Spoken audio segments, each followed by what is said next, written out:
Members, before we start today, I want to return to the points that the Leader of the Opposition raised with me yesterday in relation to ministerial statements, and I want to record in the Chamber today an extract from a letter I issued to Ministers 1 year ago this very week. It remains the case that major ministerial announcements should be made to the Assembly to enable members to ask questions.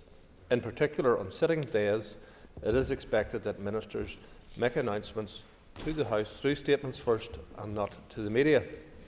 Mr O'Toole raised questions about the written statement made by the Minister of Agriculture, Environment and Rural Affairs yesterday about avian flu.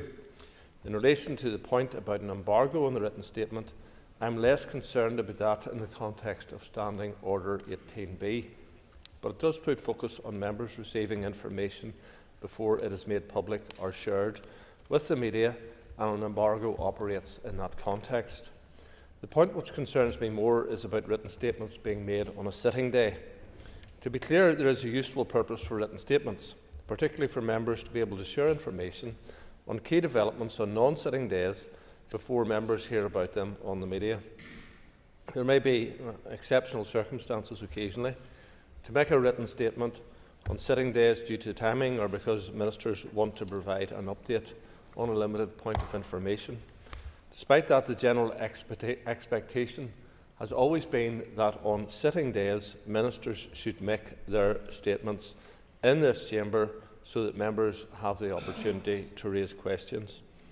I have asked my office to review the number of written statements made by ministers on sitting days over the past few months, and it comes back at 10 over the course of 22 weeks of Assembly sitting days. So that is one for nearly every second day of the Assembly. And the two repeat offenders have been the Department of Agriculture, Environment and Rural Affairs and the Department of Finance. But all parties are guilty on this, and it's not those exclusively, but those are the repeat offenders. There may be sometimes an issue with departments not giving the Assembly the priority it should have when they're planning for announcements to be made.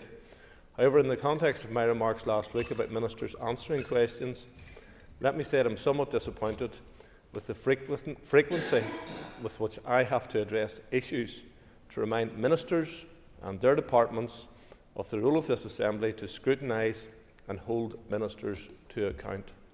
This body is who puts them into that elevated office in the first instance, and therefore showing courtesy and respect to this body is incumbent upon ministers to do.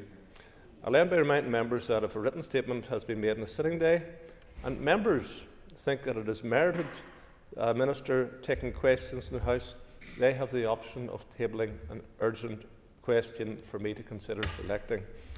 And while I'll have to consider the individual circumstances in each case, if I have to select a few such urgent questions to reinforce this point, I'm very happy to do so. I hope that provides clarification for members. We now move on to member statements, and I call Patrick Largan. Thank you, Speaker. Before I begin, I want to declare an interest.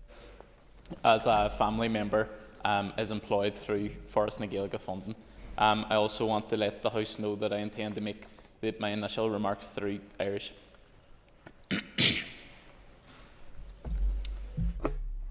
Tomorrow, Irish language organisations and community groups throughout the country will be taking a stand in protest against the funding cuts. Those groups that receive funding from Forest na Gaeilge play a central role in the development and in the preservation of the language. They do immense work among the communities in favour of the Irish language. We support them as they go on strike tomorrow. Tomorrow, Irish language and community organisations across the North and across Ireland will be taking a stand in protest against funding cuts. I want to offer my full support and solidarity, as well as that of Sinn Féin, to these groups on the picket line. Fair funding is essential to ensuring that these organisations remain sustainable and continue to grow. The organisations which rely on funding from Forest na Gaeilge deliver essential services at the very heart of our communities. They are playing a pivotal role in the ongoing development and preservation of the Irish language. The revival of the Irish language is well underway, and we see the language thriving across our society every day. Grassroots organisations are playing a vital role in this resurgence. We must rally behind these groups and support their invaluable work in every way that we can.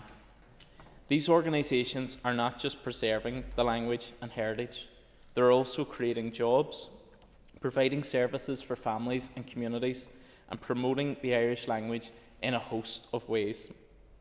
I would therefore appeal to everyone to approach the issue of providing proper funding to these organisations with a positive approach and a determination to find a workable long-term resolution.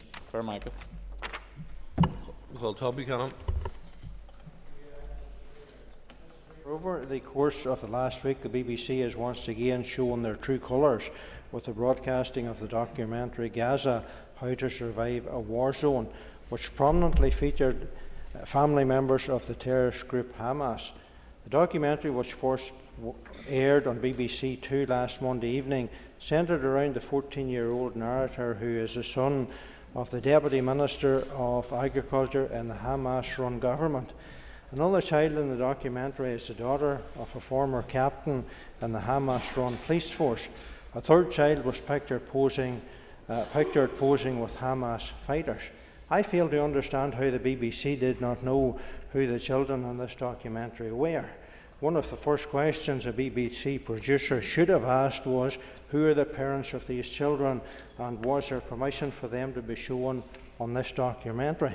A little research shows that one of the production crews of this series celebrated the massacre of the Israeli people on the 7th of October 2023. Only after questions were raised surrounding the children featured in the show, the BBC added a disclaimer to clarify the links to Hamas. However, following fierce criticism over the weekend, the show has now been deleted off streaming services altogether. The broadcasting of this documentary was nothing short of a propaganda stunt for Hamas promoted by the BBC.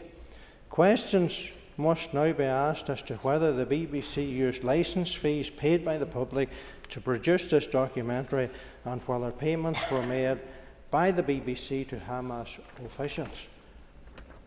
The impartiality of the BBC has always been in question since the attacks on the 7th of October 2023, where they have repeatedly refused to call Hamas terrorists, despite them being listed as terrorist organisations by the UK government. Last week, the world witnessed the heartbreaking return of the Bibas children in coffins, murdered by Hamas.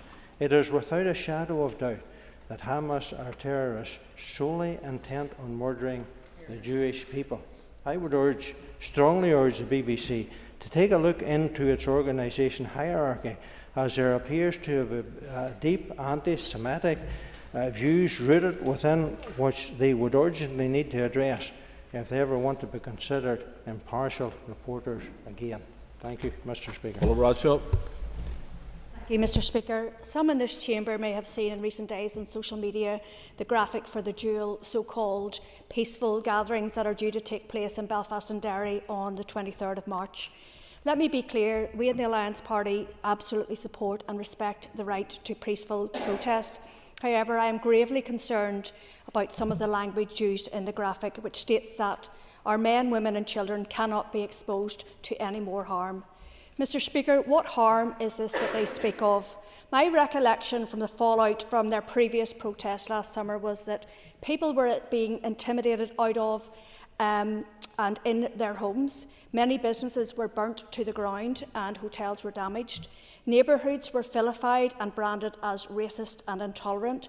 30 people were charged, including young people between the ages of 14 to 16. International student numbers were down in our two universities. Such was the worldwide reporting of the incidents. And most worryingly were the physical attacks. We know that at least 10 police officers were injured and many individuals were attacked just for going about their daily lives, including a young man that I spoke to who was chased by 4 men and had his head stamped on. This is what harm looks like, Mr. Speaker.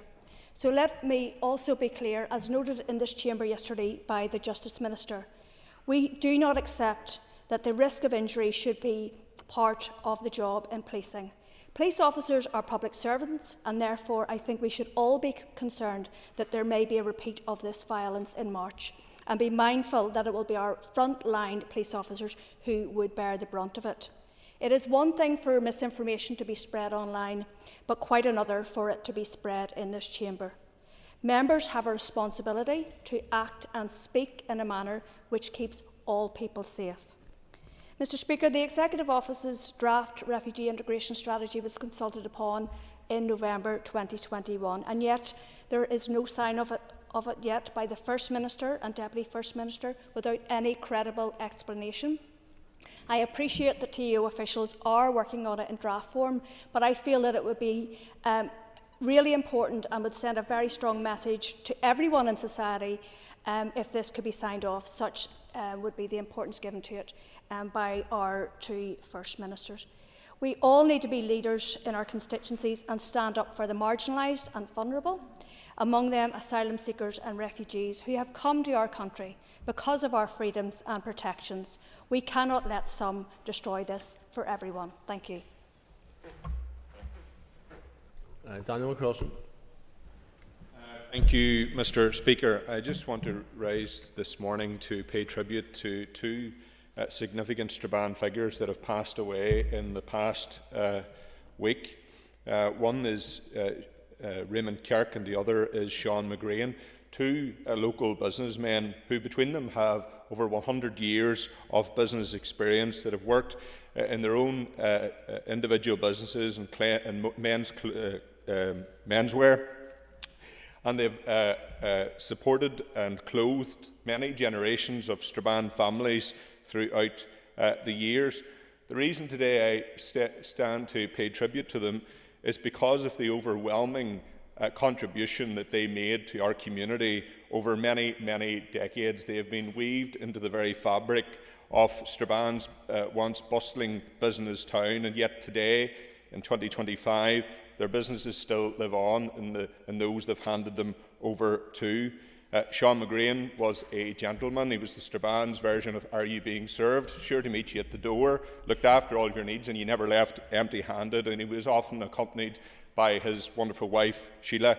He will be very sorely missed by the Strabane community, and indeed Raymond Kirk, who was a monumental figure in Strabane. Not only did he come from Clady, fell in love in Strabane, but set up a business that has survived 67 years under his leadership.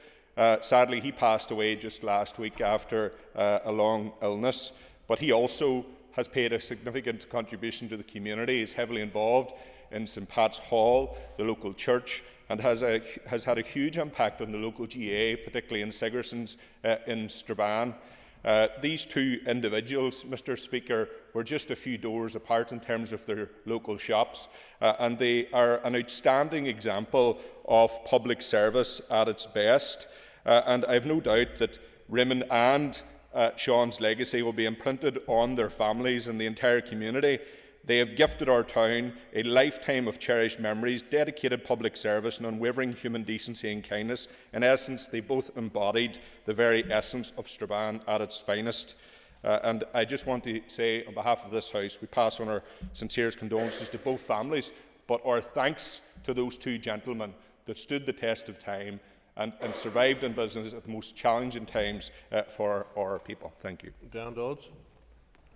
Speaker, on the 7th of October 2023, Hamas terrorists killed 120 Israeli citizens and took over 250 hostage, the biggest loss of Jewish life since the Holocaust. These hostages included children, their parents, and many elderly men and women. And tomorrow, the Bibas family will bury Cherie, a young mother taken hostage with her two babies, Ariel and Kefir. Their father, who has only been recently released from Gaza, will not only bury his family, but do so in the knowledge that Cherie's parents were also murdered on that day. And today I want to make sure that the record of this assembly records their suffering and grief. We cannot even begin to imagine their suffering in Gaza, and knowledge the charade around their handover. After the Holocaust, the world promised that we would never again allow such slaughter.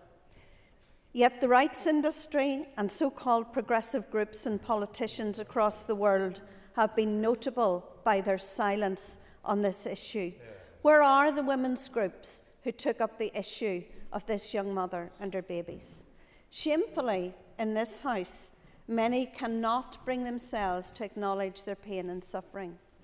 The supposed First Minister for All, in her explanation for boycotting St. Patrick's Day, tried to tell us that she was on the side of humanity. Yet not one word about the Bibas family, not one word about their suffering and kidnapping and death. In the same week, Sinn Féin eulogised the IRA man responsible for the Bayardo bombing on the Shankill Road and the murder of 5 innocent Protestants and the maiming of 60 people. It is clear, Mr. Speaker, that Sinn Féin's support for terrorism runs very deep. They do not care about the innocence of the 7th of October attack in Israel, the killing and maiming of people on the Shankill Road, or attacks in hospitals in Northern Ireland. As we have seen with the Omagh inquiry, the pain and suffering of terrorism runs very deep in Northern Ireland. It is impossible to heal as a community while Sinn Féin continue their glorification of terrorism. Well said, Diane. William McAllister.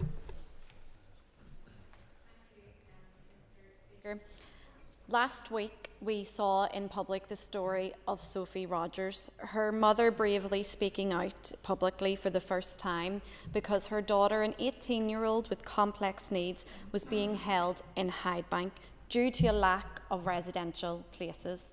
Sophie has never been convicted of a crime, but yet she's been arrested 3 times and jailed, first in Woodlands and then in Hydebank. We should never have a justice response to a healthcare issue. This isn't an isolated incident. Families are at breaking point and in crisis because they need the help that they are quite simply not getting, the help that they are entitled to. This is why last March I raised with then Health Minister Robin Swan about the lack of respite places for families when he first appeared to the Health Committee. We got a response, and I believed at the time that it was an issue that he would and his department take seriously. After that, the Health Committee has taken seriously the Ray Jones review and has updates on where we are with residential provision in particular. Then we saw the Spotlight programme around 4 mums dealing with difficult and complex needs of their children, yet not being provided the residential places that they deserve. This issue has yet to be fixed, and this issue has yet to see stepping stones of solutions. Despite £13 million being secured for respite provision, we are not getting the knowledge of what extra beds, what extra staff we can see. Despite asking the Health Minister 2 weeks ago whether we could outline how many beds these families would be allocated, they were unaware of what that would be as yet to be finalised. The department was also unaware of the issues surrounding Redwood, one of the residential places that was due to open. But yet, asking questions several months before the Health Committee and receiving an answer, the department was well aware then that there were issues that could be resolved. This simply isn't good enough. We cannot have families relying on the justice system and the police to respond to their desperate cries for help. We need to ensure a healthcare response so that families do not reach crisis point. It's beyond residential respite now, Speaker. It's about permanent places for many of the families. They are in desperate need for help, and we can no longer turn them away. Thank you. Ross Bradley. Mr. Speaker, on Friday morning past, I was honoured to have been invited to celebrate the Chinese Lunar New Year at Millburn Primary School in Coleraine. Thanks to the kindness of School Principal Mrs Lamont and our dedicated staff, we were also privileged to have the Chinese Consul General Mr Li Nan as their guest of honour. Millburn Primary School stands out as the only primary school in the United Kingdom to hold both a hub status for the Confucius Institute and the prestigious Global Classroom of the Year award. Millburn have been a pioneer in teaching Mandarin and Chinese culture, providing invaluable opportunities for both pupils and staff across all key stages to visit China and perform at illustrious events. In the themed Assembly Hall, the significance of the Chinese New Year was highlighted through captivating stories, music and performances. The school choir and singing quartet delighted with songs performed in Mandarin. Pupils and parents were also treated to the mesmerising Chinese opera performance and an exciting dance featuring a unique mask-changing technique which had the children mesmerised. The activities not only entertained but also helped students appreciate and understand the rich traditions of the Chinese New Year and the 5,000-year history of China through language, culture, music and dance, enhancing the pupils' employability by achieving recognised accreditation in Mandarin language qualifications. Millburn have also showcased their talents at Stormont and Belfast City Hall. At all levels, Millburn Primary School has been a strong and vibrant ambassador for Causeway Coast and Glens area. I wish the staff and pupils continued success in learning, speaking Mandarin and enriching the Chinese culture at Millburn Primary School. Thank you, Mr. Speaker. Jerry Carroll. Mr. Speaker, yesterday marked 3 years since the war in Ukraine began, and the result has been devastation for ordinary Ukrainians and Russians, with hundreds of thousands killed and millions forced out of their homes. War is futile, and a colossal waste of human life and resources spent on it could be funnelled instead into protecting people from dying in their homes in this country at winter time because of the cut to the winter fuel payment. Not to mention the extra money that could be funnelled into the health service to save and enhance lives rather than destroy it through the billions pumped into keeping the war going. Keir Starmer has pumped at least £8 billion of military assistance into Ukraine, whilst forcing people to freeze at the winter just gone. There's always money for war, but when we demand money for services, we're told it's just not available. Sorry. Putin's actions were rightly condemned and called out across the board. We oppose the war and Putin's actions. And whilst others, Mr. Speaker, fell over to welcome him to the G8 summit in Fermanagh, oppose a ceasefire every step of the way. Imagine that. Oppose a ceasefire every step of the way. They wanted other people to spill their blood for imperial rivalry and carve-up. And the US and Donald Trump's recent manoeuvres, Mr. Speaker, aren't necessarily pro-Russian, as being described. It is like every other aspect of the administration, ruthlessly pro-American, a direct expression of our current US grand strategy. They believe China to be the economic rival, and any way of undermining China and Russia is worth pursuing from the advantage of the US. Trump is demanding a £400 billion payback from Ukraine, and in turn the US will loot the country of its resources, same as it ever was. Trump is just more aggressive and upfront about it. A leaked report to The Telegraph has shown what is motivating the US. They want to set up a joint US and Ukraine investment fund with 50% of the resources taken going directly to the US. One source close to the negotiations, Mr. Speaker, described one of the clauses as resulting in pay us first, then feed your children. This is the result of the US and all imperial adventures, and no doubt Biden or Harris would have tried something similar. And what's been the result of the war? Carnage, death and destruction. And we need to call out consistently the aggressive, bullying and dominant role across the world that the US and its EU allies have planned, regardless of current tensions between them. And we shouldn't paint Putin or anyone else who have their own empires as an alternative to the US. We need a world without empires and capitalism.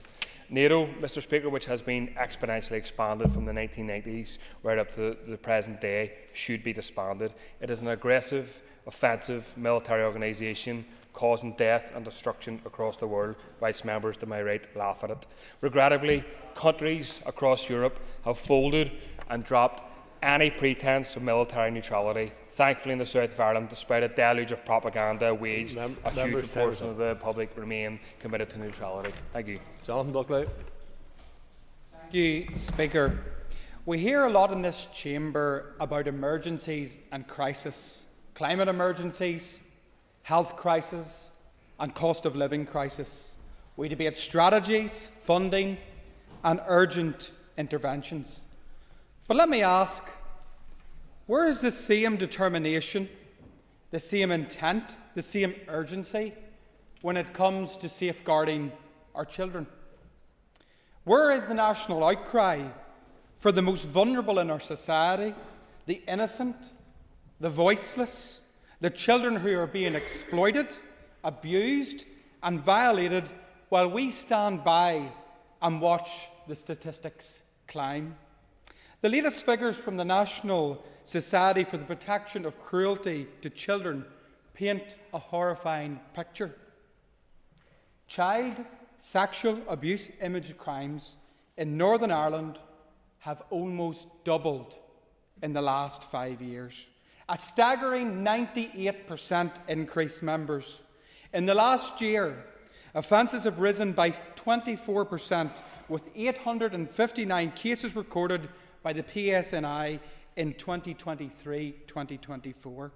That means, members, in the last 5 years, there has been 3,382 recorded crimes, each an individual child robbed of basic human dignity. And let's be clear, these are only the ones that we know about. And yet there is a silence that allows these crimes to fester in the shadows, a silence that emboldens predators and leaves children unprotected. Separate figures show that across the UK, half of these offences occur on Snapchat, a quarter on platforms like Instagram, Facebook and WhatsApp. And yet in Northern Ireland, the PSNI doesn't even record which platform was being used. How can we fight this epidemic when we are not even gathering the full picture of the scale of the crime? How can we tackle this horror if we don't have the data, the strategy, or the will to take decisive action? We are living in a society that is increasingly normalising the sexual threat towards children, a society where predators are protected by anonymity, where platforms turn a blind eye, where the response is too slow and too weak and often too late. We must demand action, Speaker. We must seek stronger laws, tougher sentences and full enforcement perspective. No predator should walk the streets of Northern Ireland in the safe knowledge that their crimes will go unpunished. Members' time is up. Justin McNulty. For Infrastructure's proposal to construct a fixed bridge across Newry Canal. Locally, people in Newry are making it very clear to me, to their local councillors and directly to the Department for Infrastructure through the ongoing public consultation that they cannot countenance the prospect of a fixed bridge that permanently severs and seals Newry Canal from Carrion-Ferlock and the Irish Sea. I am strongly of the opinion that proceeding with a fixed bridge across Newry Canal will be a spectacular own goal. Such a decision would not only undermine the proud maritime history of Newry, but it would significantly complicate the efforts currently underway to regenerate Newry Canal. All involved in the campaign to protect and secure Newry's maritime heritage were buoyed by the news that a local MLA has taken up the post of Minister for Infrastructure. And I'm glad to see the Minister for Infrastructure in the Chamber to hear this statement. And Liz, I wish you well in your new post. Reassuringly, just a few short years ago, the now Infrastructure Minister Liz Kimmins MLA made her position on this issue quite clear when she said, "It is of the utmost importance that the lifting bridge design is prioritised. Our waterways need to be open, especially when we see the progress and potential of Newry City Park at Albert Basin. This would be a major boost for the tourism economy in Newry and Mourne region." Wonderful words and reassuring for the Minister to have said that. I fully agree with the Minister. Strategically harnessing the potential of waterways as a tourism asset and the economic drivers has had a powerfully positive impact for businesses and communities in Ireland, Britain and in mainland Europe. The revitalisation of the Shannon waterways led to the creation of construction and environmental management jobs during the restoration. It has created permanent jobs in boating, hospitality and tourism, and led to significant small business growth and local economic enhancement, adding an estimated 14 million annually to the Irish economy. The regeneration of the Grand Union Canal in Britain is estimated to have brought approximately 3.5 billion of associated investment with it. The revitalisation of the Canal du Midi in France has generated an estimated 7.5 million of annual tourism revenue that has dramatically increased the international recognition and tourism footfall, primarily through cycling tours and canal cruises.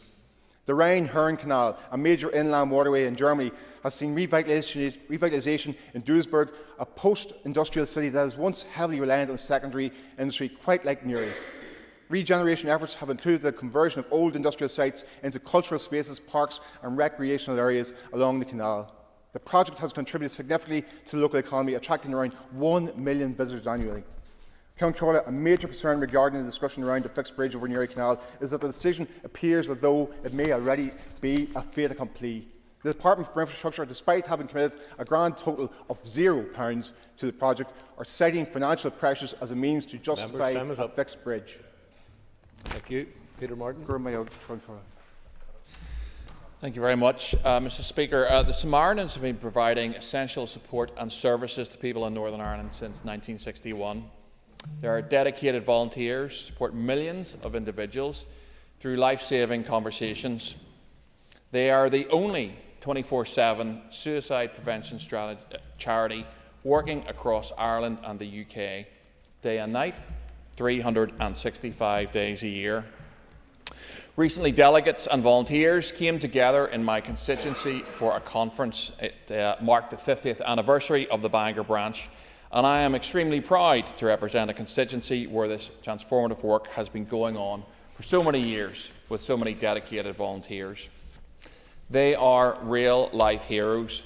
In Northern Ireland, during 2023 alone, they answered 100,000 calls and emails, responding to 300 calls a day, equating to a call every 4.5 minutes. And they have 600 trained listening volunteers who delivered more than 30,000 hours of support.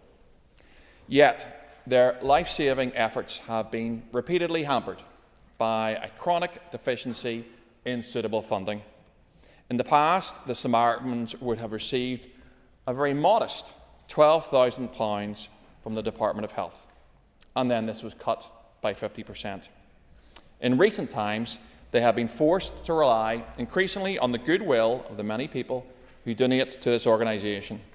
But as everyone knows, this is neither sustainable nor secure to rely wholly on public contributions.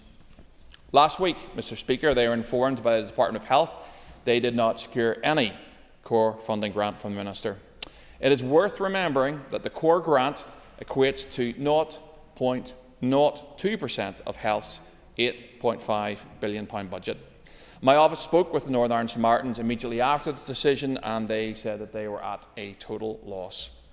This organisation's life-saving work could not fit in more neatly to the economic concept of invest to save, and this does seem lost on the Department of Health. In my view, the Health Minister must urgently review this decision and look at options to even modestly increase the core grant funding. No one in this chamber or beyond can consciously dismiss the severity of the problems now facing this organisation and many others. With their Department of Health funding now culled, the services are at further risk, and in a world where mental health services are increasingly in demand, we cannot afford to lose the Samaritans and the life-saving work they do. Thank you, Mr. Speaker. That concludes time for member statements. I have received notice from the Minister for Infrastructure. She wishes to make a statement. Point of order, Mr. McNulty. Thank you, Con Corla. Following question time in the Assembly yesterday, the Justice Minister took to social media to brand myself and my party colleagues as sectarian for asking legitimate questions around the Minister's record on police recruitment and a representative police service. Can I ask for a ruling on whether it is in order for a Minister to disparage Assembly colleagues in such a manner, or to label those that disagree with her as sectarian, either in this chamber or on social media? My role in this matter would end in the chamber, so thankfully I don't control social media. I have enough problems without that. So I will leave yourselves to quite ably defend yourselves on social media, which I'm sure you'll be quite capable of doing, Mr. McNulty. So we can move on to questions to the Minister, or statements from the Minister for Infrastructure, and I call the Minister. I can call you for this opportunity to address the Assembly, and I wish to make the following statement regarding the way forward for the Belfast Rapid Transit 2 project, BRT2. The BRT2 project is one of 3 projects being taken forward by my department as part of the Belfast Region City deal, and form part of the programme announced in the 2018 Autumn Budget Statement. The commitment to City and Growth Deal funding was made on the basis that a returning executive would provide a matching amount to fund a series of infrastructure, regeneration and tourism projects which would deliver in relation to inclusive economic growth. I was pleased to note that the Executive agreed to provide the match funding necessary to take forward these important and pivotal projects. The BRT2 project is a significant investment in our public transport infrastructure, with the cost of full delivery in the region of £142 to £148 million. I am pleased that the funding envelope of £35 million from our Belfast Region City Deal partners will allow my department to make an early start to this critical public transport project and lay good foundations for future development as we seek to address the funding shortfall that would permit delivery of the full BRT2 project. In October 2022, my predecessor, Minister O'Dowd, announced the route along the Antrim Road in the north and the Ormeau Road and Saintfield Road in the south, commissioning work on the feasibility of its extension into Glengormley and Carryduff. At the same time, the extension of the existing G2 City Centre to Titanic Quarter glider service to connect with Queen's University and the City Hospital was announced. Considering the funding envelope available for BRT2 and taking account of the outworkings of the feasibility studies, I have concluded that any extension of the glider service beyond Kearns Hill Road Park and Ride towards Carryduff is not economically viable at this time, but will be re-examined when further development along this route is realised. Similarly, the significant congestion within Glengormley, the pending public realm scheme plan for the town, and the limited funding available for the BRT2 scheme make it challenging to extend the service into Glengormley. Therefore, the extension to Glengormley is not feasible at this time, but I will commission further work to determine if a viable option exists in and around the area. It will require a lot of change to meet our net zero by 2050 targets. Therefore, we need to provide attractive, sustainable transport alternatives, such as public transport, walking, wheeling and cycling. Without these, our people, our cities and our towns will choke. People deserve better, a cleaner, greener urban environment in which they can live and thrive. This will transform our towns and villages into more vibrant places where traffic congestion and air quality are less of an issue, where our streets feel safer and more pleasant for everyone. I welcome the £35 million contribution from Belfast Region City Deal and recognise that this significant investment will bring enhancements to the city centre and wider public transport network as we seek to promote sustainable travel options and improve public transport journey time reliability, as well as providing better connectivity for our citizens. The current East-West glider service is an excellent example of how my department can provide accessible, reliable and attractive public transport for all. Post-COVID, we have continued to realise increasing passenger numbers, making a positive difference to the removal of the car from the road network as we seek to reduce congestion in our city centre. BRT2 will provide a service to north and south of our city, bringing the benefits of the current glider service to our citizens who live along this route. Whilst the full funding for the delivery of this scheme is not available at present, my department has developed options to maximise the benefits from the available funding in advance of the delivery of the full scheme. Within this early phase, I propose to deliver the full G2 extension, providing linkages to Queen's University and the City Hospital, including halts and the provision of glider vehicles. Most of us recognise that we are living through a climate and biodiversity crisis. In any crisis, action is needed. There has been progress. For example, during this term, Minister O'Dowd announced a phased rolling out of 100 environmentally sustainable electric buses in a £64 million investment. As part of my continued commitment to sustainability, I propose to commission the purchase of 4 EV glider vehicles within the BRT2 project to be tested as a pilot scheme on the heavily utilised East-West G1 route. This will free up 4 existing glider vehicles to service the G2 extension.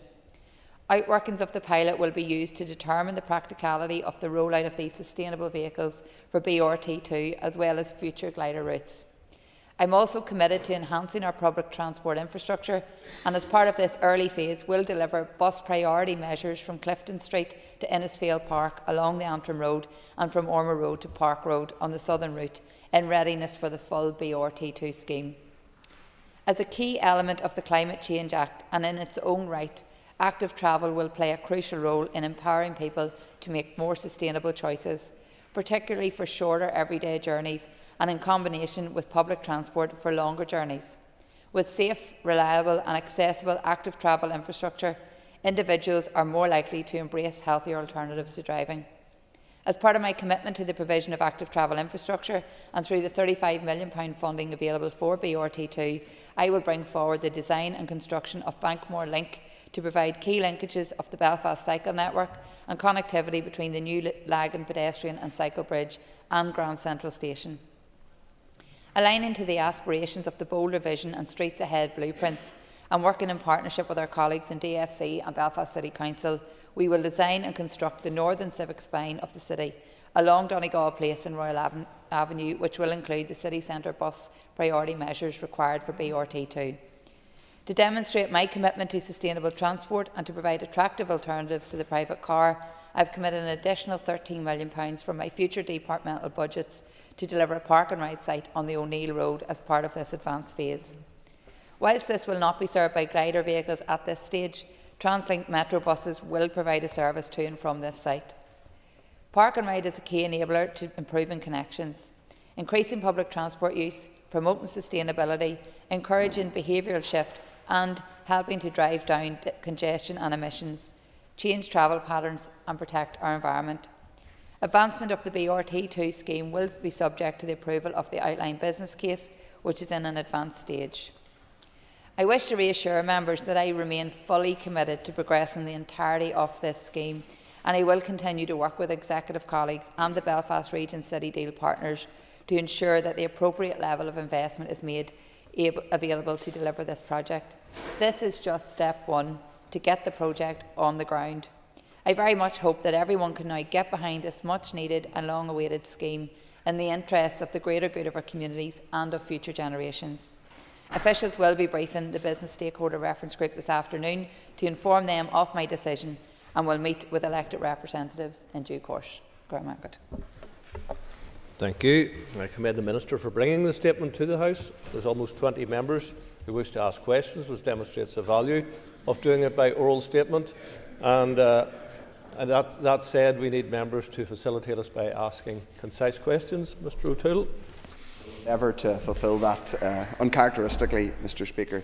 Minister, I welcome you bringing the statement, but this is a deeply disappointing day for people in North and South Belfast, and it's perhaps unsurprising that not a single Sinn Féin MLA from either North or South Belfast is in the chamber today. People were made promises by executive parties. People in Carryduff and Glengormley were made promises by executive parties, including your own. They've been let down. Thousands of people and new houses going into those areas. You say BRT Glider Phase 2 is continuing, but you don't say when. Can you confirm, first, when the outline business case will actually be published? And number two, specifically, when will Glider Phase 2, which was due to be transformative, actually be delivered?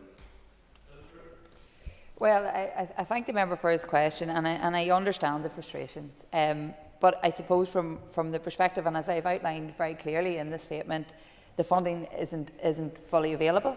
It is certainly my view that we do as much as we can with what we have. But I think it's very important to reiterate the fact that this is only step one. And if we want to do this, we have to do it right. So my department's considering all options to try and make that viable. We want to see those linkages delivered, and we'll continue to work with executive colleagues and all members to ensure that we see the realisation of that at the earliest possible stage. Deborah Erskine.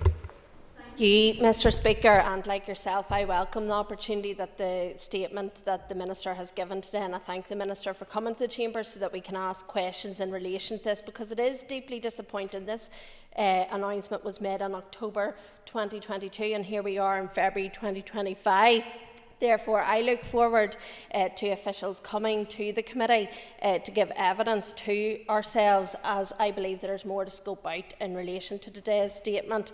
But I want to ask the Minister how confident she is that there is security of funding to deliver this and the other phases set against key milestones for project delivery along this projected route.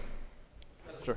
I thank the member for her question. I suppose from October 2022 we have had a collapse of the Assembly as well, so I think that has to be factored in. However, my predecessor had endeavoured to have this statement earlier, but given some of the weather instances, it had to be delayed. So we were trying to get this out as quickly as possible.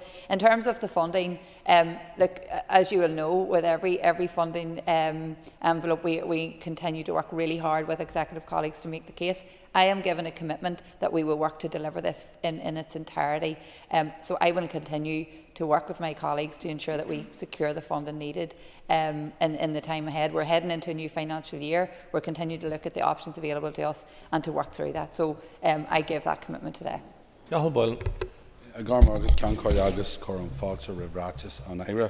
Thank you, Mr. Speaker, and could I thank the Minister and welcome her statement. Minister, going forward, what impact will BRT2 have on city centre congestion? I thank my colleague for his question, and I am acutely aware of the issues in relation to city centre traffic congestion. Whilst the essential works are undertaken at both Belfast Grand Central Station and on the A2 Sydenham bypass. But these works are necessary as we seek to provide an enhanced public transport network. And whilst it's been very difficult, and I completely appreciate that, the delivery of the new Belfast Grand Central Station will hopefully encourage public to use alternative means of transport into the city centre, increasing the use of sustainable transport and removing congestion from the city centre. The success of the BRT Phase 1 as a sustainable transport solution resulted in a 70% increase in patronage along the corridor, providing an additional attractive, alternative and very modern mode of travel into city centre. And whilst the business case for BRT2 is still being finalised, it is anticipated it will bring similar benefits and yield a modal shift away from the private car. And I have to say, I travelled to Stormont this morning using the glider, and I can certainly see, as someone from an area outside Belfast that don't always get access to these really modern and effective methods of public transport, I was delighted to have the opportunity to use that and see just how effective and how efficient it is. So I hope that we can see a resolution to the congestion, but it will be for the benefit for everyone across the city. Peter McGrath. Thank you, Mr. Speaker, and I thank the Minister for her statement and that she took the glider today to Stormont. Minister, I welcome today's recommitment to delivering the full G2 extension connecting Titanic Quarter in East Belfast, City Hospital and Queen's University. Minister, you have acknowledged full funding of this scheme is not available at present, and officials told me similar in Infrastructure Committee last year. So, Minister, can you confirm what is the shortfall now and how are you trying to reduce it? Minister. Well, as I said, the shortfall is quite significant. The overall project is 48 million, so we have a shortfall of approximately 100 million. Given that the estimate is sitting at around 142 to 148 in totality. So that is a huge amount of work, and we recognise that as a significant shortfall. However, I don't think it's not achievable. I think there's definitely things we can do, and if that is a phased approach, we'll continue to work through that. But the member outlined just that connectivity to the hospital and to the Queen's University area, and I think there are key aspects of this project. We have seen the congestion around our university areas, and I hope that will encourage students, staff, other people that would be travelling in and out of that area on a regular basis will see the benefits of using the glider service, and additionally in terms of hospital appointments. So I think there's huge benefits coming out of what's being announced today. However, recognise more work needs to be done, more funding is required, and we'll continue to work to secure that. Steve Aiken. The Minister for remarks so far. Minister, I'm speaking as an MLA for South Antrim, and indeed some of the MLAs for North Belfast will be really concerned that the glider is not going out to Glengormley, and indeed out to Global Point and the new AMEC facility, which would have demonstrated joined-up thinking. But our concern, I think, and just hearing your remarks today, is around sort of the park and ride on the O'Neill Road. Could the Minister come and join with us MLAs, and can we actually walk the road with your officials to actually explain how this is going to work? Because, quite frankly, as somebody who's lived in the area for a long time, I'm not seeing how this is going to work. Well, I thank the member for his invite, and certainly we can consider that because it is important for us to be out on the ground to understand the local concerns and hopefully allay those concerns. The proposal is for the site that's situated on lands adjacent to the O'Neill Road Recycling Centre, which is just south of Glengormley. And this site is approximately 5 acres with the potential to accommodate the region of 500 parking spaces. So hopefully we'll see the benefits of that, but happy to take that up after with the member. Emma Sheeran. And I thank the Minister for the statement today. Minister, could you outline what work you're going to do with residents and traders who might be affected by disruption in terms of this announcement? Will there be a dedicated point for communication with people who are impacted by the work ongoing? I thank the member for her question, and I think it's a very important question given that we have learnt lessons from the original BRT project. And regular and meaningful engagement will be undertaken with stakeholders from the outset of the project, which will take the form of a regular formal briefing to ad hoc meetings with individuals and interest groups. Public information events will also be held as the project progresses through detailed design and into delivery. And during implementation of the scheme, we will be using additional communications to the travelling public through the use of EMS signage, our Traffic Watch NI page and BRT2 website. Consideration will also be given to the timing of necessary roadworks to ensure that they take advantage of seasonal and off-peak traffic volumes where possible. And again, we have learnt lessons from projects in the past, and it's important that we use that foresight now to ensure we have as smooth delivery as possible. So the BRT2 team themselves within the department can be contacted through their dedicated mailbox, details of which can be found on the website, and keen for anybody to engage where possible. David Brooks. Thank you, Mr. Speaker. The Minister says that they have learned lessons from the original BRT scheme. Can I ask how she will ensure that park and ride facilities have appropriate capacity so that parking does not become a scourge on communities as it has in Dundonald and other parts of East Belfast? Minister. I thank the member for his question, and I suppose given, even the park and ride that's proposed at O'Neill Road is a significant volume of spaces, so we'd hope that will address the need in the areas that they will be available. I suppose just this morning, as I mentioned, I got the glider in from one of the sites that has a park and ride, and I could see, it's very well used, which is a success story.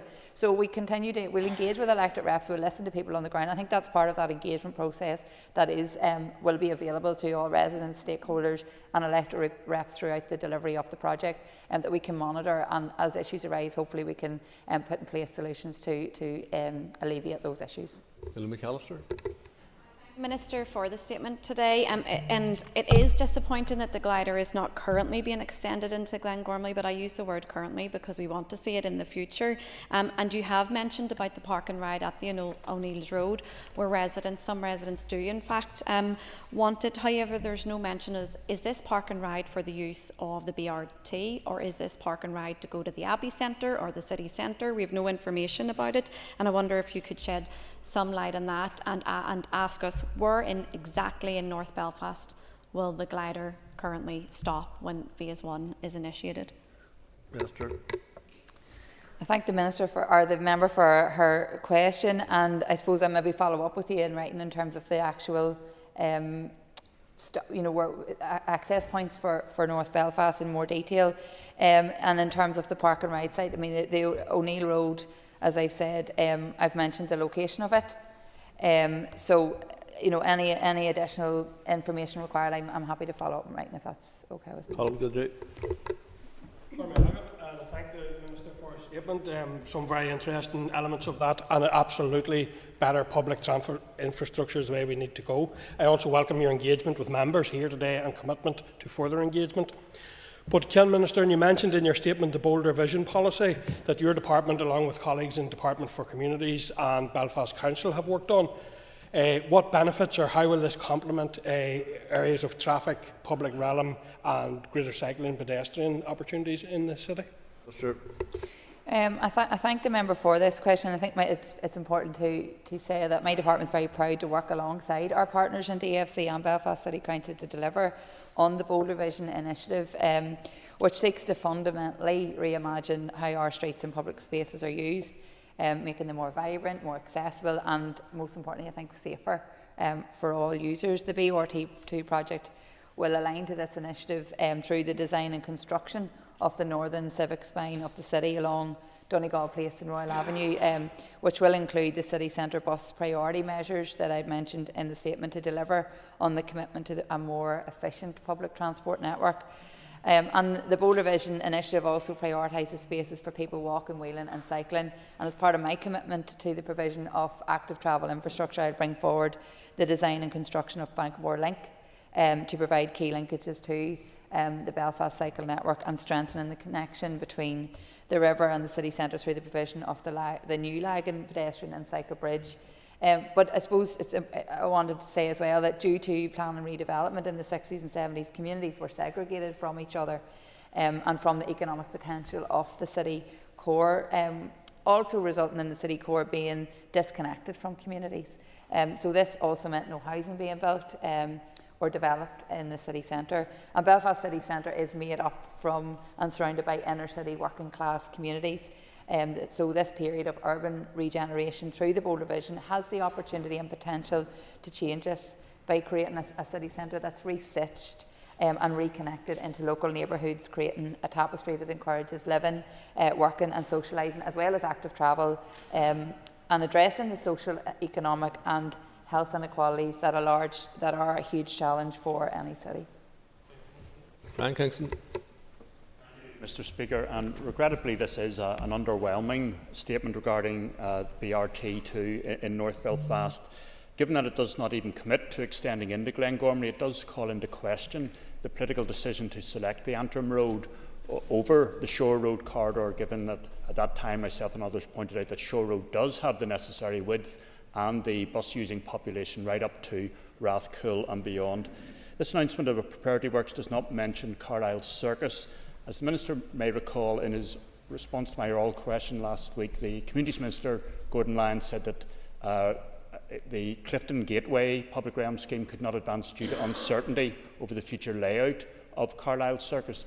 Can the Minister confirm, is Carlisle Circus included in this announcement in order to enable the Clifton Gateway scheme proceeding?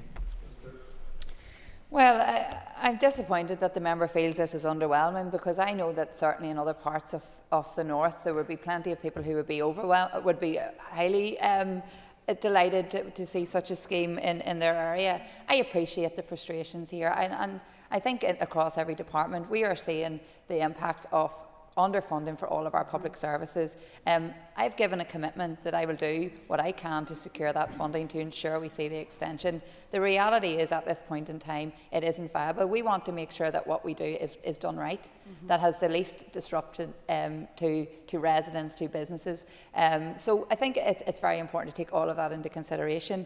In terms of previous decisions made along the route, that was a decision made by my predecessor. However, I am assured that all of those decisions were taken looking at everything in the round and based on needs. So I don't agree with the member's comments. However, happy to work with them and address the issues that have been outlined, and hopefully we can move this forward, and with executive colleagues' support we can secure the funding needed to do exactly what we've set out to do.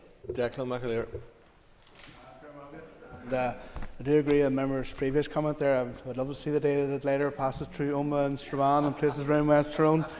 Minister, would you have any indication of when the BRT scheme will become operational?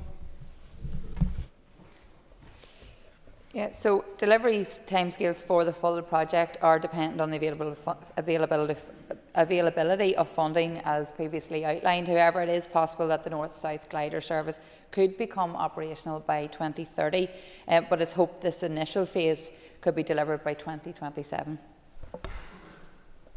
Andrew McMurray. Minister, and thank you for the statement so far. In the statement, it makes reference to both active travel and park and ride as a means of tackling many issues, be they climate change targets, congestion, health, sustainability. I'm just asking, what consideration is the Minister giving to accommodating active travel both ends? And I am thinking here specifically of bikes, both ends of a journey when it comes to using things like buses and gliders. Thank you, Chair. Minister. I thank the member for an important question. I suppose as that overall commitment around active travel infrastructure, we are looking at all of those things as we move through this, because it is important that as we modernise our public transport, but we also have to consider our commitments in terms of active travel. So I think they're key points. In fact, when we were out this morning at the glider, it's one of the issues that was picked up around one of the cycle racks that we witnessed. So I think that is something we will be doing on an ongoing process right across the piece as part of that active travel plan. Stephen Dunn. Thank you, Mr. Speaker, and thank the Minister for bringing this statement to the House today, and I look forward to engaging with her within the Infrastructure Committee, hopefully sooner rather than later. In between, when the glider was first launched between 2018 and 2022, there were almost 4,000 penalties issued for fare evasion. I'd be keen to hear from you yourself as a new Minister about what plans you feel and lessons can be learned to tackle fare evasion, particularly on the glider services and in particularly to hotspot areas. Minister. I thank the member for his question and for his kind comments, and I'm looking forward to engaging with the committee, hopefully, as you say, sooner rather than later. In terms of fare evasion, I mean, coming new into this role, it's something that I will be looking at, but at this time I'm not aware of any specific plans, but happy to follow up with the member in writing, if that's okay. Colin McGrath. This statement is utter nonsense. In October 2022, your predecessor made a decision not to extend beyond Carryduff and Glengormley. We did a feasibility study. We've come back to say we're not doing it. Now you're saying you're going to do another feasibility study. A 9-page statement about BRT2, but you can't even give detail in the statement of the termination point that you have signed off on the North Belfast route. Are you seriously saying you've come to this chamber and you can't tell us where you're proposing currently to stop the glider route in North Belfast? Sure. Well, the member has made his feelings very clear through his constant tutting and sighing throughout the statement. I think, with respect, it is my first statement, and I'm willing to provide as much information as possible. I didn't have the detail offhand. I've asked the member if I could follow up in writing, but keen to do that with the member as well, because I'm working through this as best I can. Colin McGrath. You, Mr. Speaker, residents of Downpatrick, Ballynahinch and Newcastle are used to being let down by this executive, so this statement today is, if anything, consistent. If this statement provides no dates for the works to commence on Kearns Hill stop, if it will not extend to Carryduff, and it indicates that there isn't sufficient funding, does the Minister agree with me that for my constituents this is just disappointing, underwhelming and basically a letdown? Minister. Well, expect nothing else from the member, because I've heard very little positivity. As I've said earlier, there's plenty of other areas across the north we'd love to see this extension, and I will work with all other areas, because we have a commitment to update our public transport and we continue to do this. This is a scheme that was in place from before I was in post. It has been delayed due to Assembly being down. However, take on board all the comments made. Kate Nicholl. Mr. Speaker, and I haven't had the opportunity to congratulate the Minister on her new role, so congratulations. The extension to Carryduff, my party were always quite realistic about the likelihood of this happening. What concerns us is there a very real need for improvements in public transport and active travel towards Carryduff. In your statement, you said you'll be considering this will be considered when funding is available. What reassurances can you give to people who do live in that area who need improved public transport, that this isn't just going to be extended further and further and no improvements will be made in the interim? I thank the member for her comments and for her question. So I think what I said is we will be looking at priority routes for Metrobus to try and enhance the services already there, because we do recognise the need for additional services. In terms of the reassuring about developing the service, we want to do it, and I think there is a need, but it's trying to get that right and get the funding in place to do that properly. So I hope that gives reassurance, but happy at any stage to pick up on this later. But as part of the engagement process with residents, with stakeholders and with elected reps, hopefully we can start to allay some of those fears and work together in the time ahead. Can Corla agus buhish leis and Ira Fossa. Thank the Minister for her statement here this morning. Can the Minister outline what steps her department will take with or alongside statutory partners to ensure that disruption to traffic is considered, please? Yeah, so we will be working closely with statutory partners over the life cycle of the construction phase of the project in order to minimise traffic disruption along these arterial routes. As I've said earlier, lessons learned through phase 1 of BRT, we will continue to bring forward key stakeholder forums to allow information to be disseminated with regards to the delivery stage of the project. As with phase 1, we will re-establish the Joint Utilities Working Group to allow potential issues to be raised, managed and, if necessary, escalated and resolved in a timely manner in order to minimise potential delays to the road network.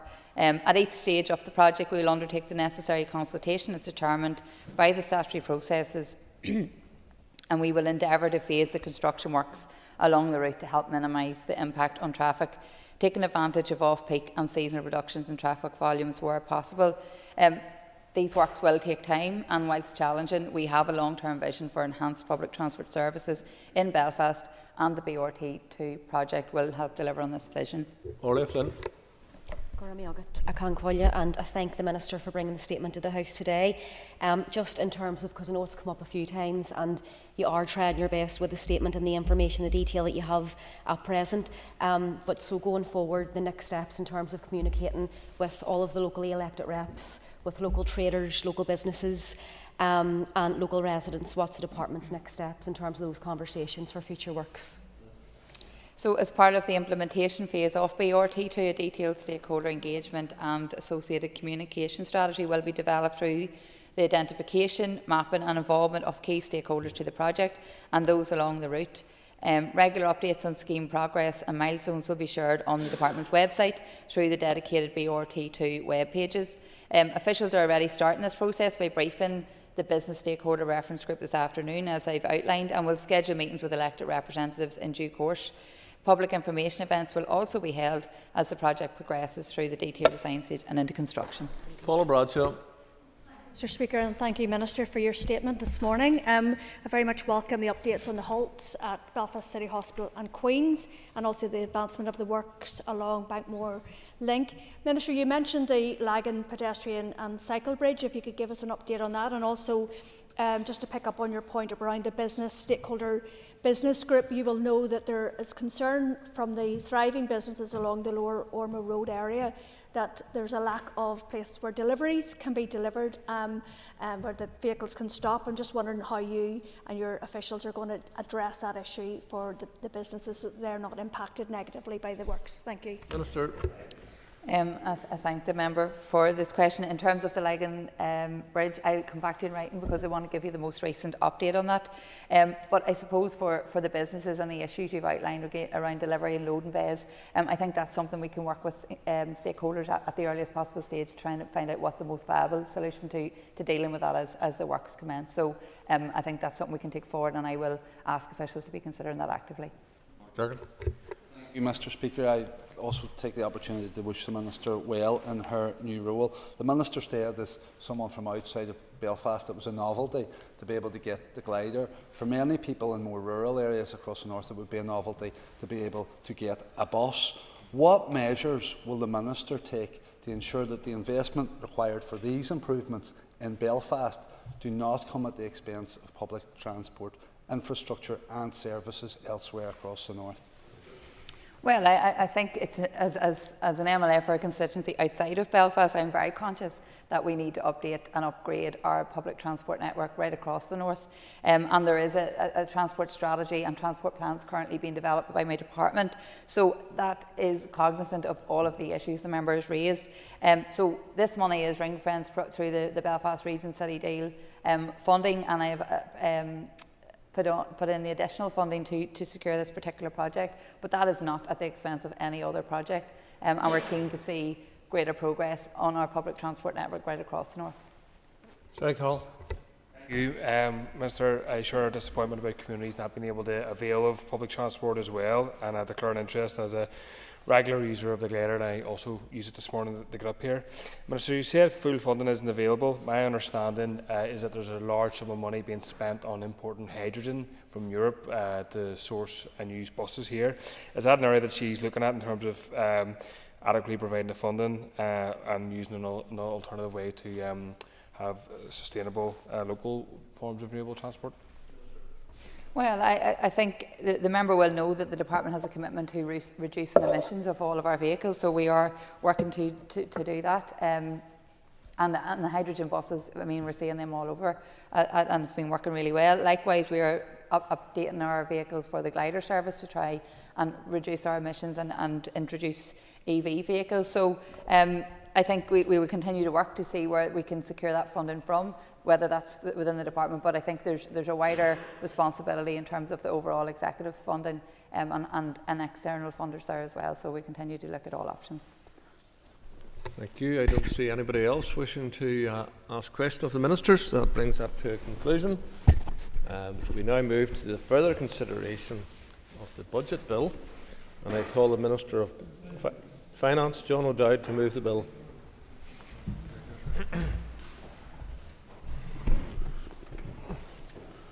Minister. Call.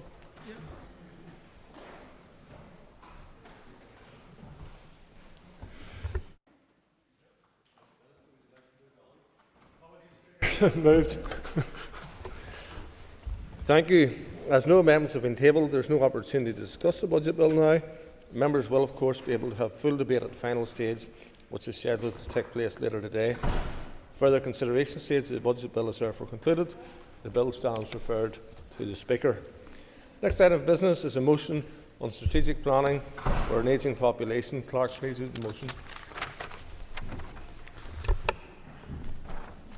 That this Assembly recognises our ageing population and the challenges and opportunities this presents for public services, acknowledges the vital contributions of older people while recognising the pressures on healthcare, social care, housing, transport and the economy, notes that failure to plan strategically will place unsustainable strain on our public services, exacerbate inequalities and impact the wider population, calls on the Executive to develop a cross-departmental strategy to ensure services are adapted and resourced to meet the needs of an ageing society, and further calls on the First Minister and Deputy First Minister to embed ageing population planning in the final programme for Government 2024 to 27 to ensure long-term sustainability and resilience in public services.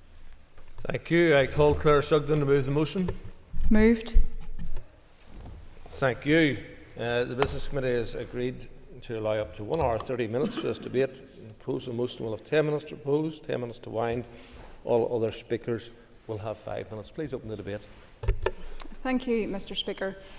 This is my first opportunity in nearly 11 years as an independent MLA to lead a private member's motion, and I have chosen to focus on the issue of strategic planning for an ageing population.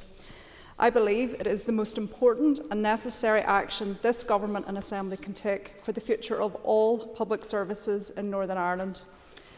This issue is not just about those in later life. It affects us all right now.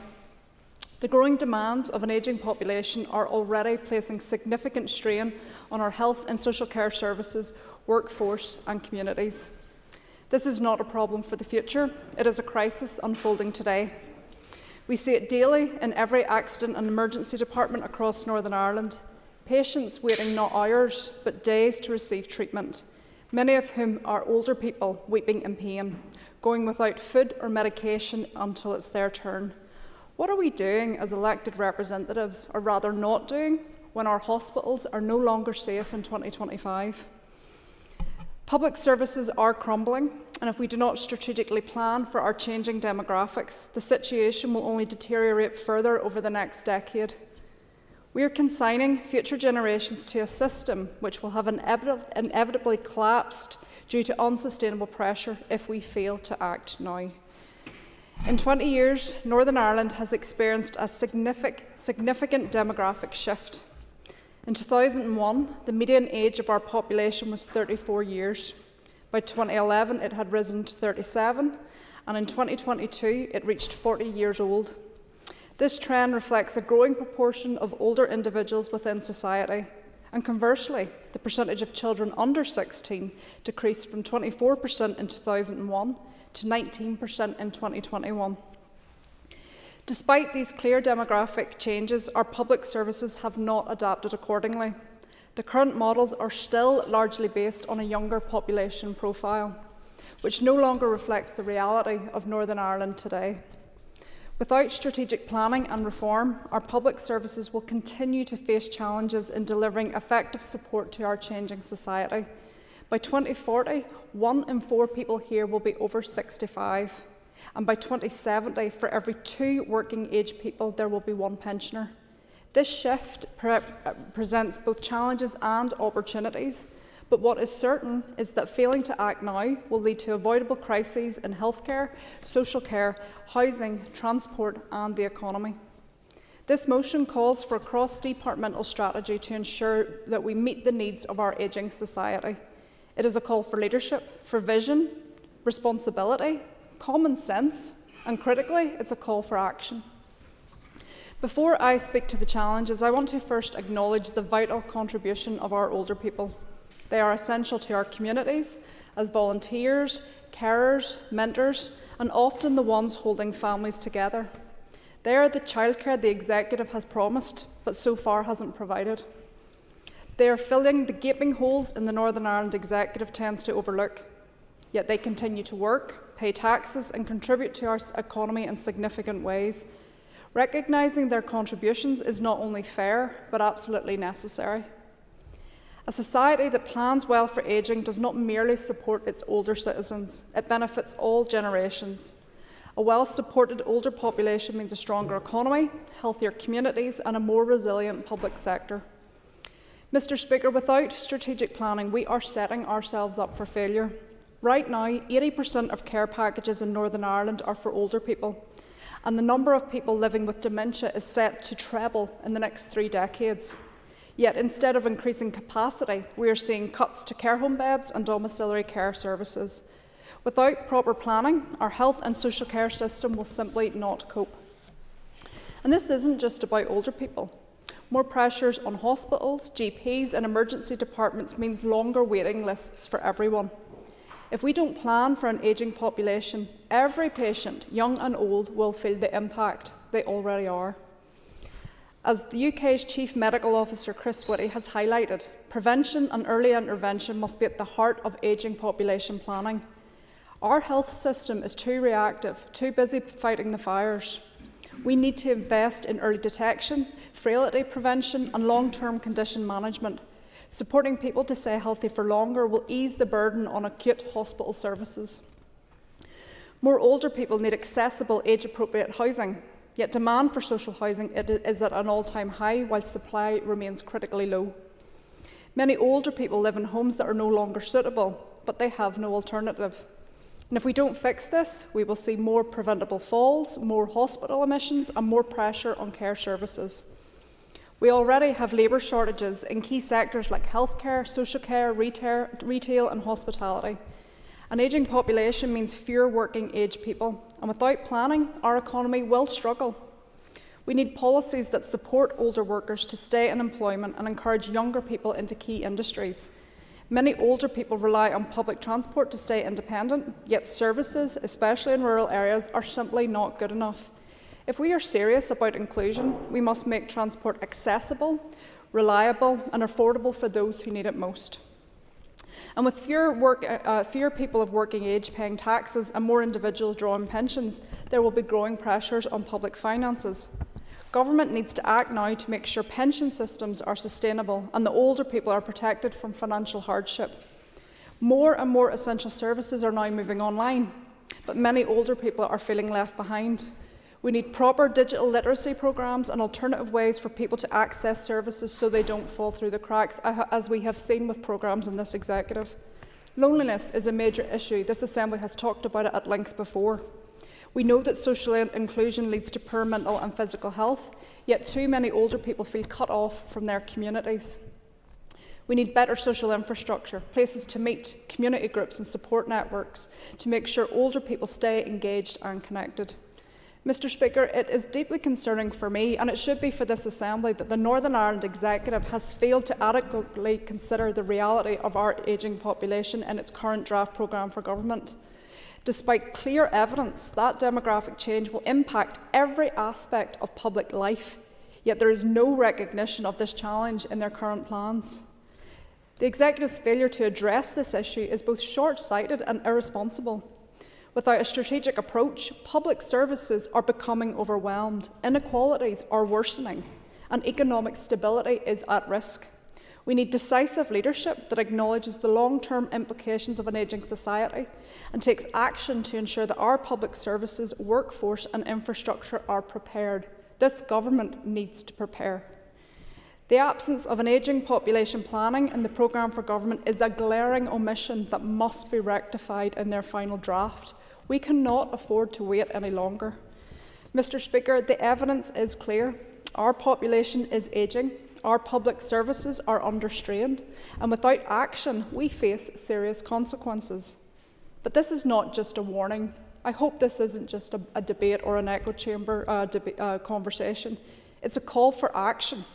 We have an opportunity to shape the future, to build a society that values and supports people at every stage in their life. Do something useful in this Assembly to reflect what the needs of the people outside of this building are. We need a strategic, cross-departmental plan for ageing that is not just necessary, it is essential for the sustainability of public services and the well-being of every citizen in Northern Ireland. We must invest, we must adapt, and we must act now. I urge all members to support this motion and to commit to securing a future where we can all age with dignity, security and confidence. Thank you.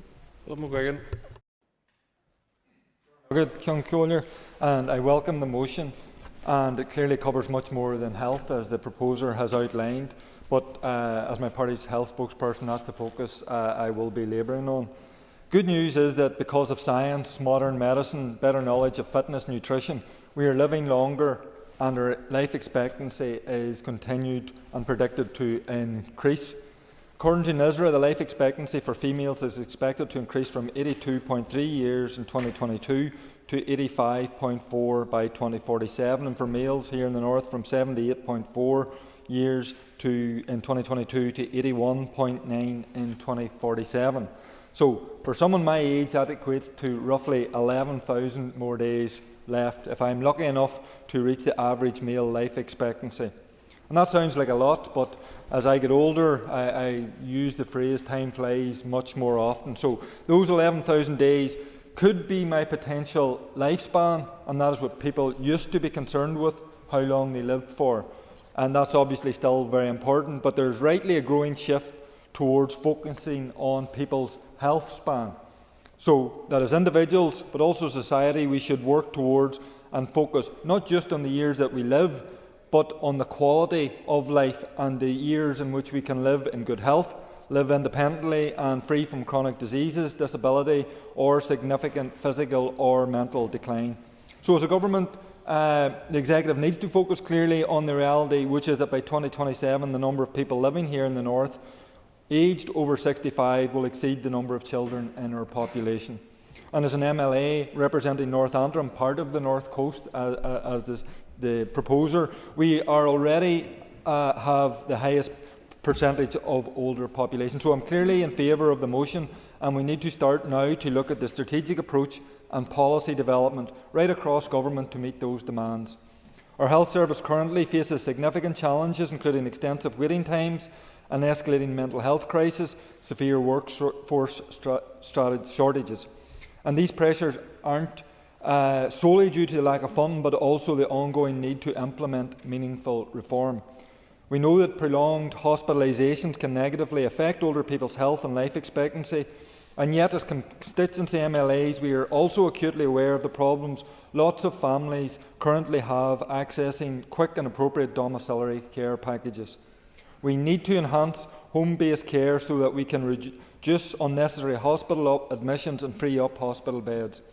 Older individuals generally prefer to receive care in their own homes, which can lead to better health outcomes and respect their personal wishes. Obviously, that requires staff, and we know that the healthcare sector faces significant workforce shortages, particularly but not exclusively due to Brexit. We need to find ways around this, and we need to ensure our healthcare workers are paid appropriately for the work that they do. We can and should deliver more local and community initiatives also. Impact Age Well, a project delivered by Mid and East Antrim Age Well Partnership in my own constituency, is an excellent example of the community-based approach to improving health and well-being of older people, and state that they have saved approximately $6.1 million by avoiding unscheduled care costs to the health service in the area since its inception. There are many other examples across North Antrim and across the north of groups and communities coming together to help and support our ageing population, and they should receive our support. For older individuals with dementia, Sinn Féin again advocates for community and home-based care rather than hospital admission. We emphasise the need for adequate training for health and social care staff dealing with dementia, as well as increased investment in home care supports and housing adaptations. We also acknowledge initiatives that are currently underway and which deserve our praise. The Frailty Pathway and Acute Frailty Audit Programme, which aims to improve the journey and outcomes for older people who become acute inpatients. The Ageing Well public health planning team that has been established by the Public Health Agency, aimed at enhancing the health and well-being of older individuals and reducing health disparities. Like I said earlier, we need to begin to focus much more on preventative measures, keeping people well for longer. I should mention the very informative event in the Long Gallery yesterday that I attended, organised by the allied health professional sector. There were quite a number of demonstrations at that event, which clearly, if implemented, could improve the quality of outcomes for elderly citizens. And I would encourage the Health Minister to look at that event yesterday and see what he can learn from that. There are many challenges our executive face in the time ahead.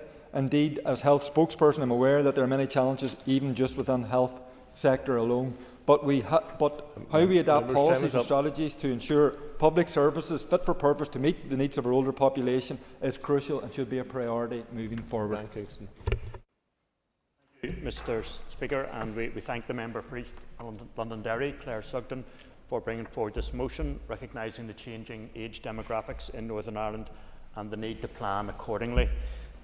The increase in average life expectancy across the United Kingdom is actually a great achievement. It was 46 years when my late granny was born, 59 years when my late parents were born, 71 years when I was born, and it is now 82 years. And we can measure the increase in our older age groups in Northern Ireland. In the decade from 2013 to 2023, the population here aged 85 and over increased by 25%, which is a rate of increase over 5 times higher than that for the population as a whole. By the end of this Assembly mandate in mid-2027, the long-term trend of declining birth rate and greater life expectancy means that the proportion of Northern Ireland's population aged over 65 is expected to outnumber those aged under 15 for the first time. Our party recognises the need to build an age-friendly society. The Democratic Unionist Party is committed to promoting the health and well-being of older people, ensuring they have secure and safe accommodation, equal access to services, have vibrant social and economic opportunities, and are protected against crime, abuse and poverty. One of the 3 missions in the draft programme for government is people. There is a focus to support everyone at all stages of life to ensure that they have the chance to succeed in improving their life opportunities. No one should be left behind. The previous Commissioner for Older People for Northern Ireland outlined that in the coming decades, every year more people will reach state pension age than those who will reach working age.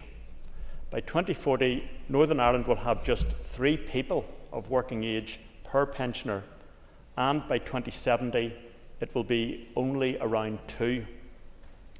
These expected demographic changes will mean the proportion of working age population will progressively decrease, while the number of people that will require services such as supported housing, social care and state pensions will increase. There are many ways in which older people are impacted, both positively and negatively, by changes in society brought about by policy changes and by technological advances.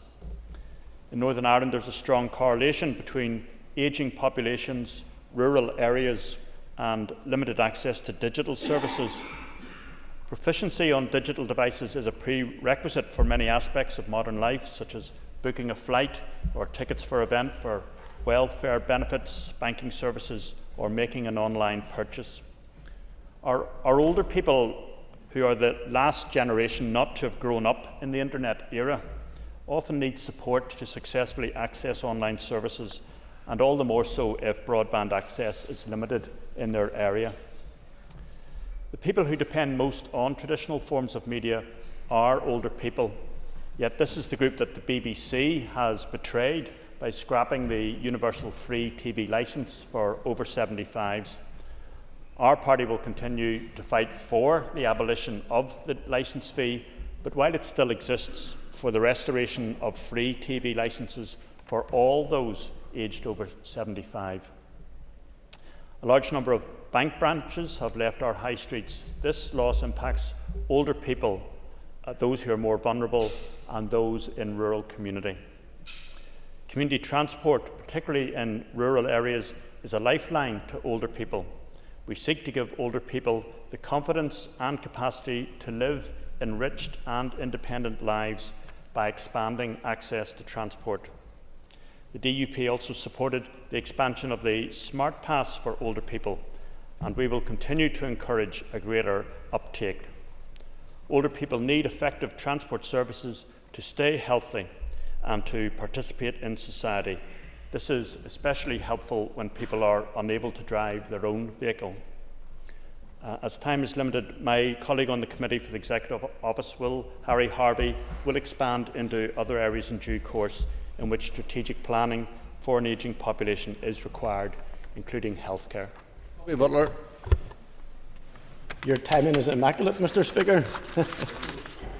Absolutely perfect. I want to thank the Speaker for his timing, but also want to thank the member for the first time in 11 years, did you say, of bringing your own private members' debate, and for your service as chair of the All-Party Group on Ageing and Older People. And also want to mention my thanks to AGNI for their secretariat services, because it's an excellent APG, and for their help with some of the working behind the scenes in regard to bringing this motion. Our population, as has been mentioned by Mr Kingston, is an ageing population here in Northern Ireland, and we've experienced a shift more rapidly than any other part of the United Kingdom or indeed the island of Ireland. Today, 1 in 6 people is 65. By 2030, it will be 1 in 5. By 2040, it will be 1 in 4. But by 2070, there will be just 2 working age people for every pensioner. And that's quite a remarkable statistic. The demographic shift is not just about older people.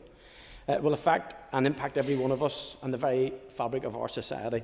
Yet too often the debate around an aging society is misunderstood, as some will try and portray it as simply calling for more services for older people.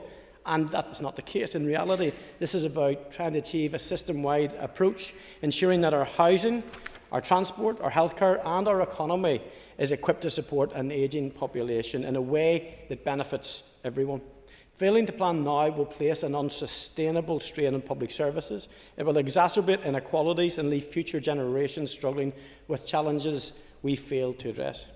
And there are multiple priorities, and I'm not going to cover them all because some of those have already been covered by the Chair of the Health Committee, by Mr Kingston, and indeed the mover of the motion. I'm going to just talk about 2, if that's okay.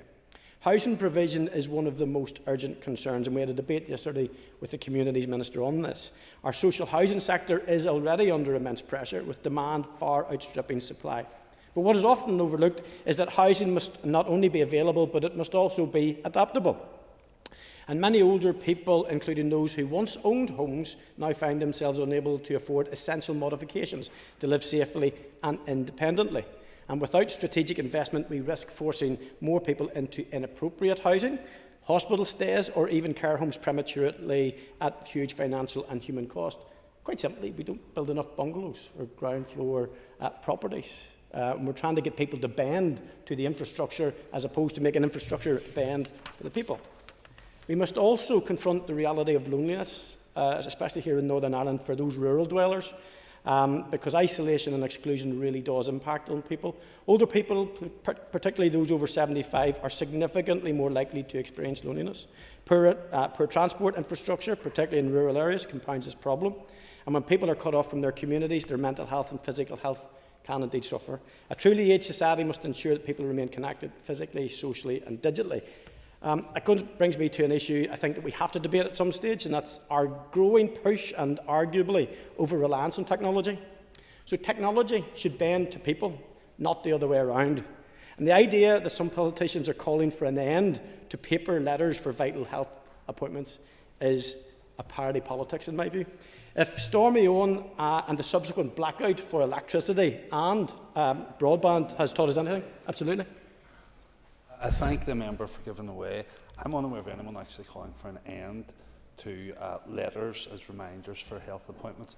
But given the, I suppose, prolonged and well-publicised issues with post in many constituencies, but specifically in my own, I think it's important that health trusts do recognise that and seek alternative and additional means of reminding people of appointments, people of all ages. I think the member is right. Thank you very much, and I appreciate the extra minute, because this is something that's worthy of debate. It's a very noble aspiration. It's something that most people can say they understand, but the reality is when technology goes down, as happened at the start of my speech, when I needed this in my hand, because I can't count on this to get me through. And I think the member is right if what he's talking about is a complementary service, something that really costs very little in terms of that digital inclusion. And it's digital inclusion, not digital excluding everything else. Because I think that then reduces the quality of the service that the people of Northern Ireland should be getting. So digital infrastructure is not infallible, as it happened to me even today. It should be viewed as complementary and not the Holy Grail. Nothing can replace written correspondence when it comes to reliability and accessibility. The Executive must embed ageing population planning into the programme for government that ensures our public services, housing and infrastructure are not just reactive but actually future-proofed. If we get this right, we just don't improve the lives for older people. We create a society that will be better for us all, and now and in the future. Thank you, Mr. Speaker. Paula Bradshaw. Speaker, I rise to support the motion, and I very much welcome the subject matter from Claire Sugden today. We in the Alliance Party have a manifesto commitment to including in the programme for government outcomes for an ageing population, so of course we will be supporting the motion and particularly that element of it. The motion speaks of pressures on healthcare, social care and other issues, and others will and have already covered these. I do wish to emphasise just one element in this area, and not just because I've just passed 50 myself, but we are in what is defined by the UN as the decade of healthy ageing, and so we need increasingly to think of our healthcare system in terms of what is known as 50-40. That is, how do we ensure that people reaching the age of 50 who may then reasonably expect to live another 40 years don't live those 4 decades in poor health, and that they're supported as much as possible. We have already seen some reshaping of our healthcare system, and indeed we do need to be moving forward in terms of healthcare policy generally, and ensuring at the forefront of that is the ageing population. More broadly, I wish to focus on the contributions of older people, but also on the challenges and opportunities of which the motion speaks, in the important sense that we are approaching the stage at which our population will peak. That has significant consequences on how we adapt and change resourcing in order to sustain public services and indeed prioritise the right things when developing legislation and public policy. And I very much welcome, I hadn't got it in my speech, but I do welcome the comments from Mr Kingston, Mr Butler and others around the digital inclusion piece. Increasingly we see that you can only access public services online, and we need to be mindful of the cost and complexity of accessing information and services online.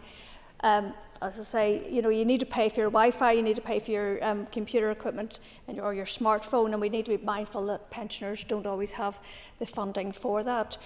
The Alliance Party has long publicised its concern that older people are too often seen primarily as consumers of public services.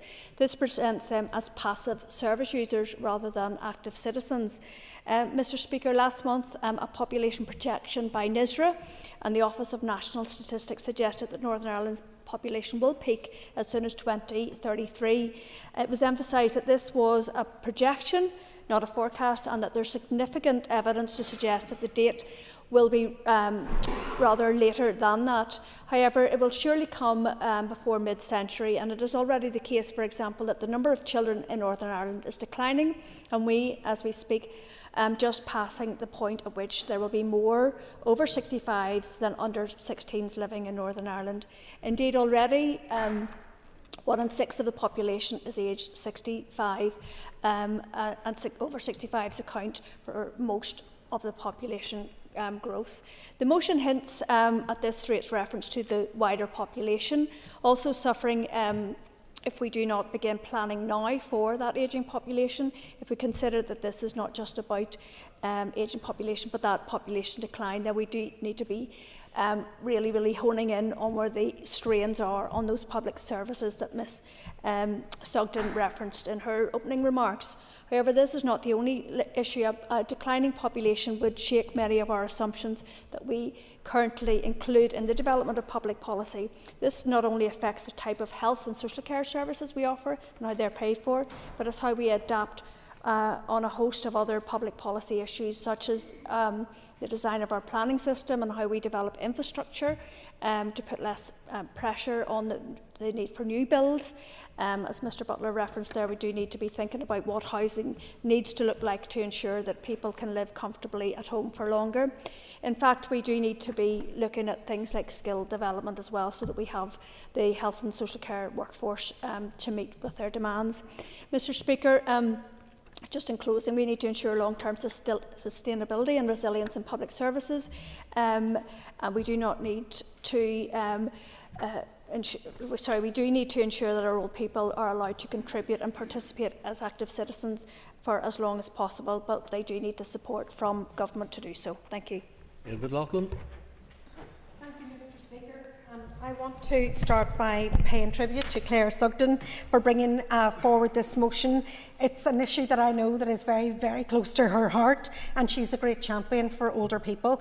And after 11 years, I can't believe it, that this is Claire's first motion, and she is seeking to challenge the executive in their failure to prepare for an ageing society, and that's to be welcomed.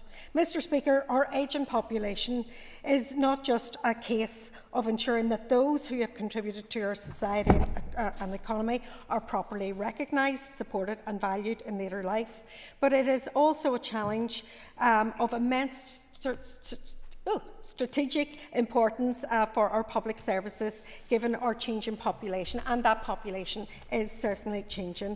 As others have said, by 2029 the population aged over 65 will outnumber people under 15 for the very first time, and that has significant implications for 3 areas which I want to highlight today, namely our health service, in our infrastructure and also in our economy. First, on health. Our ageing population obviously presents clear challenges. As people live longer with multiple conditions, we need a health service that can manage this complexity of need. In 2023, 38% of respondents to an Age NI survey reported difficulties in being able to book a GP appointment when required. And we all know the challenges facing the social care system and the enormous challenges people across Northern Ireland experience trying to access care widely. A health service fit for purpose in later life is a promise that we make to future generations, along with a care system that works for everyone and properly values unpaid carers in society who prop up that health service and social care service. And yet there is more evidence for the provision of paid carers allowance that our party advocates for. and for the Government to develop and integrate the expertise on artificial intelligence that can help respond to some of these challenges for our older population. Secondly, when it comes to our infrastructure, older people must be guaranteed support when they need it and independence when they want it. That includes proper public transport that can allow older people to stay connected to their communities, public infrastructure that can address the silent killer of loneliness, and measures to boost health and well-being, preventing illnesses so fewer people need to access health services in the first place. Yes, building homes with adaptations to sustain and support people to have fulfilled and safe lives in their own surroundings. Thirdly, our economy needs to work for older people. It's no surprise that workers over 50 face some of the highest risks of economic inactivity. And as AGNI has pointed out, by 2070 there will only be 2 people of working age for every pensioner. Others have said that, but it's really stark statistic, and that I don't think that we are actually planning for that future that is not that far away. These facts will have huge implications and must be accounted for in government planning. In Derry and across the north, far too many pensioners also face poverty. In 2022-23, this accounted for around 36,000 people. Tackling this will require effort from the government, but most importantly, it will require an anti-poverty strategy to finally be published and agreed, one that can help to address the cost of energy for older people, improve the quality and take-up of benefits in later life, and the pernicious impact of financial scams that been perpetrated by bad faith actors. Mr. Speaker, these 3 areas of health, infrastructure and economy have significant implications for the delivery of our public services. But is the Government really serious about our older people? Does it have a grip on this challenge and a clear plan in place to meet it? We've had commitments in relation to age discrimination legislation. In 2015 Programme for Government, in the 2016-22 Active Aging Strategy, in 2020 New Decade New Approach Agreement. Will this executive be different and deliver legislation that can protect and fulfil the rights of older people? It simply must be. In conclusion, Mr. Speaker, older people in society sometimes tell us that they feel invisible, dismissed or sidelined. The executive must not fuel such perceptions through inaction and further delay. Well, Nicola Brogan, thank you. Your time's up. I'm never going to sip my water there. I want to thank Claire Sutton for bringing forward this motion as well. It's a very important motion, and I'm glad to have the opportunity to speak on it. So I do thank you, Claire, for bringing it forward. The changing age profile of our society brings with it many challenges and indeed opportunities. There are issues that must be addressed regarding housing, health and social care, workforce planning and training and others. NISRA statistics released last year show the extent of the changes with an increase of over 65s over the last decade, who now account for 18% of the population. The growth is higher still with an increase of 25% in over 85s across the same period. Whilst the obvious challenge that longer life expectancy presents will be reflected in health and social care pressures, there are many other areas in which forward planning is needed, including housing and economic issues. Current pressures around housing demand and supply are well known in this chamber, and population shifts will continue to affect the planning needed for future housing programmes. The number of households has grown as a result of demographic ageing, and an ageing population will result in increased numbers of smaller households. This means that not only will more houses and housing units be required, but also a range of sizes catering for smaller households and greater variety of need. The Housing Executive had previously addressed this concern, noting in 2023 that if the social housing sector wants to address the ageing population, then it will need to cater for a range of households, including single, small family and older person households, which will mean, for example, building more Category 1 accommodation for older people. There are clear knock-on effects from the provision of adequate housing for older people, which will in turn release housing for people at different stages in life and with different needs. For example, as people age, they may wish to downsize for practical reasons or accessibility needs, which can make suitable homes available for others. Unemployment locally is being reported at an all-time low, with figures of around 2%, although there are other measures to take into account, including economic inactivity. With over 35% of 50 to 64-year-olds deemed economically inactive, there is the potential to grow the workforce through a range of measures, including upskilling and reskilling, flexible working and increased support for health and wellbeing. Employers must respond to this ever-changing environment and ensure that people are afforded real opportunity to work and remain in work. Despite the benefits of a multi-generational workforce, poor attitudes in the workplace may act as a barrier to older workers accessing jobs and feeling valued at work. Research has shown that more than 1/3 of those aged 50 to 69 felt that they would be at a disadvantage in applying for jobs. This is often based on a suspicion that employers might see them differently because of their age, so more work here needs to be done. Our older population must be given full consideration in departmental planning, and their needs should be reflected in the decisions taken and strategies implemented across health and social care, housing, employment and beyond. Across all of these issues, the benefits of forward planning will help best inform policy and practice. Ultimately, placing value on our older generations will reduce social exclusion, increase participation in a whole range of sectors across society, and society will benefit as a whole from it. Garma Agat. All right, Harvey. Speaker, and can I begin by thanking Mrs Sutton for bringing the motion to the floor. For the sake of time, I will focus my remarks on the need for strategic planning for an ageing population in 4 key areas of society, those being health provision, employment, justice and the impact of poverty. Health and social care provision for older people is arguably the most important service accessed by over 65 demographic.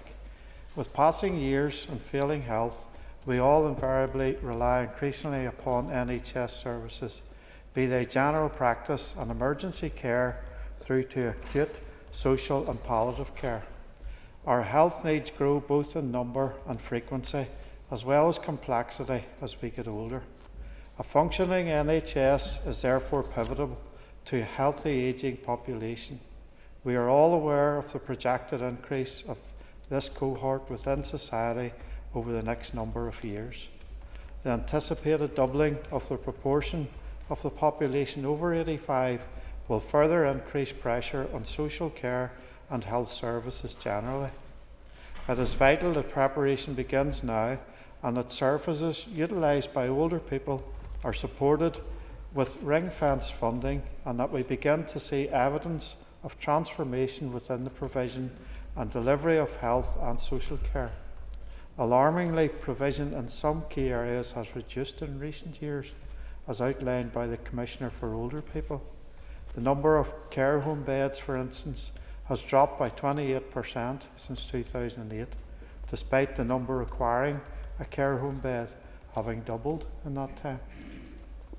With the increased prevalence of multi-morbidity comes an ever-growing need for and urgency to integrate care across services and promote earlier and better informed conversations about advanced care planning.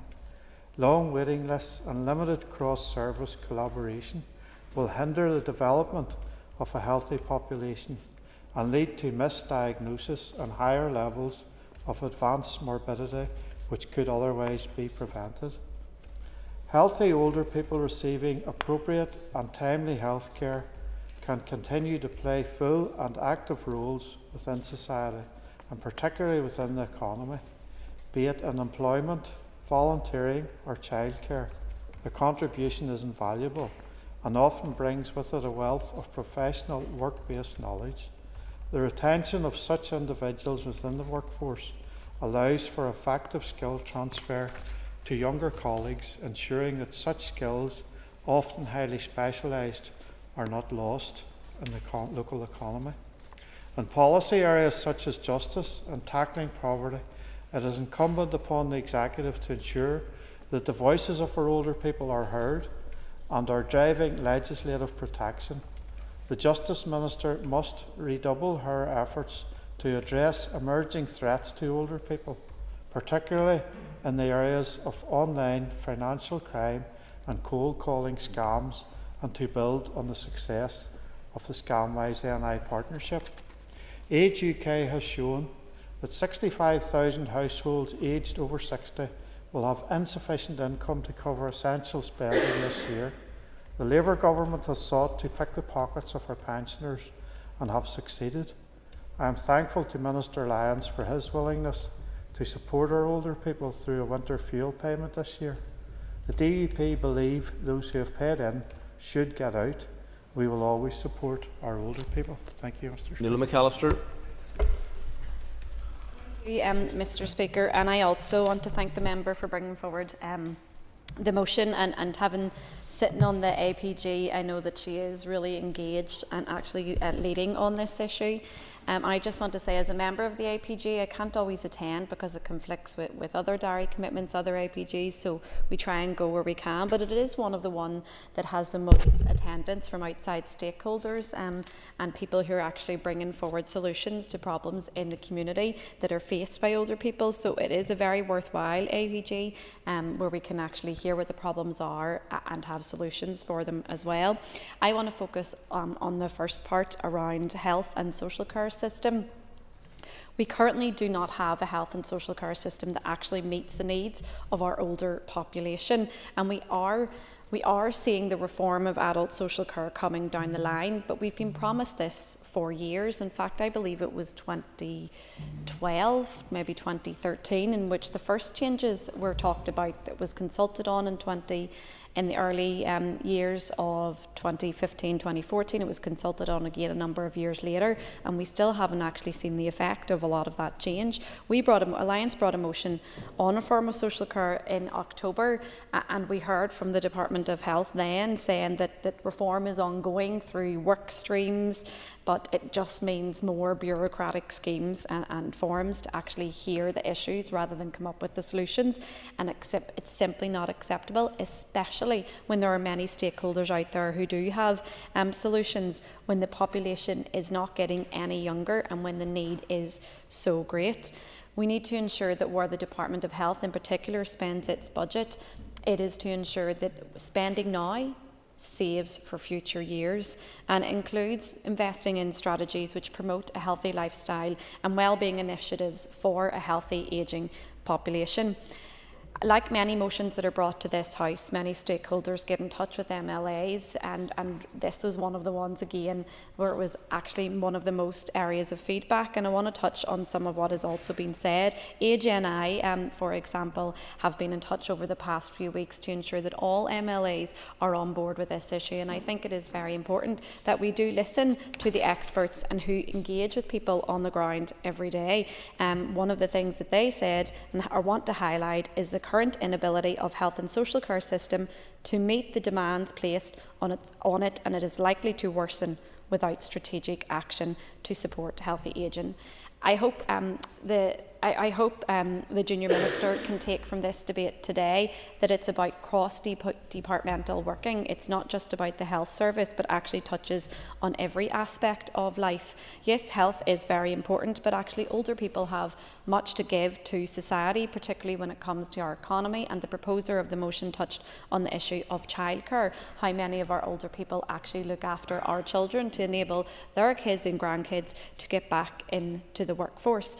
However, we also have an increasing population of people who are lonely, and loneliness is a disease, and it is killing and harming our older generation. There are many projects across North Belfast that actually took this on to actually tackle it at its heart, and I want to pay tribute to those.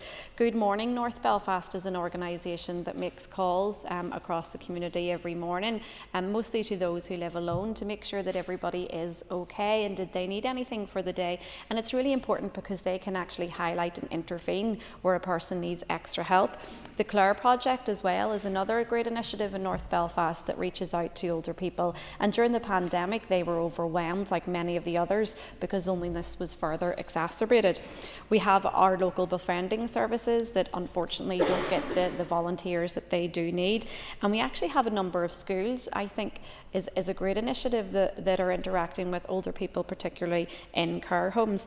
This is not just about health, it's about a whole society and executive approach to ensuring that every older person can play their best part in life. There are many community hubs right across Northern Ireland that seek to actually do this, bringing healthcare providers together to actually assess the needs, but also bringing the Department of Communities together and the initiatives that they create to actually target and intervene at the earlier stages. But the investment is simply not enough, because I don't believe it is taken as a strategic approach. I'm glad, as I said, that the member has brought forward the motion today, and as someone who was a previous carer of my late grandfather, I saw just how vital and important it is to actually ensure that every older person can actually play their part in everyday life, whether it's through health, economy or social activities. We all have a role to play in ensuring we take that approach. Thank you. Alan Chambers. As the age-related father of the House, I had to stop for a moment to convince myself that I didn't have an interest to declare before speaking briefly on this motion. But I suppose we will all eventually benefit from anything that might hopefully emerge from this debate that could make life better for older people going forward. There's an old saying attributed to many authors that a society is judged by how they care for their elders. With advances in healthcare, it is a fact that life expectancy has increased considerably over recent years, and that's been a huge success story for our NHS. However, maybe that reality has been lost in some quarters of government forward planning. The lack of decades of forward planning for the increasing number of elderly people who will require care packages in their advancing years has contributed to the ongoing issue of hospital beds being occupied by recovered patients who could be cared for in their own home. And I know that this is an issue that is high on the Health Minister's radar. The draft programme for government is wordy and is aspirational across a wide range of sectors. I may have missed some comments in it, Mr. Speaker, but I can only find one line in it that loosely relates to our aged community, and it states, to make life better for people of all ages. That clearly needs expanded with more details of specific outcomes. This motion, Mr. Speaker, is a reasonable and a worthy one, and I will be supporting it along with my party colleagues. Thank you. Colin McGrath. And I thank the member for bringing forward the motion today, which the SDLP will be supporting. And given how important and critical and essential and relevant it is as a motion, please let it not be a decade before you get to make your next choice. So I think it is an important motion and a reality that we all need to be aware and preparing for. How often do we hear from various leaders that the measure of a society is found in how it treats its vulnerable, including our elderly? And the reality is that we are an ageing population, as has been highlighted today. At present, the proportion of those aged 65 plus is 1 in 6. That's simply going to rise in the future, and it's anticipated that very soon that will become 1 in 5. And as the member rightly notes within the motion, this presents both challenges and opportunities for public services. And while it is the Executive Office that is responding today, I know that this is an issue that needs to be addressed by the whole Executive. And the message that I would send to the Executive today is quite simply, if we do not invest in our older people, then we are endangering our present and our future. If you do not invest in our older people and plan for the future, then it's just not only an impact on our older people's quality of life, their access to healthcare, and heightens their experience of social isolation and perhaps loneliness, but it also has an indirect impact on those who rely so heavily upon them, and particularly, as has been referenced many times today, in terms of childcare. A recent survey highlighted that more than half of households require the help of grandparents to provide some of the childcare needs, and that's a startling figure, half relying for childcare. And it is yet another example in which our executive places an undue responsibility on unpaid carers. Cognizant that we are an ageing society, what is needed more than ever right now is for the executive to invest in our older people and various initiatives that are in place to reduce older people's isolation and enhance their dignity. Remember, currently 1 in 5 people in the North are experiencing loneliness on a regular basis, which is another startling activity. And when I look in my own constituency, I really am in admiration of organisations such as the U3A and also Men's Sheds. Those tireless band of volunteers get together and try and provide some form of services in their local community for each other, and it is almost peer-led. And as a former youth worker, I can see what has happened from many, many years ago, that we said we had to invest in young people and provide a service right across so that people, regardless of where they live, would be able to access a service. I think given our changing designation and demographics, that we now need to see an older people's service right across the board, providing those structures, providing the services and enabling our communities to have activities to do. Yes? Would it not be, would the member not agree that the very first step that the Executive Office must take, and they can take it very quickly, is appoint a Commissioner for Older People? It's the least we can do. Absolutely, and when I was reflecting on the some form of older people's service that's almost like a youth service, I did feel that maybe the Older Persons Commissioner might be an ideal office to deliver that, and strategically delivered, maybe alongside local councils, to make sure that there are services right across the board for people. I really do want, maybe just to conclude, the one bit that maybe I would ask if the member might agree, and in the closing remarks, is that the motion calls for a strategy. I hate strategies, because that's all we ever get from executives, and they're bits of paper that are put together that go on a shelf, and there's very little else that happens from them. If we can call for a costed action plan with delivery timescales, that's how we can hold people to account. That's how you hold a government to account. As a government, come out and tell us what it is that you want to do for older people, how much you're prepared to invest, and how long it will take you to do it. And then an opposition and a public will be able to hold the account and check that that's been delivered. Anything else is frankly just waffle. Thank you. Mr. Speaker, several members have congratulated Claire on bringing her first motion before the House after 11 years as an MLA, and some indeed have expressed shock at that. I want to take this opportunity, and today should be a day when the parties on the Business Committee and you, Mr. Speaker, reflect on how all members should have a fair crack of the whip when it comes to bringing motions into this chamber. My predecessor, Jim Allister, sat in this House for 13 years and never had the opportunity to bring a motion. Progress, yes, has been made, but certainly there is more to be done, and I trust the Business Committee will consider that. I also want to add my voice and commend Claire for bringing her motion here today. I said when the member for West Belfast had brought his first private member's motion before the Assembly that it was falling to this corner of the House to address issues which others have failed to face up to. And it is the same today with this motion. Recently in the TEO Committee, we heard from the Older Persons Commissioner and AGNI. The story allayed to the committee was one of a section of society which felt ignored. AGNI's 2023 Lived Experience Survey painted a picture of a large section of our community who felt, and I quote, sidelined, forgotten about, dismissed, and no longer important to the health service. Some said they felt that they were not encouraged to seek treatment, and that the pain they experienced was not treated seriously. Older people have been failed by successive executives. The pledge to extend age discrimination legislation in the 2011-2015 programme for government did not materialise. There has been a failure to renew the active ageing strategy, which expired in 2022.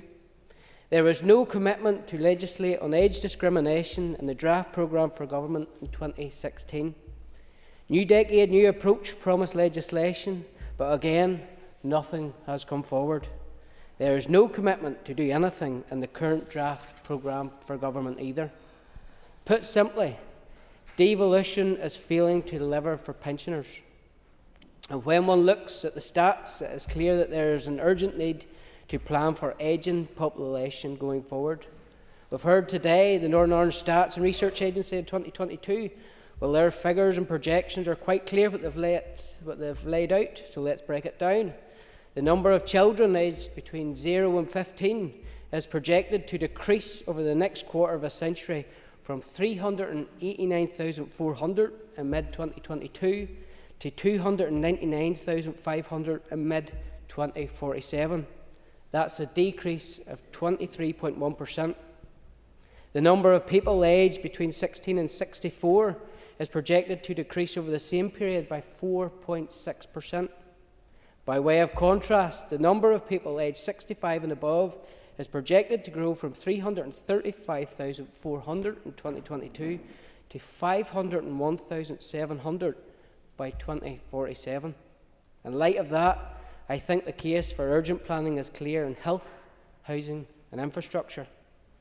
I do, however, want to touch on another issue which members have to date overlooked. That's how we as legislators are contributing to the problem of a lack of children and young people. We need an upcoming generation to maintain a society, people who are able to keep the economy going when we are in retirement, people to operate the social care and health system on which, as we age, we will be increasingly dependent upon. Which brings me to the greatest shame in our province, one which has taken place not in spite of the law of the land, but expressly because of it. At the end of last month, the Department of Health published stats showing an increase of 77% in the number of abortions when compared to the 2020-2021 figure. The most basic step we must take to start addressing the issues of an ageing population is to stop killing our young. Decisions taken in this place have ensured that our ageing population will continue to age. The draft programme for government ignores our older population. I trust that through the TEO committee evidence sessions and consultation responses, the Executive will put that right when we finally get to see the agreed programme for government. Maurice Bradley. And because of the time, I'll try and be brief, but I'd like to thank my East Londonderry colleague for bringing this motion to the House, and I'd also like to express thanks to my North Antrim neighbour for his contribution there a few moments ago. I suppose, Mr. Speaker, as a member of the older population, I would suggest today's debate highlights a catch-all without really identifying the immediate needs of the older population. Ageism, the difficulty that older people experience in successful employment opportunities, often leads to isolation and loss of age-gained work experiences. The Labour government's raid on pensioners' fuel allowance has led to many making a choice between heat or eat. Many pensioners struggle to make ends meet, and while the £100 fuel allowance from the Minister has been welcome, it is not near enough. Older people have a complex need for health care. Hospital beds are often blocked through no care package being available to let patients return to their home or their loved ones. As I speak, there is a consultation to remove acute services from the Causeway Hospital, centralising major health care to the Greater Belfast area, requiring older patients to make more costly journeys for health care. The problem exacerbated when one considers should Causeway lose its acute status. The nearest hospital to the Causeway Coast and Glens area is not the Northern Trust Antrim Hospital, but the Western Trust Altnagelvin, a hospital already under pressure. I have just learned today from an elderly friend that an important hospital appointment scheduled for this morning was cancelled because the scanner at Causeway had broken down. A further month or more's wait to be seen is what is now being faced by that person. I appreciate my East Londonderry colleague highlighting the various and many issues faced by the elderly, and I hope that this debate is not lost in a strategy, but in fact grows legs and starts to run into something tangible going forward, not a document sitting on a shelf. Thank you, Mr. Speaker. I call the Junior Minister to respond on behalf of the Executive. Aisling Riley. Thank you, Mr Speaker, and I very much welcome the opportunity to respond to this motion. And I do agree with the member's words in the motion that our ageing population presents both challenges as well as opportunities, and addressing this is a key priority. Because very often we talk about our young people and future generations, and rightly so, but we can't forget the here and now, which is today's generation, because they're our family, our loved ones, our mummies, our daddies, and ageing will come to every single one of us. We're living longer, so it's essential that government policies and services adapt to support older people to live active, independent and fulfilling lives. And when we talk about older people, as I said, we're talking about our parents, our grandparents, our friends and our family. Currently, around 20% of our population is aged 65 and over, and this figure is projected to rise significantly in the coming decades. This demographic shift will have an impact on key areas such as health and social care, housing, transport and the labour market. Strategic planning is therefore vital to ensure that our ageing population is supported. In relation to the draft programme for government, the consultation closed in November. Through this PFG, we are keen that it supports people of all ages, including older people. And throughout the consultation process, we have made every effort to meet with and hear the views of older people and the groups that support them. And this work has paid off, with 1/3 of those who responded to the PFG consultation were over the age of 55, and we are very confident that the interests of older people will therefore be well represented in the PFG. Work is now ongoing in earnest to analyse over 1,400 responses received and produce a consultation report for consideration by the Executive. Furthermore, the Active Ageing Strategy is currently overseen by the Department for Communities. It was initially launched in 2016, the Active Ageing Strategy, and was due to expire in 2020. However, the Executive refreshed and extended the life of the strategy to May 22 to allow time for the development of a new strategy in consultation with all relevant stakeholders. The stated purpose of the Active Ageing Strategy is to transform attitudes to and services for older people. It also aims to increase the understanding of issues affecting older people and to promote and to emphasise an emphasis on rights, values and contributions. The overall vision is to create an age-friendly region in which people, as they grow older, are valued, are supported, and to live active to their fullest potential and with their rights respected and their dignity protected. Overall, the strategy achieved progress on a number of fronts. A statistically significant improvement in the confidence of people over 60 years old as measured by self-efficacy. Action to promote and support the adoption of age-friendly measures across our 11 council districts, including the launch of an age-friendly network. Hundreds of older people's homes upgraded under the Affordable Home Scheme, and an improvement trend in respect of the internet use of people over 50 and over 65 years old. Since the expiry of the timeframe of the strategy, the Department for Communities has undertaken evaluation studies and gathered data in anticipation of the development of a successor strategy, one that is fit for purpose in a context that is very different to that of 2016. Engagement with the sector is crucial to the development process in ensuring that the voices of older people are heard, and during the lifetime of the current strategy, there was significant stakeholder engagement with older people and their representative organisations. Based on this engagement and the evidence that officials have gathered, it became apparent that the existing strategic framework remains appropriate. The Communities Minister has therefore recently decided to retain the existing strategy, but also to create a new action plan based on its framework. The final decisions on the timings and content of any new action plan will be subject to executive agreement. In relation to legislation that would prevent discrimination on the basis of age in relation to goods, facilities and services, this would of course provide protection from discrimination for a range of ages. And we do, however, recognise that this is a particularly important issue for older people. I also want to acknowledge Ms Sugden for bringing this motion forward and her clear intention to bring forward a private member's bill on this particular issue, for keeping our ageing population to the fore and to the fore of members' minds in this House and to the Executive. She is a true champion, but we all need to be champions of our older population. Pam and I, along with officials from TEO, have recently met with Claire to discuss her proposed bill and some of the challenges around developing legislation on this issue. It's clear that development of this bill will require careful consideration and work to inform its potential scope as well as the required exemptions. Our officials are continuing to review the current position and are liaising with stakeholders regarding the development of aged goods, facilities and services legislation.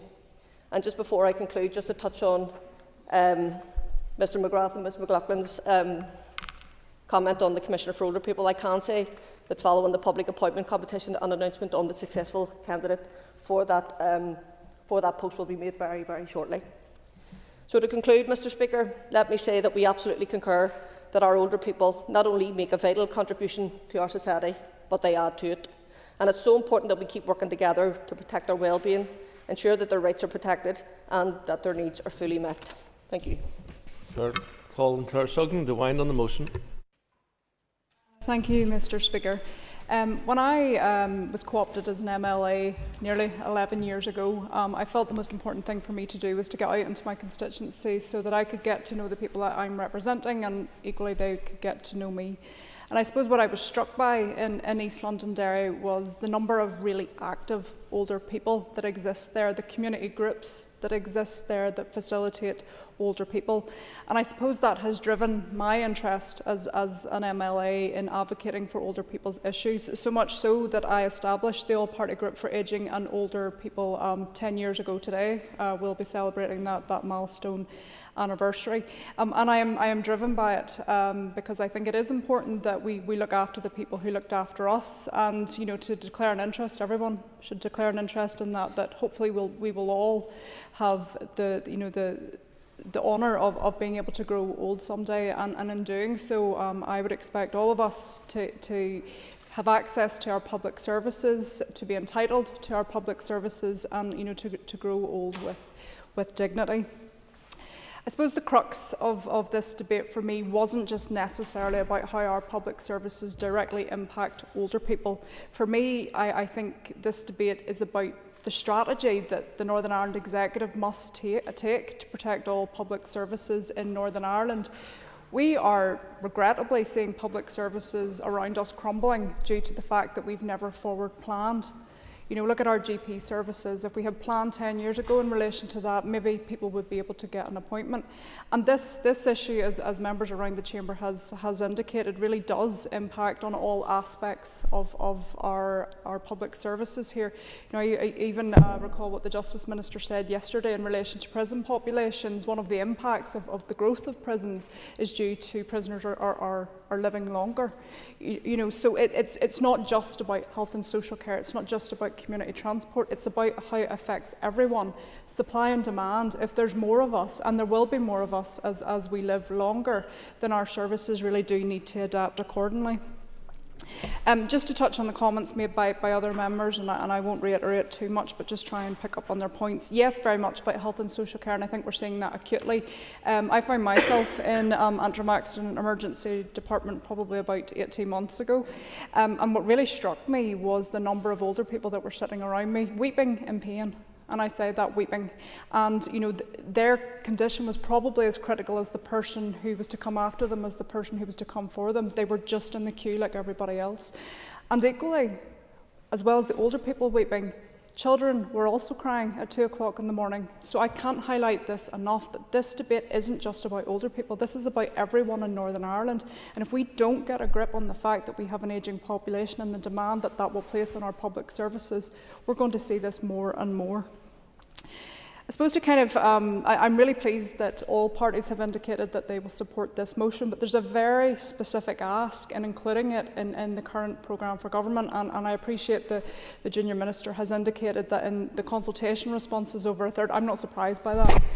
Older people are one of the most engaged and active groups within our society, but I hope that's not all it is. I genuinely hope that we see a tangible outcome, and to an extent I would be content even if we pay lip service to that, because at least then we're thinking about the future, we're thinking about Northern Ireland, and I think it isn't enough to say that it's for all ages, because this is very specifically critically about age, and it's very specifically critically about our ageing population. So what would be the most welcome thing, and feel free to intervene if the First Ministers have given you authority, are we going to see a very specific outcome-based ask within the programme for government so that we can start planning for this now. And I'm very mindful that this mandate is due to end in 2 years, and what we can do within that time is limited, and I appreciate you have already set out your policies and your legislation, but let's get the wheels in motion so that we can start moving forward. This isn't going to end with this government. It's an issue that we need to take forward with consistency. Appreciate Robbie Butler's comments, because I think, and others as well, very much acknowledge that this isn't just about older people, this is about our wider system and services. And I suppose for me, given that it's my only opportunity, it's not the first time I've spoken a motion, I hope you realise that. It's the first time, because of DeHunt, that I've had the opportunity to lead on a motion. But I didn't want to look at this as one specific issue. I wanted to look at how we as a government, as an assembly, can do better in terms of taking our services forward. Every week we hear about how this place isn't performing. To me, if we actually look at this strategically, we could probably fix a lot of the problems that we're seeing here in Northern Ireland. And it won't happen overnight, of course it won't, but it will happen in 10 years. I'm here 11 years now, and sadly all the problems we're discussing now are the same as what we were discussing 11 years ago.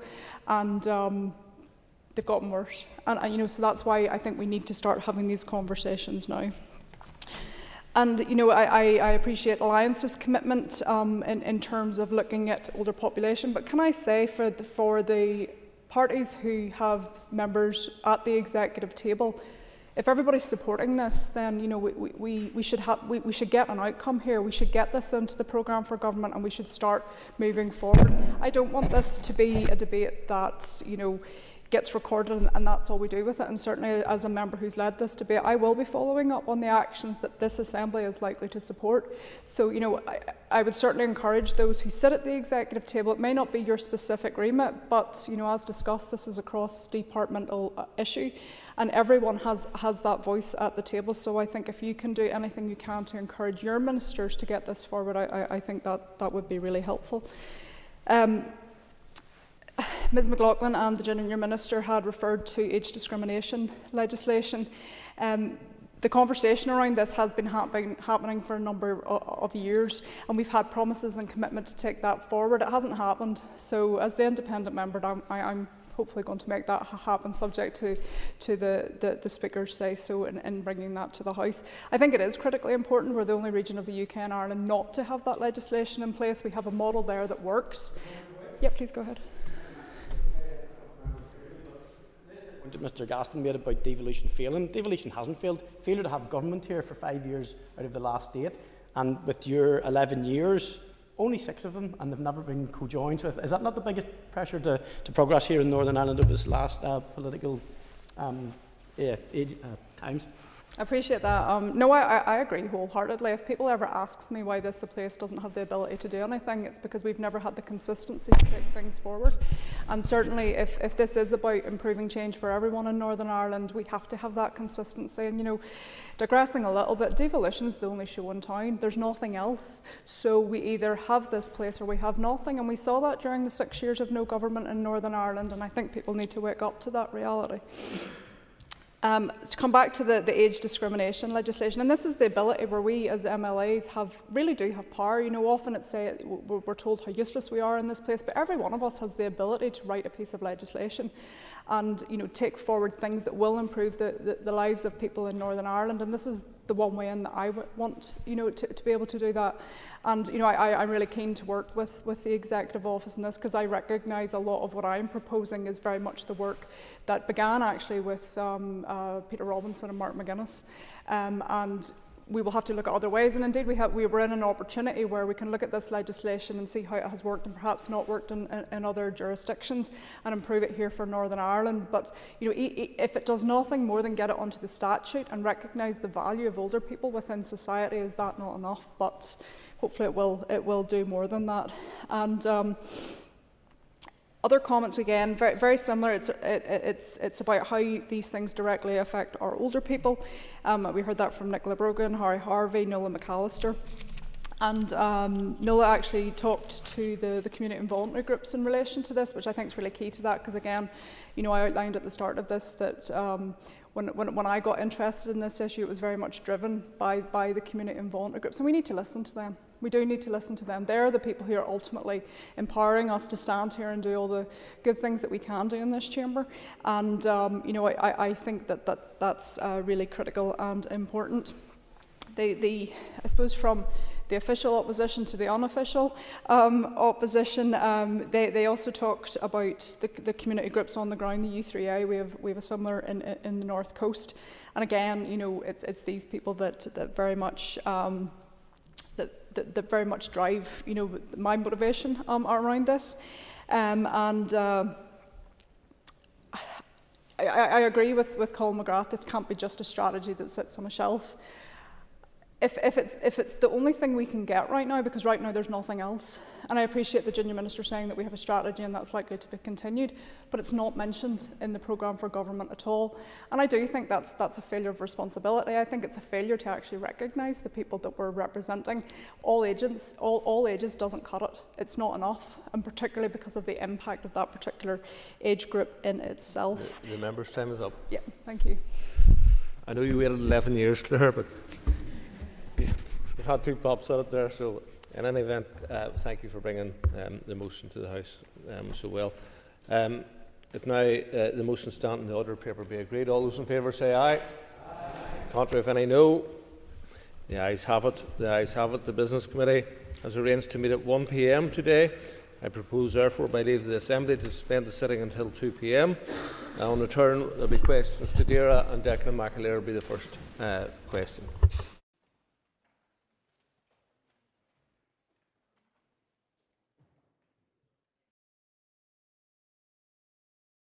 Sitting is now resumed. It is time for questions to the Minister of Agriculture, Environment and Rural Affairs. I call on Declan McAleer. Declan, over to you. Question 1, please. As members will be aware, Brian Dewar, Chief Veterinary Officer, was recently asked by me to carry out a comprehensive review of bovine tuberculosis in Northern Ireland. This review, which was published in November, considered the actions contained in the 2022 Bovine TB Eradication Strategy, along with a number of new proposals brought forward by the CVO. These proposals, he has identified, are based upon 3 key pillars: the importance of ensuring that we all, government and industry, work in partnership to reduce disease levels, proposals to limit and prevent the spread of TB from cattle to cattle, and proposals to address the transmission of bovine TB from wildlife to cattle. I immediately agreed with one of the CVO's recommendations to set up a new TB partnership steering group to work with officials in the development of a new delivery plan. The new group has now met on 2 occasions to consider the CVO's review, which will include remaining actions from the 2022 strategy. The group will firstly focus on identifying the immediate priorities for action within the review and steps needed to put them in place. I have asked that officials report to me on the draft delivery plan by the end of March. It is my intention that the new plan will clearly set out our priorities to be taken forward in the time ahead to tackle the unacceptable levels of bovine TB in Northern Ireland. For a supplementary. Graham, to thank the Minister for his response. Minister, at a recent budget briefing, it was indicated to us that it would be cost in the region of $46.5 million for TB reactors in cattle in this financial year. I believe that's in the region of 10 or $10.5 million of shortfall. How will the department be proposing to bridge that gap? So there is a significant cost associated with bovine TB in Northern Ireland. It's for the farmers, most particularly, is what I think of, and I understand the mental health impact that this is having upon farmers across Northern Ireland, but also upon my department. It's no secret that in terms of the budget settlement for the next financial year that we got very low levels of funding associated with allowing us to take forward the compensation rates for TB. But what I did is engage with the previous Finance Minister and got an assurance that monitoring round bids would be prioritised towards TB compensation, and I'm grateful for that, and I continue to work with the Finance Minister so we can both do the compensation for farmers but also take forward wider eradication strategy associated with TB. Sean Mulholland. Thank you, Mr Deputy Speaker, and thank you, Minister. And I like particularly the fact that you reference the mental health of farmers in dealing with this crisis. What else can farmers be doing to reduce the risk of TB on their farms?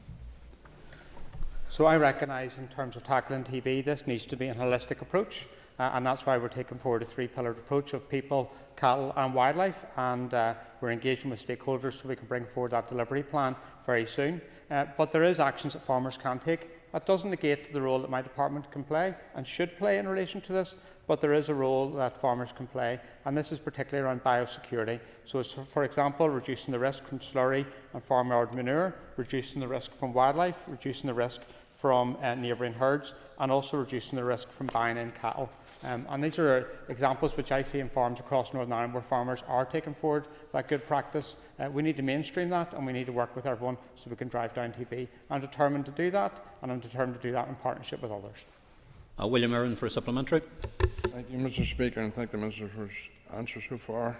In relation to TB in other regions of the UK and the Republic of Ireland, they've had to deal with had to cull wildlife before seeing a reduction in TB in cattle.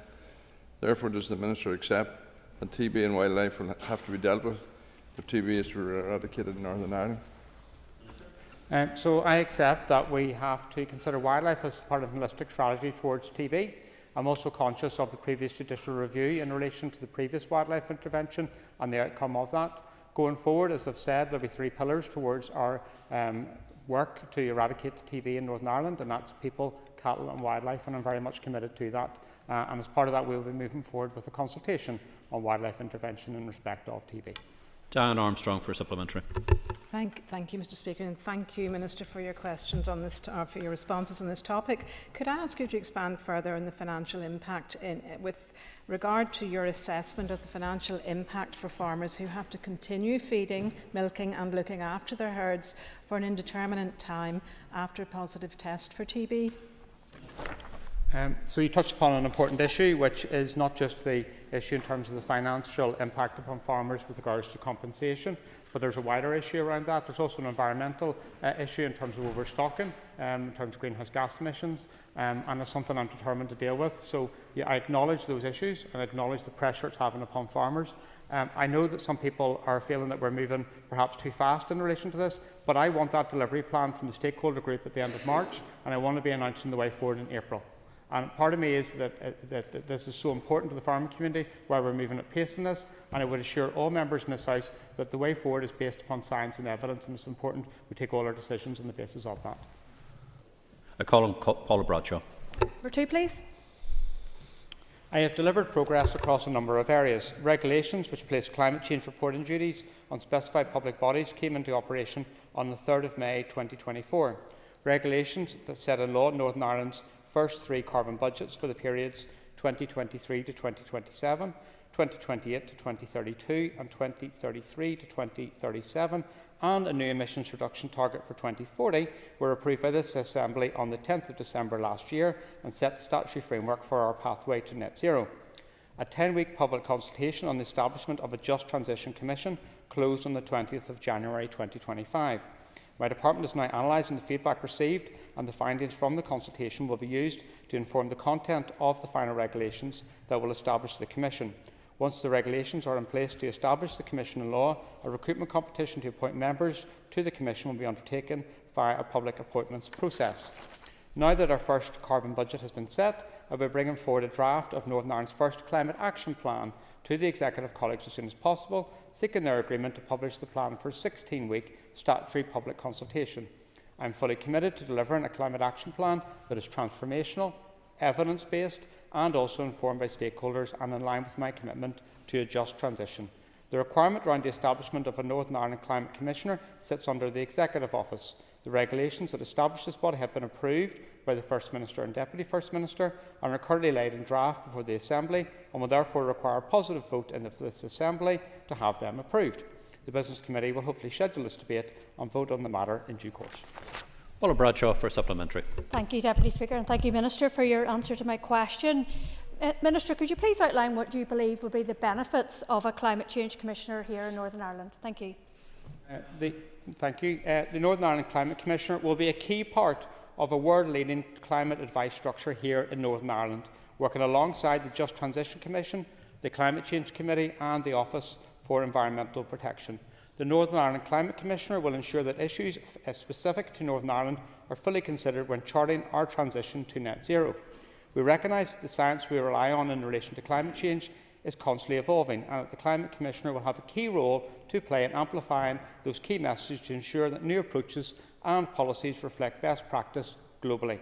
The Northern Ireland Climate Commissioner will be a vital champion for positive climate action here by closely monitoring our delivery and making recommendations so we can maintain momentum towards net zero. Jonathan Buckley for supplementary. Minister, your department's lack of action on critical issues affecting the Northern Ireland farming community is nothing short of disgraceful. While you push ahead with costly net zero measures, you fail to address a TB crisis, which is affecting farming families. You failed to get to grips with an ammonia strategy, which is strangling Northern Ireland agriculture. So can I ask the Minister, how do you justify this continuation with these particular issues whilst real challenges are going unhindered? And will you finally put the Northern Ireland family farmer first when considering how this department deals with the real crisis that they're facing? Minister. Thank you, Mr Deputy Speaker. The member raises a number of issues. What I'm doing is I'm taking forward the will of this Assembly. This Assembly voted unanimously at final reading in 2022 for the climate change legislation. I'm also realising the opportunities from decarbonisation. But what I don't do is negate the other challenges that are occurring within our society, particularly in relation to farming. I've already spoken quite a lot in relation to TB and the actions we're taking in relation to that. In regards to ammonia, there's significant ongoing engagement with stakeholders. What I am doing is based upon science and evidence, and also staying on the right side of the law. And I think that's important I do that. These are difficult issues, and I will continue to lead on them. Maurice Bradley. Thank you, Mr Speaker. Question 3. 3.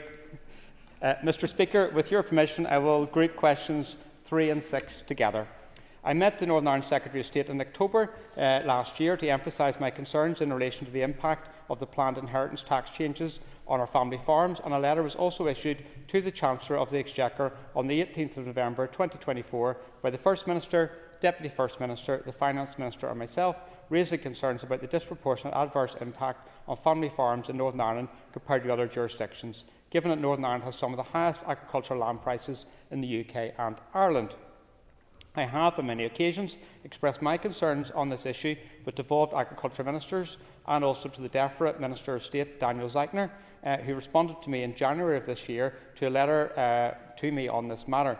In his response, he confirmed he shared the analysis undertaken by my department on the impact of the inheritance tax changes with the Chancellor and her office. I received a response on the 11th of February 2025 from the Exchequer Secretary to the Treasury, stating that the UK Government believes the reforms to agricultural property relief and business property relief gets the balance right between supporting farms and fixing the public finances in a fair way. I disagree. In December 2024, my department undertook further analysis of the impact of the inheritance tax changes on local farms. This analysis built on the original analysis undertaken in November of last year, and as well as land values, it also took into account of buildings, residential property, livestock and machinery. The analysis found that just under half of all farms in Northern Ireland have agriculture and business property values exceeding £1 million, and these farms account for around 80% of the total land farmed in Northern Ireland. This is a staggering statistic and clearly highlights that why there is such overwhelming fear within our farming community. There are actions that farmers can take to reduce future tax liability and mitigate against the impact of these changes, but they will depend on individual circumstances, and farmers are encouraged to seek tax advice from an appropriate professional before taking any decisions. I wrote to the DEFRA Secretary of State on the 11th of February of this year to once again voice my concerns regarding the impact of the policy change on our local farmers and to suggest a potential mitigating measure in relation to the planned changes to inheritance tax, and asked that he raise this with the Chancellor of the Exchequer. Within my remit as Dairy Minister, I will do all I can to support the farming community in Northern Ireland on this issue. Minister, thank you for your remarks. And before I ask Maurice to return, can you keep your question? We've got a lot of questions to go through. We need to keep it down to about 2 minutes. Matter of fact, you can ask for an extra minute, but please. No, Maurice, supplementary. Thank you, Mr Deputy Speaker. And I will be brief because the Minister has actually answered my supplementary questions about what he was doing to mitigate the potential impact on this inheritance tax on family-run farms. So, well done. Justin McNulty.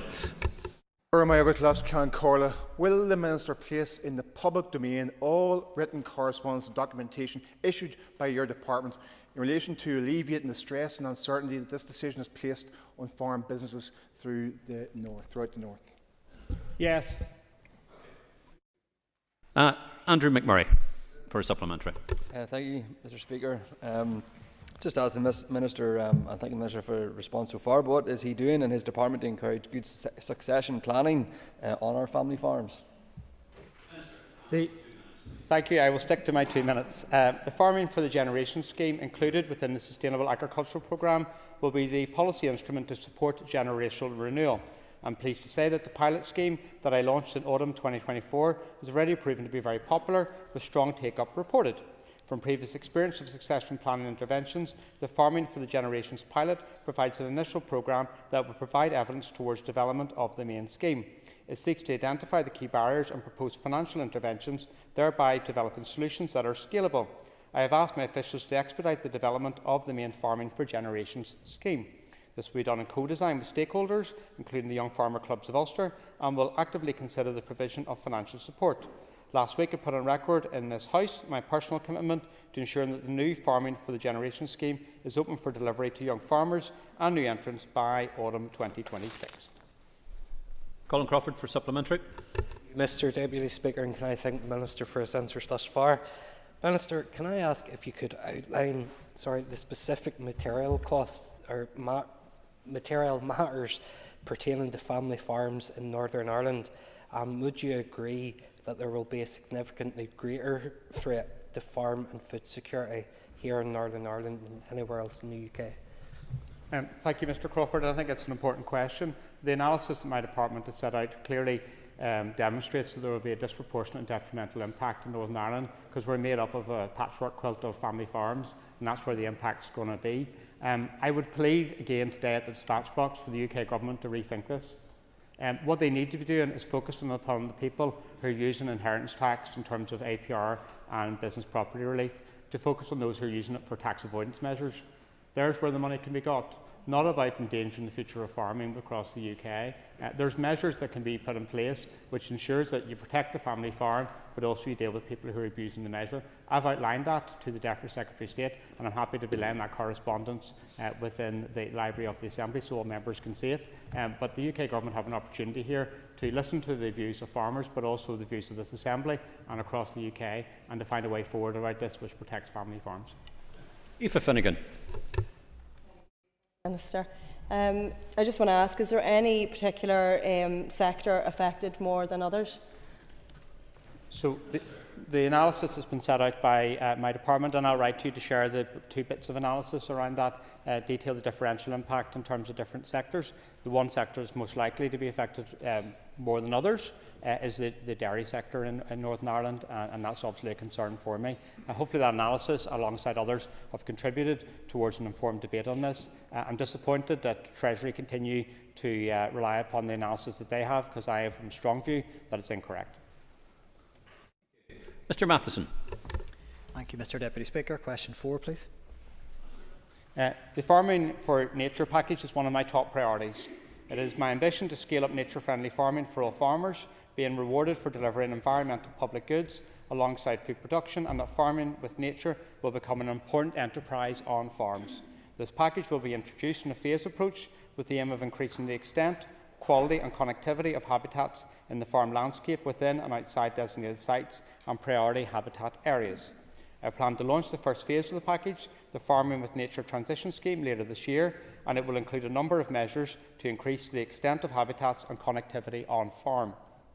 These include planting new hedgerows, farmland tree planting, creating riparian buffer strips, retention of winter stubble and multi-species winter cover crops. I plan to say more about the Farming with Nature package at the Balmoral show, which I'm looking forward to, together with opening dates and future phases, subject to business cases and legislation being in place. Thank the Minister for his answer, and we look forward to those further announcements that are coming forward. Minister, you'll be aware of the leading work that Riverside Farm in Ballyalton, which now falls in the new Strangford constituency boundaries, has been delivering in relation to nature-friendly farming practice. Would the Minister join me in a visit to the farm to see firsthand the excellent work that they are bringing forward in that area? So I think that's probably the first invite of this calendar year to a farm visit. I'm delighted to accept it, because that is the highlight of this job, and I'm looking forward to taking that up. Patsy McClone. Minister, you will be aware that a significant number of farms where they had done a fair bit of tree planting have been affected by ash dieback. Can you advise just in what way this particular scheme might help those farms now replace trees that have been lost in very significant numbers at a substantial cost to those farms? So I'm aware of that issue because also forestry sits within my department. The Farming with Nature Transition Scheme, which will come out this year, is an actions-based scheme and it will help in some element to that. The further schemes that will roll out next year will have a wider implication around this, but also Forest Service have grant schemes towards tree planting. So there's quite a lot of areas to do around that to support people. But I'm very conscious of the issue of ash dieback and the prevalence of that, and that is obviously of a concern, and that's something that Forest Service are working through, particularly in the context of the recent storms. I call on Joanne Bunting. Speaker, question 5, please. Water quality in Belfast Lough is assessed in multiple ways by my department. Under the Quality of Bathing Water Regulations Northern Ireland 2008, bathing water quality in Belfast Lough is assessed weekly throughout the bathing season, which is from the 1st of June to the 15th of September, at Helens Bay, Crawfordsburn, Brompton, which is the candidate bathing water site, Ballyholme, Groomsport and adjacent inflowing rivers. Shellfish water protected areas in Belfast Lough are also frequently monitored for micromercurial contamination and chemical pollutants. The general water quality of Belfast Lough is assessed under the Water Environment Water Framework Directive Regulations Northern Ireland 2017. The Lough is assessed for several biological quality indicators as well as for nutrient and oxygen levels. Monitoring is also undertaken for chemical pollutants. These parameters contribute towards the assessment of ecological and chemical status of Belfast Lough, the results of which are published in official statistics by my department. Joanne Bunting for supplementary. Thank you, Mr Deputy Speaker, and thanks to the Minister for that answer. The same programme highlighted that some of this matter, when it flows into the Connswater River. The Minister will be aware that that's where the hollow is, that there are events there, the children play there. So could I ask him, and he mentioned they're tested frequently, but he didn't give us any indication as to how frequently. Could I ask the Minister if he could elaborate on the frequency of testing and what reassurances he can give the people of East Belfast that the area in which their children play and the rivers in which their children play is safe? I thank the member for her question. What I would need is specific areas in terms of where because Belfast Lough is quite a large area. We can write back to you with that detail around that because I think it's important to outline that to you. And also in terms of the water quality more broadly in Belfast Lough, I think it's important I comment upon that, about what my concerns are around that and what we need to do to fix that. Water River. Okay. Thank you. So I will write back to you specific in relation to the Connswater River. Belfast Lough is a concern for me in terms of the status of the water quality within that. One of the key contributors towards that, and you referred to as matter, is sewage. And there is a need to invest in wastewater infrastructure, but that is under the responsibility of the Infrastructure Minister. My responsibility within this chamber and question time today is in terms of the environment. And I've made it very, very clear that the regulatory regime upon which Northern Ireland Water operate, which is known as SORPE, it's been in place since 2007, is not fit for purpose. I'm minded to withdraw from SORPE so they can put Northern Ireland Water on a par with all other polluters in Northern Ireland, because I think that's important, particularly so I can look farmers in the eye and understand that everyone's being treated fairly. Yeah, call on Alan Chambers for supplementary. Would the Minister agree with me that until statutory and government agencies get their own houses in order to meet the climate and environmental challenges adequately, and I'm thinking especially about the developing crisis in Belfast Lough, that it will prove difficult to ask those involved in private business and in particularly the agri-industry to cooperate? So my view from this dispatch box today is polluters who are polluting our waterways in Northern Ireland, whether it's Belfast Lough, Lough Neagh, Lough Erne or elsewhere, need to get their house in order. What is happening here in Northern Ireland in terms of sewage pollution and other pollution in Northern Ireland is not acceptable. I'm surprised there isn't more outrage in relation to it, because what's happening is the water quality is being affected and people need to step up and sort out their operations, because as far as I'm concerned, it's not acceptable. Thank you. Mr Butler. Poultry litter is a mixture of poultry manure and bedding material, which is derived from commercial poultry houses. It is classified as a Category 2 animal byproduct, and it must be disposed of in compliance with certain conditions in order to mitigate against disease risks. It can only be moved to Ireland under certain conditions. The exporter must obtain permission from the Department of Food and the Marine by way of licence to move the poultry litter to Ireland. Once permission from DAFM, which is the department in the south, has been obtained, the exporter must request an authorised private veterinary practitioner to verify and certify the poultry litter to Ireland on the relevant export health certificate. In 2024, Northern Ireland consigned 111,563 tonnes of poultry litter to Ireland out of a total annual production of chicken manure of approximately 380,000 tonnes. Due to the current disease outbreak of highly pathogenic avian influenza in Northern Ireland, a number of restriction zones have been established. Information in these zones can be obtained from the DAERA website. The export of poultry litter from these zones is currently prohibited. Whilst there has been no recent change in arrangements for moving poultry litter to Ireland from outside avian influenza restriction zones. Thank the Minister for his answer. There is no doubt that poultry and egg industry is really stifled by moribund planning and growth restrictions. Could the industry be confident of your support in regard to further unnecessary bureaucracy not being included in the transportation of that litter? And since you did mention, and thank you for it, give us an update on the bird flu related matters. Thank you. I thank the member for his questions, and they are important questions. First of all, in terms of the issue of litter, it is essential that we have transparency and accurate information about the movement of poultry litter and manure to the Republic of Ireland. This is needed for animal health and disease control reasons, as well as also for environmental reasons. DAFM, as my department's counterpart in the south, have requirements and systems in place for these purposes. If farmers are wanting to transfer poultry litter and manure to the Republic of Ireland, it is reasonable and fair that we meet those requirements from the south. These have a purpose and are not simply an exercise in terms of regulation. If there are specific concerns from a specific organisation, I'm happy to consider that in writing, and I will respond to that. You raise another issue, which is in relation to avian influenza, and I want to say that I'm very concerned about the developing situation in relation to that. I met with stakeholders this morning in regards to the issue, and the message that I want to send to the general public in Northern Ireland is twofold. One is the importance of biosecurity, and also the other issue is in terms of farmers to report any concerns very, very promptly to us so that my department can respond. We continue to work and support industry in regards to this, but this is the situation that England has been enduring, unfortunately, since the end of November, and we are working at pace in the department to respond to in conjunction with the industry.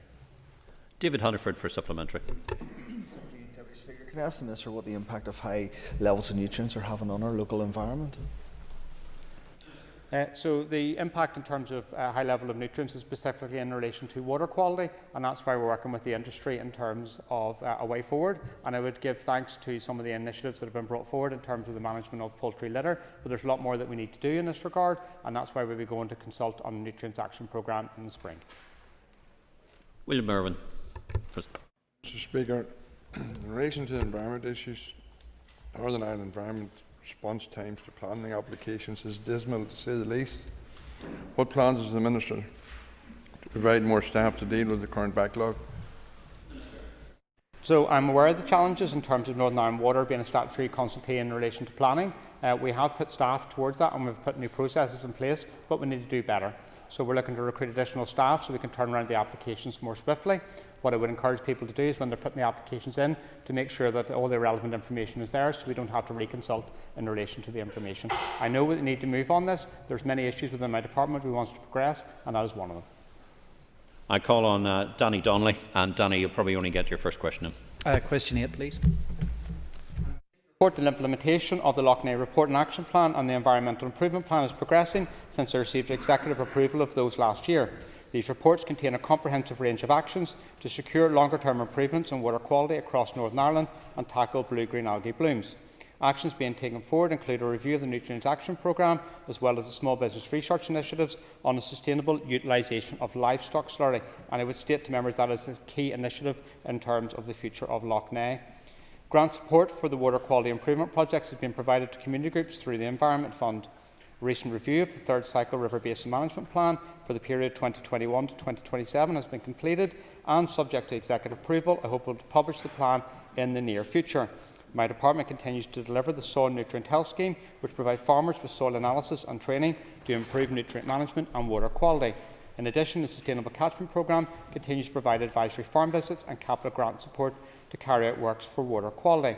I am committed to working in partnership across government, the public and private sectors, and also wider society to improve water quality in Northern Ireland, but with stress that there are no quick fixes and collective action is essential. Danny Donnelly for a very short supplementary. Thank you, Mr. Speaker, and thanks to the Minister for that answer. Could I ask the Minister what he is doing to address wastewater pollution? I am working to fulfil my department's statutory obligations under the Urban Wastewater Treatment Regulations Northern Ireland 2007. This will include a publication of the outstanding 2019 and 2023 reviews of sensitive areas and, subject to executive approval, identification of Inner Belfast Lough Shellfish Waters Protected Area as a sensitive area. The proposed sensitive area designation will mean additional requirements in respect of the treatment of wastewater discharges to the Shellfish Waters Protected Area. DAERA officials are liaising with their counterparts in the Department for Infrastructure to discuss the implications of the identification for DFI and Northern Ireland Water. I am acutely aware of the need to progress this. I am also on the record in relation to my position with regards to SORPE. I am minded to withdraw from SORPE, and I have agreed that an 8-week period of engagement with the Department of Infrastructure and Northern Ireland Water to inform my final decision on NIEA's withdrawal from SORPE and the next steps.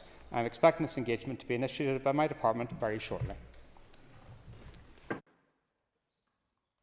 That ends the period for listed questions. We'll now move on to 15 minutes of topical questions. I call on Patsy McClone. Patsy.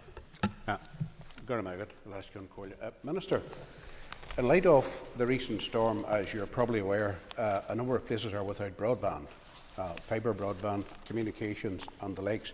Even as of yesterday, people were moving into their 5th week in some of our rural areas.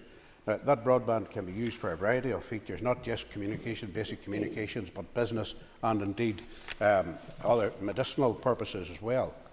Minister, given that the department invested considerable amounts of money into Project Stratum, are you conducting any form of cooperation with the Department for the Economy, which is the oversight management body for Project Stratum, to advise on customer services, the level of standards that customers should expect in relation to the high levels of public monies invested in this project, to ensure that the likes of this does not happen again? Thank you, Patsy, for your question. Whilst I recognise that the lead responsibility will sit with the Department of Economy in this, I recognise your concerns because broadband, particularly in rural areas, is absolutely vital for people to be able to do their job and conduct their business, whether it's in relation to being able to work from home or else other tasks associated with that. So I get that, and what I'll do is I'll engage with the Economy Minister in the back of your concerns around this in terms of those issues raised and how we can learn lessons from the storm in terms of provision, because I'm conscious that these storms are now becoming a bit more frequent. Patsy for a supplementary. Thank you for that, Minister, and you forgive me for saying so.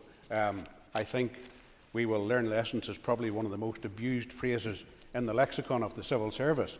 So I don't anticipate that you'll be doing this, but given that your department had invested considerable amounts of money in this project, as well as DFE and indeed the UK government, will you be able to report back, or will it be left to the Department for the Economy to report on what future-proofing measures will be taken to ensure that people are not left stranded in a similar way, especially in our more isolated rural areas?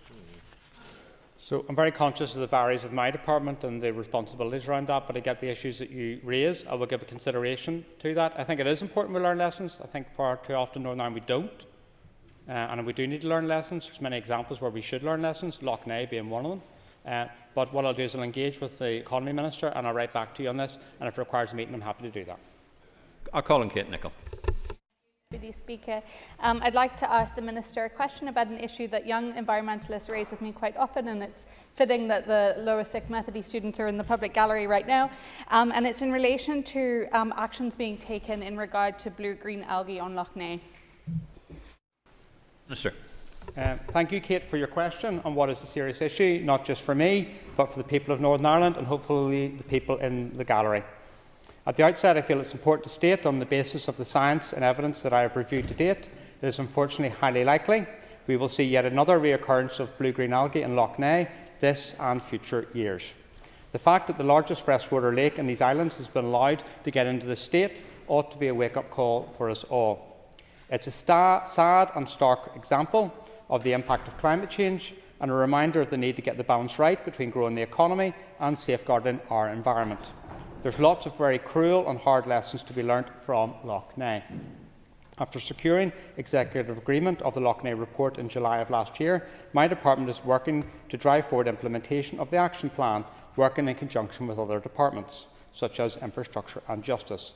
The implementation of the plan requires significant investment. Unfortunately, as it stands in terms of the draft budget, I am underfunded by approximately £2 million for delivery in the next financial year. Despite this, implementation of the plan is progressing. To date, 10 actions have been delivered and 23 are progressing.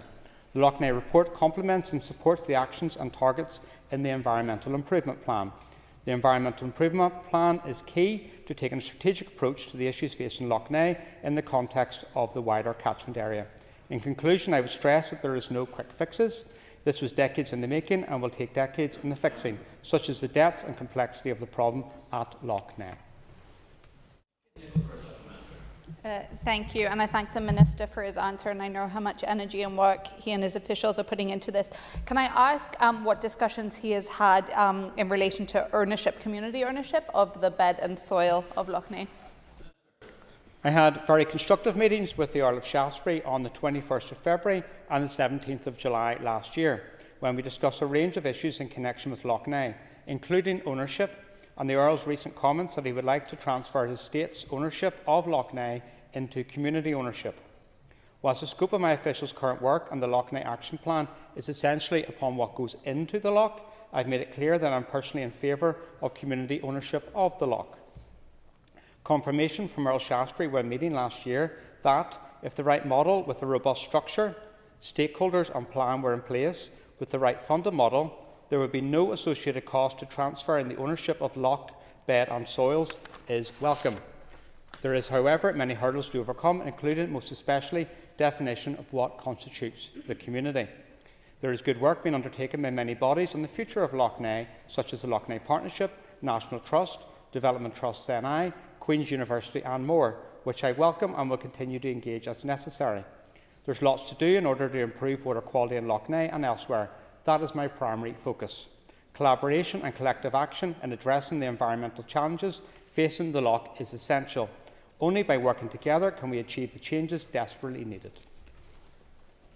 Colin Kelly-Armstrong.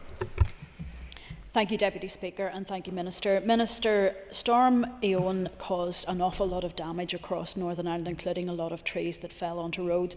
Has there been any damage, or has there been any assessment, of the damage to forests and country park as a result of this storm? Thank you, Kelly, for your question, and it's an issue that's been raised quite often in recent weeks because many of my department's forests have suffered significant damage from the storm, and the impacts are widespread across the estate. Forests which have been particularly affected include Drummanor, Gosford, Tardee, Mount Stewart, Ballysalla, Tollymore, Castlewellan, Lochnavar, Favour Royal, Mullaghfad and Kesh. Forest Service assessment of the extent of woodlands damage is based on initial reports from local managers, neighbours and the general public.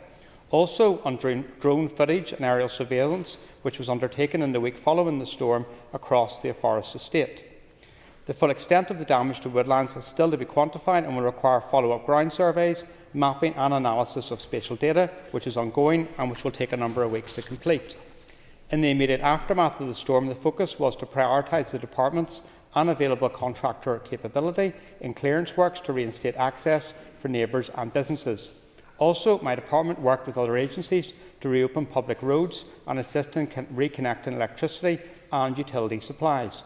We are continuing our work, including with recreational partners, to expedite tree clearance works in areas most affected by reduced recreational provision. My department's country park sites were also significantly affected by the storm, which resulted in damage to woodland areas and many fallen trees.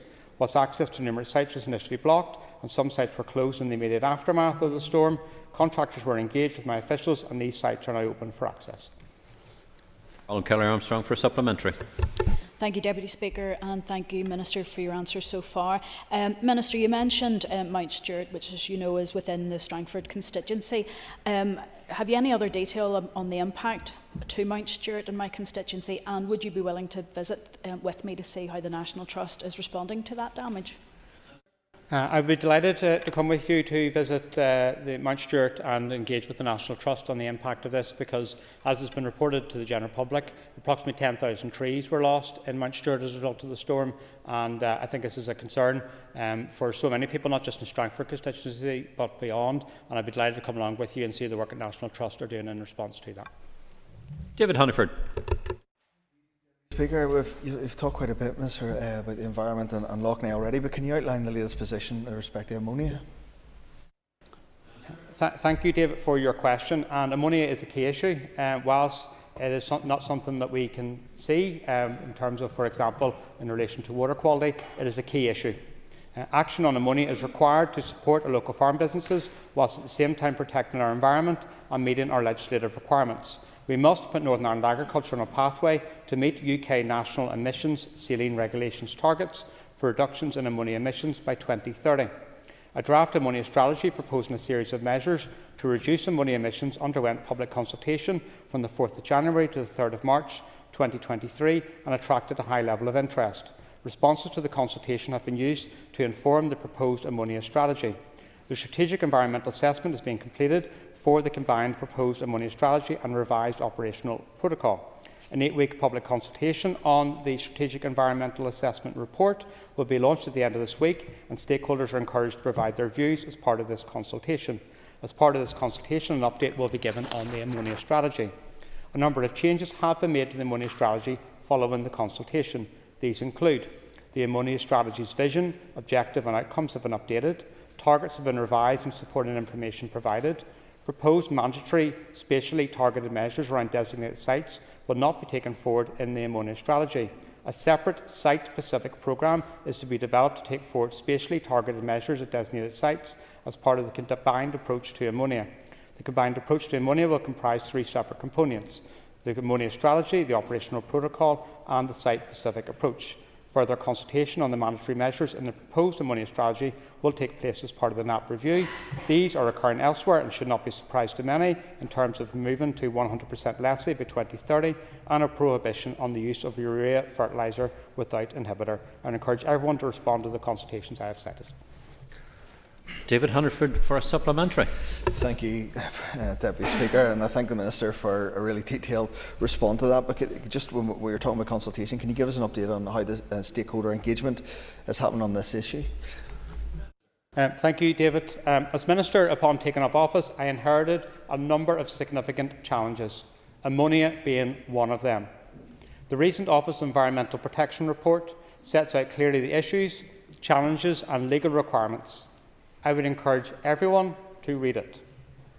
Conscious of the significance of the issue to both farmers and our environment, I have personally convened a number of ministerial roundtable meetings with stakeholders on the issue, the most recent being last week, focused on finding a way forward that protects our natural environment, drives down emissions and seeks to address practical problems like replacement farm buildings. And we continue to engage with stakeholders and officials to find practical solutions that ensure we operate within the legal framework. Ulster Farmers Union Deputy President John McClellan's comments last month were very useful on the issue of ammonia, as have been the contributions of Northern Ireland Environment Link as we work together, proving that environment and farming go hand in hand. I am quietly confident that we can step forward positively on this matter with the help of technology in the time ahead. The forthcoming SEA consultation is important so that we avoid any delays in achieving progress on this important issue. Excellent. Jerry Carroll. Not sure I'll get as long as an answer, but Minister, could you detail when officials in your department have to declare any potential matters of interest when in meetings on behalf of your department? So that will be set out in terms of next HR policy around that. If the member's got concerns in relation to that, I'm happy he writes to me and we can consider that. But that is an established process within all government departments. Mr. Carroll for a supplementary. Thank you, and I'll look at that, Minister, and I certainly will send through any matters of concern. But, for example, discussing issues of farming or agriculture, if there are senior officials in your department who have a financial interest, directly or through family members in those areas, would they have to declare that at every meeting, at some meetings, or where would that sort of generally take place? Minister. So there's an established process in place in terms of declaring interests, and they're kept on a register, and it's important that occurs. If the member has got a concern that guidance has not been followed, I'm happy to consider correspondence in relation to that. But what I would say is that as a department, I'm very proud of the work my officials do. I have confidence in them, and I have confidence in them because they're driven by science and evidence in terms of the decisions we make. There's lots of challenges in Northern Ireland, but we're working through those, and hopefully we're giving people confidence that we're determined to do that. I know that some of the decisions that we're having to take are difficult, but that's what government's about. Mr Butler for a short question, and Minister for an equally short reply, please. Thank you, Deputy Speaker. Could the Minister give us an update in terms of his and the Department's priorities for renewable energies, in terms of where they will sit in achieving our Climate Change Act credentials? Thank you. So largely it sits within the Department of Economy, but we have a role to play in terms of marine licensing, and we've been doing some work there in terms of the fees, so we have full cost recovery to ensure there's resourcing around that. We also have a potential role to play in terms of Forest Service estate, and we will be progressing an initiative around that to see if there's any interest in regards to that.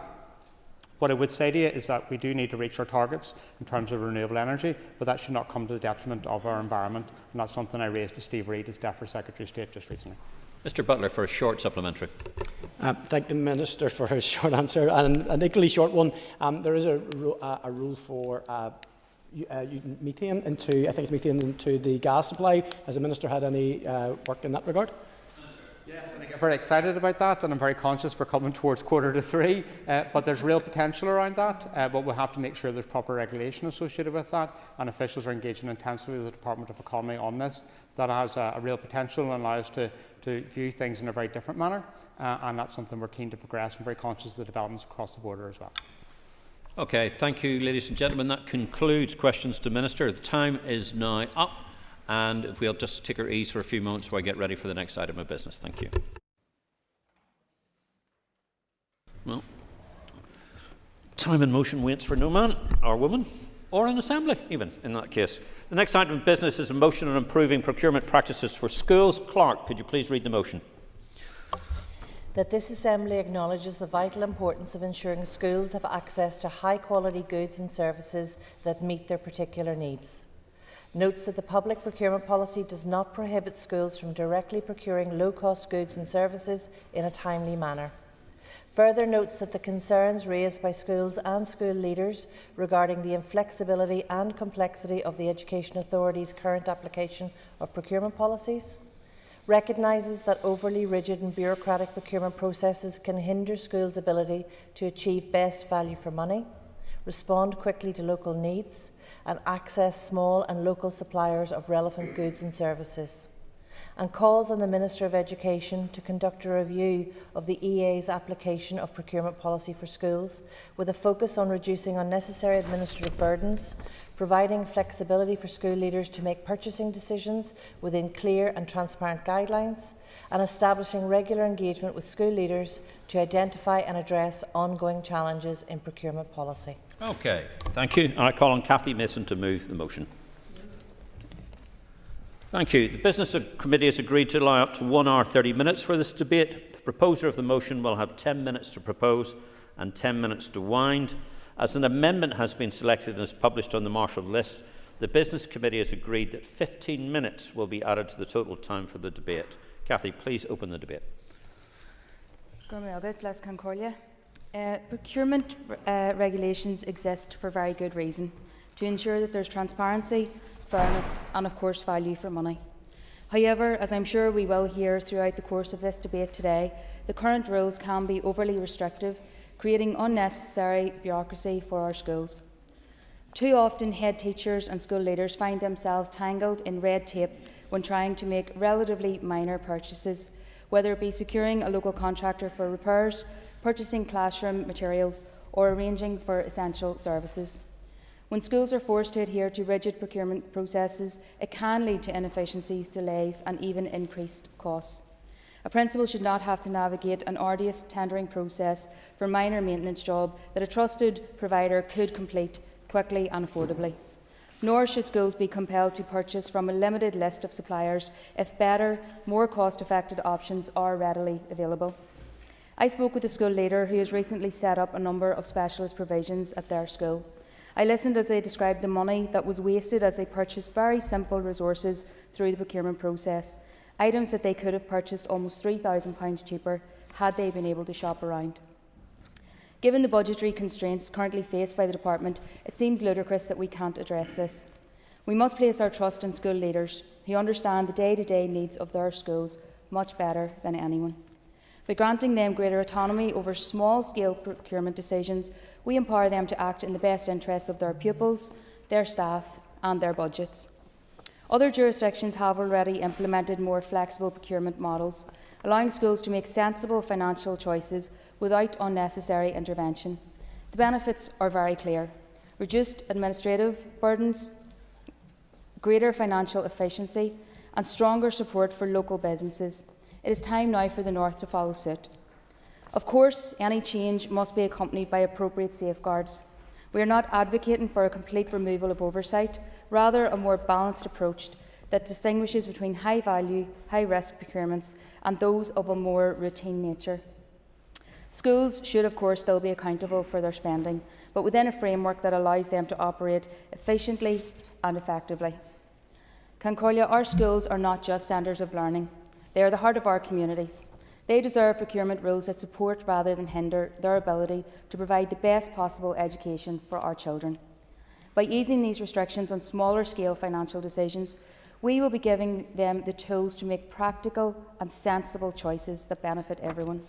Let us show the confidence in our school leaders. Let us show reform that delivers efficiency, value for money and above all else common sense. In a response to my colleague Pat Sheehan, the Finance Minister at the time, Kiva Archibald, did confirm that there was no impediment on her end in terms of easing procurement processes for schools. The Education Authority do have the power to progress this. So I urge all and everyone in the House today to back this initiative, to work together for a procurement system that truly serves our schools and our communities. So I commend this motion to the House. Thank you very much indeed. I call on Peter Martin to move the amendment. Moved, Mr Deputy Speaker. Thank you. You will have 10 minutes to propose and 5 minutes to wind. All other speakers will have 5 minutes. Over to you, Peter. Thank you, Mr Deputy Speaker, and perhaps we will all be singing off the same school hymn sheet this afternoon. Firstly, can I thank the members opposite for bringing this motion to the floor of the Assembly for debate. In my remarks, I will address some of the aspects of the original motion which is before us and then move on to our amendment. However, in broad terms, I would certainly hope that all members can support the amendment, which does encompass the original one and then simply extends that further. I, as my colleague opposite has already alluded to, have heard firsthand the frustration of school leaders in procuring particularly low-cost items for school use. Principals will rightfully often raise their frustration in trying to achieve best value for money in purchases or repairs to property and then lament the administrative burdens that go along with that. In addressing the motion, it may be first worthwhile looking at how schools in the various sectors purchase goods and services in slightly different ways. For with controlled and maintained schools, these schools have to comply with EA purchasing procedures for procurement of works and general goods or services. And it is then obviously different for GMIs, grant maintained integrated schools, and those within voluntary grammar sector who retain the responsibility for purchasing and the invoicing of school supplies and services. In preparing for this debate, I did speak to a number of school leaders to get their direct experience of the system. One principal said to me that they had put through a request for works which went to the TSC or Turvis Serm contractor in October, and that was still outstanding. However, to be fair to EA, the same principal then reflected that on emergency calls, EA were extremely responsive. I've heard of other stories about school guttering being cleaned at £4,500 and so forth, and the member opposite has already alluded to some of those. We want to see an improvement in this, and we all have these examples, and I'm sure we will hear some of them this afternoon, of schools being able and willing to purchase goods or services relatively cheaply within a local context. But after EA procurement procedures, the prices can rise significantly for these schools. And the member opposite in her opening statement did mention procurement. As far as I'm aware, Procurement Policy Notice PPN 04/21 still operates and is owned by the Department of Finance, and that's what the Education Authority have to operate within. There is, however, no doubt that we all in this chamber want to see greater flexibility for schools to be able to source their goods and services. This will provide them with the ability to access local suppliers to achieve more competitive prices and responsive services. And one of the further benefits of streamlining the system is that it will allow EA to specialise their services and resources in delivering better and faster outcomes on the larger capital contracts which require tenders or quotes. It's my understanding that EA are currently examining processes around these, and this will be very welcome, no doubt, to school leaders and provide greater autonomy for low-value works. We often hear it in the committee, surely if we trust school leaders to deliver our curriculum in the best way they know how, and they also happen to look after the most precious members of our families on a daily basis, surely we can trust them with the ability to purchase some items on behalf of their school. In terms of our amendment, Mr. Deputy Speaker, it simply adds a requirement for the Minister to advance plans to delegate authority to schools and procure low-value maintenance works and I quote further, introduce new and more efficient contracts for the delivery of school maintenance and minor works. I'm sure this will be extremely welcome for schools throughout Northern Ireland, as it will cover those areas such as fixing a broken door or getting a room painted. The obvious benefits are not only in cost, but also in terms of speed and responsiveness. Every principal I spoke to and mentioned both the motion and our amendment were supportive, especially on the delegated powers to principals in order to see more efficient contracts for the delivery of minor school maintenance and minor works in Northern Ireland. Mr. Speaker, we all know the pressure that the education budget is under and the difficult choices that the Education Minister is having to make within that context. This party wants more money directly to schools. It wants more autonomy for school principals and also a reduction in the administrative burden on school leaders that is increasingly a part of their job. I would therefore urge members to support our amendment this afternoon. Thank you, Mr. Deputy Speaker. Thank you very much indeed. I call on Nick Matheson. Thank you, Mr. Deputy Speaker, and I rise to speak in support of the motion and to confirm we have no issue with supporting the DUP amendment either, and I suspect that this debate will be largely members agreeing on all of the substantive issues that we're discussing today.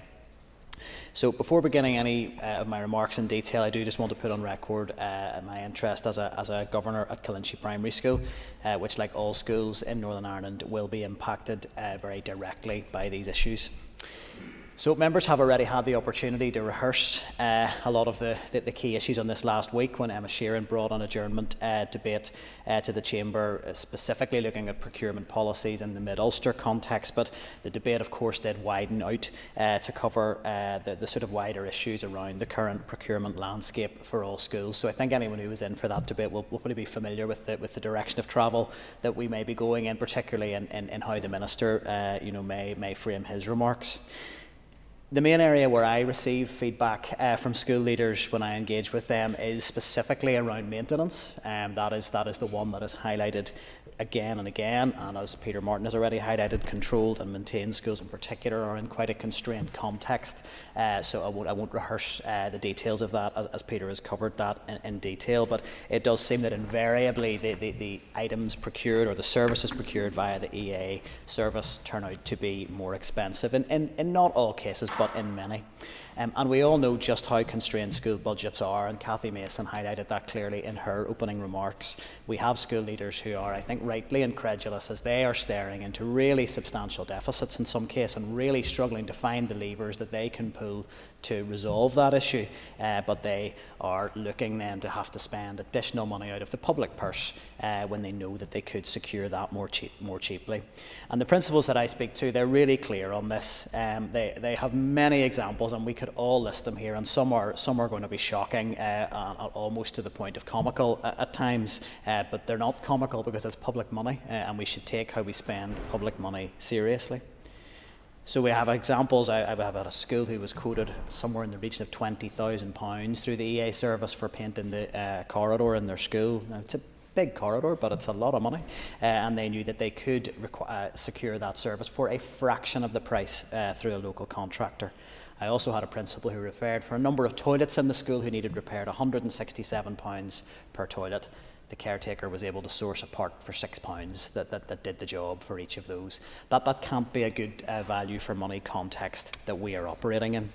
So I would add that I think it was really positive to hear from the Minister last week confirming that we have new contracts that have been set up now and that are going to be rolling out in the coming weeks for maintenance services in the EA. But I'd be keen to hear from the Minister specifically how those contracts, how he can assure us that those contracts will deliver better value for money.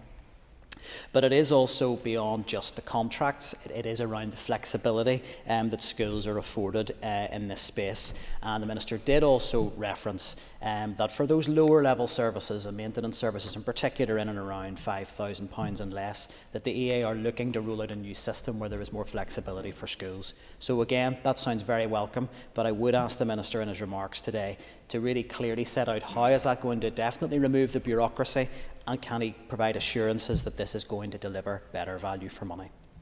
And I would add, and I think probably all members will reflect this today, that any revised system, while we are all keen to see better value for money delivered and more autonomy for our school leaders, we do need to have safety, quality and transparency at the heart of any system, so we can ensure that any works carried out are of a good quality and that our schools remain safe environments for our children. We would also want to ensure, and I would look forward to hearing from the Minister, how we could avoid any system where one particular local contractor gets all the works for one school, or where there may be a personal relationship between a principal or a member of a board of governors that could lead to preferential treatment. We would want assurances that would be avoided. But aside from that, I am very happy to support the calls both in the motion and the amendment in relation to these procurement issues to deliver flexibility and better value for money in our system. And aside from some of those clarifications that I've sought from the Minister, very happy to confirm my support and the Alliance Party's support for motion and amendment today. Thank you. Thank you. I call him Colin Crawford. Thank you, Mr Deputy Speaker, and can I thank the members opposite for bringing the motion, and also the DUP for their amendment, which will be supporting both. As the previous speaker, can I also declare an interest as a governor of a local primary school in my constituency, so I'd just like to put that on record. Mr Deputy Speaker, to deliver excellence in education, it's imperative that our schools are equipped with the tools they need. Tools that are timely, cost-effective and tailored to their unique circumstances. Schools require access to high-quality goods and services to function effectively. Yet, unfortunately, as we've heard time and time again from school leaders, the current procurement system administered by EA is often not streamlined or as efficient as it could be. Unlike the member opposite, I totally agree and understand that the procurement rules exist for a good reason, to ensure, or they ensure, accountability, prevent misuse of public funds, and also promote fairness. The current procurement processes, although well-intentioned, can create barriers that are disproportionate to the scale and needs of individual schools. But when processes become so burdensome that they delay basic purchases, like repairing a leaking roof or sourcing classroom materials, they cease to serve their purpose. Mr Deputy Speaker, today is not just about efficiency, it's about equity. Smaller schools, often in rural areas, rely on local suppliers who understand their needs, but overly complex tendering processes lock out these businesses, funding contracts to larger firms that may not prioritise local relationships or urgency.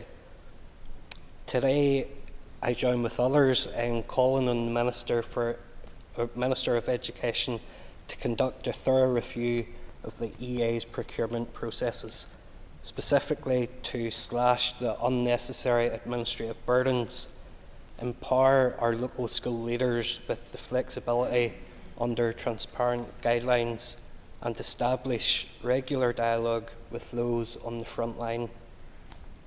This is not a call for deregulation in any kind, but for a smarter regulation. School leaders are not accountants or procurement specialists. They are educators. They need frameworks that trust their judgment while safeguarding the public funds. The amendment also demands progress on delegating authority for lower value maintenance works. I think we'd all agree a leak and tap should not require a regional tender. By allowing schools to procure minor repairs directly within clear spending thresholds, we can save money, time and a lot of frustration. Furthermore, introducing streamlined contracts for school maintenance will ensure consistency for value of money without sacrificing local responsiveness. In closing, Mr Deputy Speaker, this motion and the amendment, I believe, are about trust. Trust in our school leaders to act responsibly, trust in local businesses to deliver, and trust in this Assembly and the Education Authority to fix systems that no longer serve the people that were designed to help. Thank you. Thank you, Colin. Now, Colin Carahunter.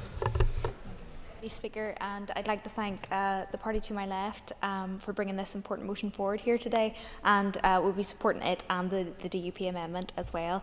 And I fear some of my comments may repeat what other members have said, but I rise today as an SDLP MLA to join voices across the chamber today in demanding immediate and meaningful change in the way our schools procure essential goods and services, a change that must deliver both cost savings and improved outcomes for our schools and for our children here. First, I must highlight our deep concern about the current rigid and inefficient procurement process that currently exists. The current approach is not streamlined, not efficient, failing to deliver value for money, and is causing significant issues for our schools. This failure is not just a bureaucratic shortcoming, it is a clear signal that the current system is flawed. Our school principals have reported outrageous price discrepancies under this current system, considering things like lighting equipment purchased through the EA procurement costs £320, whilst the same product is available on Amazon for around £54. In another case, a washing machine that costs £349 through the EA, yet a high street supplier can offer £190. So these figures are not merely numbers, they really represent those wasted funds that we're seeing through this current system, which could be better spent on our young people and improving educational outcomes. Something that I think we all want, and I think this was highlighted really well in the adjournment debate previously, just about this issue and how far-reaching that it actually is. Also, to point to what other members have said just around the cost of maintenance services is equally alarming. Cases where a broken window through the EA is £200, but then you can get it for far cheaper, around £30 through a local contractor.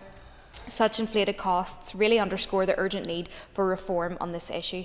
Today's discussion is about ensuring flexibility and significant savings for our school. Now, I'm fully aware that trade unions have raised concerns about the burden that this may put on our teachers and our schools when decentralising procurement, and these concerns must be addressed. However, I think the current model is clearly not delivering the benefits that we need in our schools. We must explore a balanced approach that offers greater autonomy without overburdening our hard-working school staff.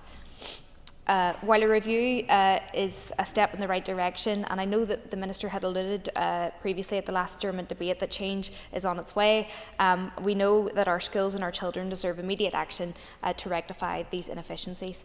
In conclusion, I call upon relevant people today, like the Minister, to re-examine, radically reform this current procurement process. We need a system that not only meets accreditation standards but ensures that every pound spent is an investment in the future of our young people and our education system. And I would really urge the Minister to share with us today in his speech what he's going to do about it. Thank you. Thank you. I call on Gemma Dolan.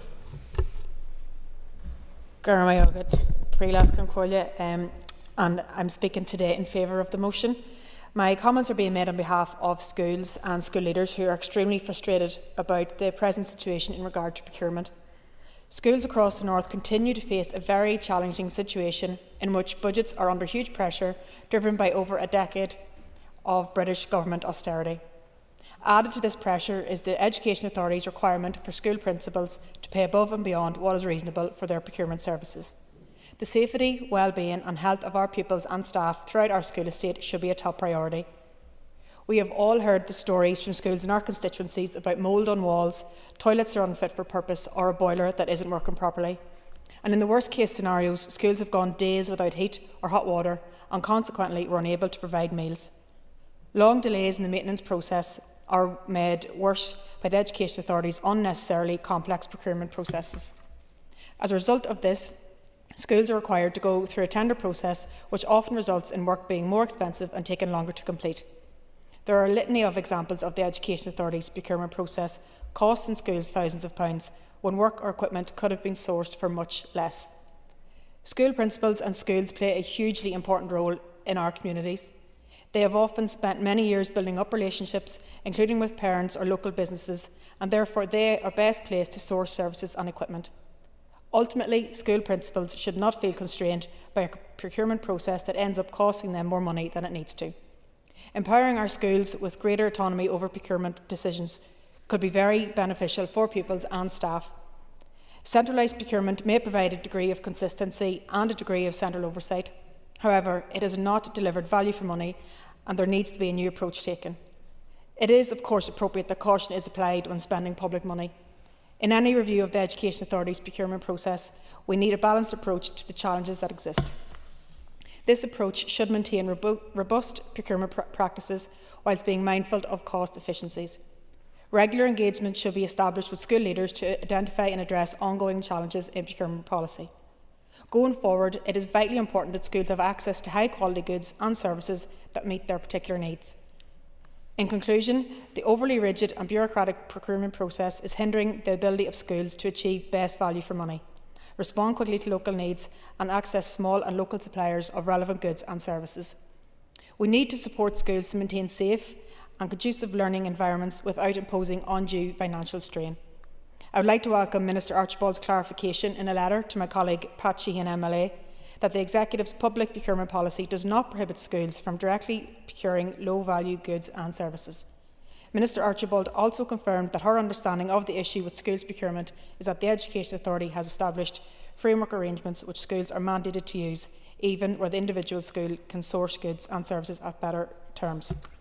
The Education Authority can decide to remove this requirement and allow schools greater autonomy in making purchasing decisions. I'm calling on the Minister of Education to conduct a review of the Education Authority's application of procurement policy for schools. Thank you very much indeed, Gemma. I call on Michelle Guy. Thank you, Mr Deputy Speaker. I think it's fair to say we're having a wee bit of a déjà vu moment here after the adjournment debate last week, but it was welcome and it was helpful to hear from the Minister in advance of today's debate and learn about the work that is already underway by the EA. We welcome the motion and we will support it along with the DUP amendment. The motion is narrow in scope and it's clear from the 2024 Audit Office report that we need to have a much wider and more in-depth debate about the entire school estate, including minor and major capital works and school maintenance. It's a regrettable fact that our school estate is not in good shape. I'm confident every member here has heard from a school leader frustrated at the quality of the accommodation their students are expected to learn in, while simultaneously facing constraints on their options to procure services. Ultimately, school leaders want a common sense and agile approach to procurement that ensures value for money. This is especially important given the pressure on school budgets. The Minister, in his response to last week's adjournment debate, spoke about a new delivery model for maintenance procurement, which shows the Department has listened to our school leaders. The model described offers hope of a more responsive service for schools with improved mechanisms to monitor costs and poor contractor performance. Some additional detail from the Minister today would be really welcome to give school leaders confidence that after waiting several years for completion of new procurement contracts, the new approach will deliver the substantial change to this system that is badly needed. We all recognise that there is a delicate balance to be struck between flexibility and accountability. We want schools to be trusted with a level of flexibility to quickly procure low-value services, but with clear and uncomplicated accountability guidelines. Schools don't have time for complicated processes. They have a much more important job to do that they need to be focused on, which is educating our children and young people. Outside of the many examples provided today of schools paying over the odds for routine, small-scale maintenance and spending. Schools have also raised with me frustration at the pressure placed on them in relation to schemes such as the Outdoor Learning Project, which I appreciate is slightly outside of the scope of this debate, but it is linked. Guidance for schools was issued in February, with schools required to order and take receipt of goods by the end of March. A number of school leaders told me of their frustration at being placed under pressure to spend money on particular items when they had essential maintenance that needed to be completed. One school leader said, all the schools are trying to purchase the same items at the same time from a limited pool of EA suppliers, and this is pushing up the costs. This is another example of how the current EA framework approach has the effect of working against schools rather than with them. I will welcome whatever detail the Minister can provide today, although I am concerned that the changes described are a far cry from the strategic approach to estates management recommended by the audit report and the Independent Review of Education. In short, our education system is simply too complicated. We can't keep tinkering around the edges. The need for an improved budget settlement is a case we are all unified in making. Our public services are underfunded, but it is equally imperative that ministers in department are able to demonstrate that they are using limited resources efficiently and also that they are up for necessary transformational change. It will take courage, but we simply can't afford to sustain the level of complexity and disparity in how our schools are funded and supported. I hope the measures the Minister has outlined are successful, and I recognise the work that has already been carried out by the EA. But I urge the Minister to go further in relation to our schools' estate management.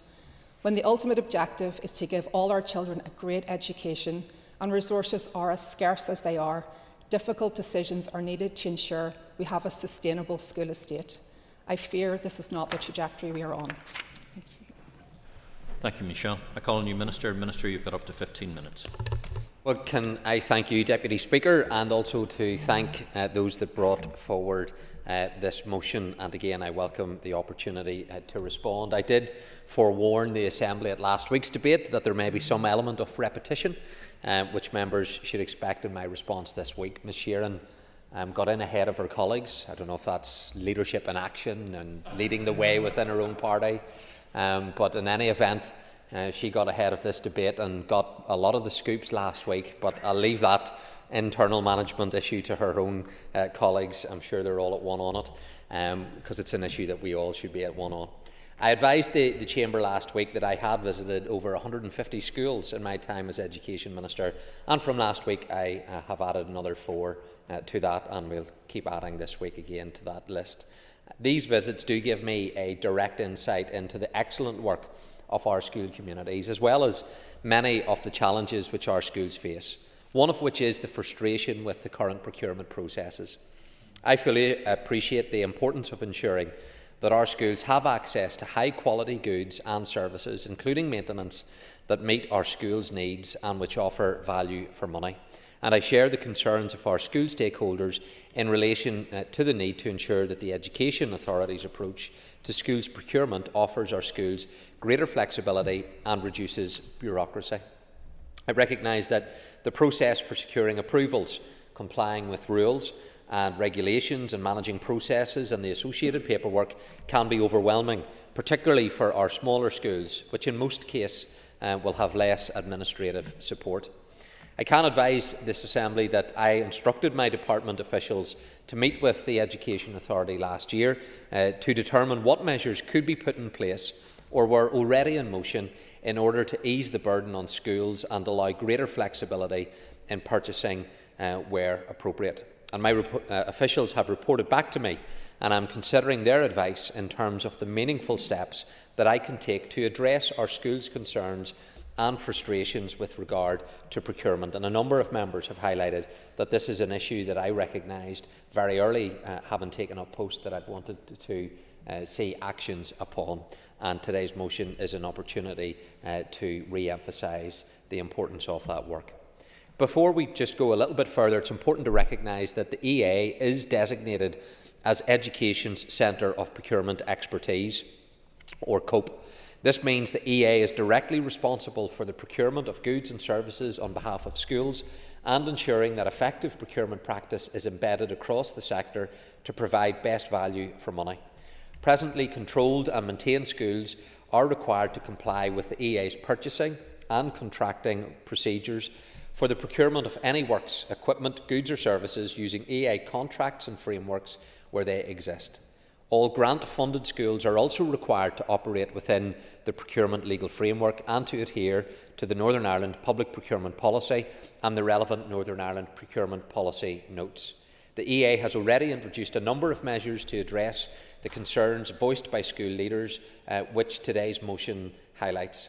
The EA's improvement plan for its Commercial Procurement Service, or CPS, includes initiatives for increasing the availability of core items on the EA's iProcurement shop, which is recognised by both the EA and schools as an efficient method for ordering goods. In the last 3 years, the number of items available from the school's iProcurement shop has increased by over 70%.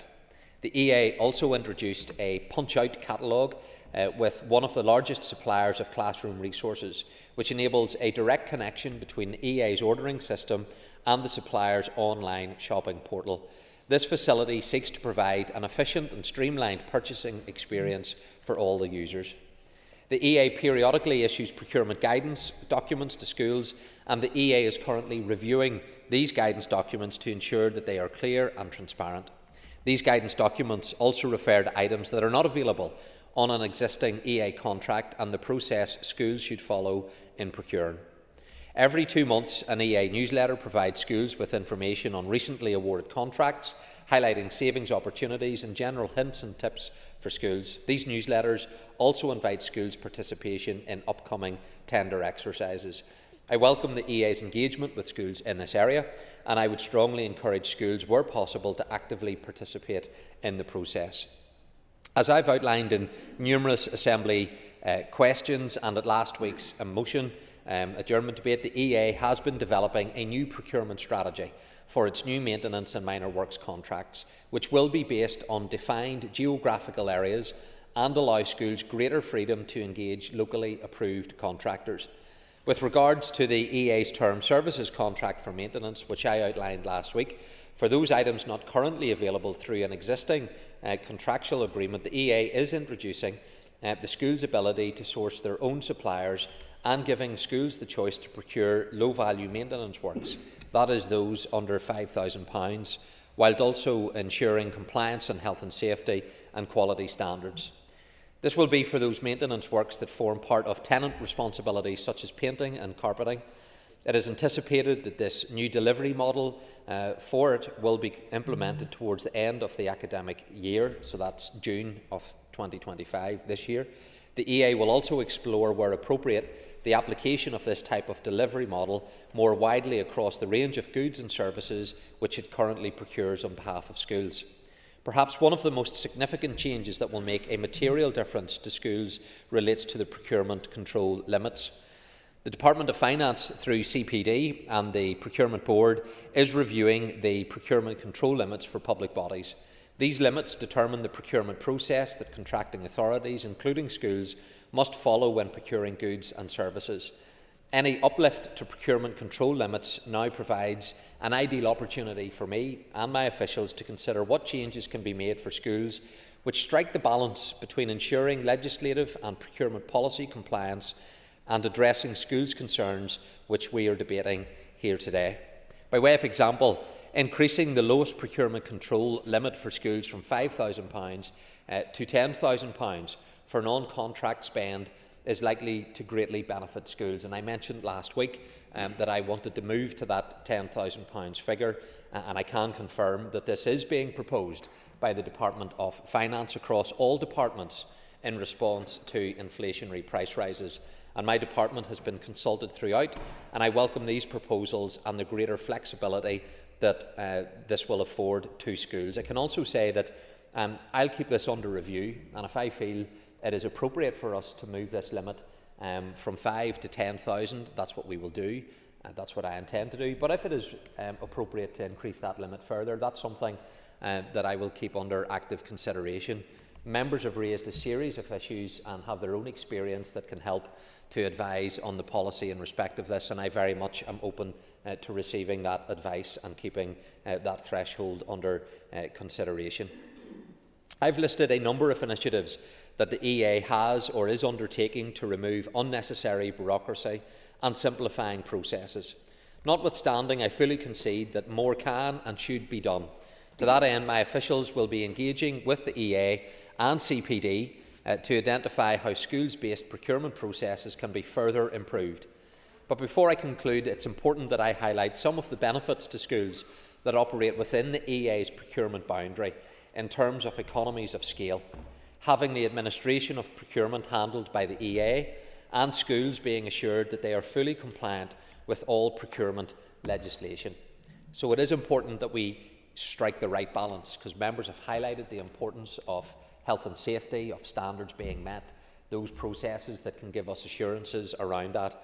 And it is just worth saying that that is something that we need to keep in mind in striking the right balance. So the EA's procurement function seeks to improve supplier risk management, provide increased power that supports maintenance of supply in difficult market conditions, support more effective contract management, and reduce the risk of supplier non-compliance with both contractual and legal obligations.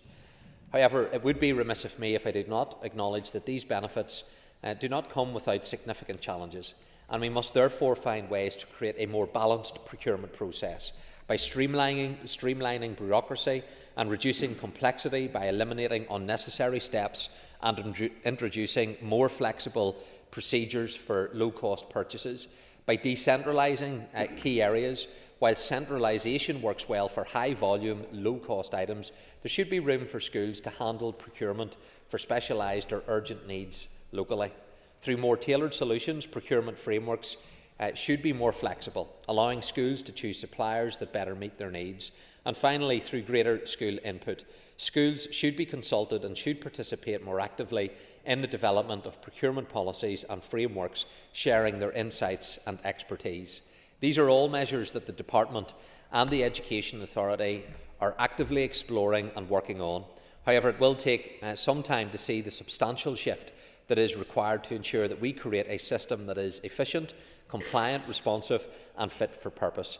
Finding the right balance is key to supporting our schools in continuing to provide high-quality education. So thank you, Mr Deputy Speaker, for affording me the opportunity to address the concerns that colleagues have raised through this motion today.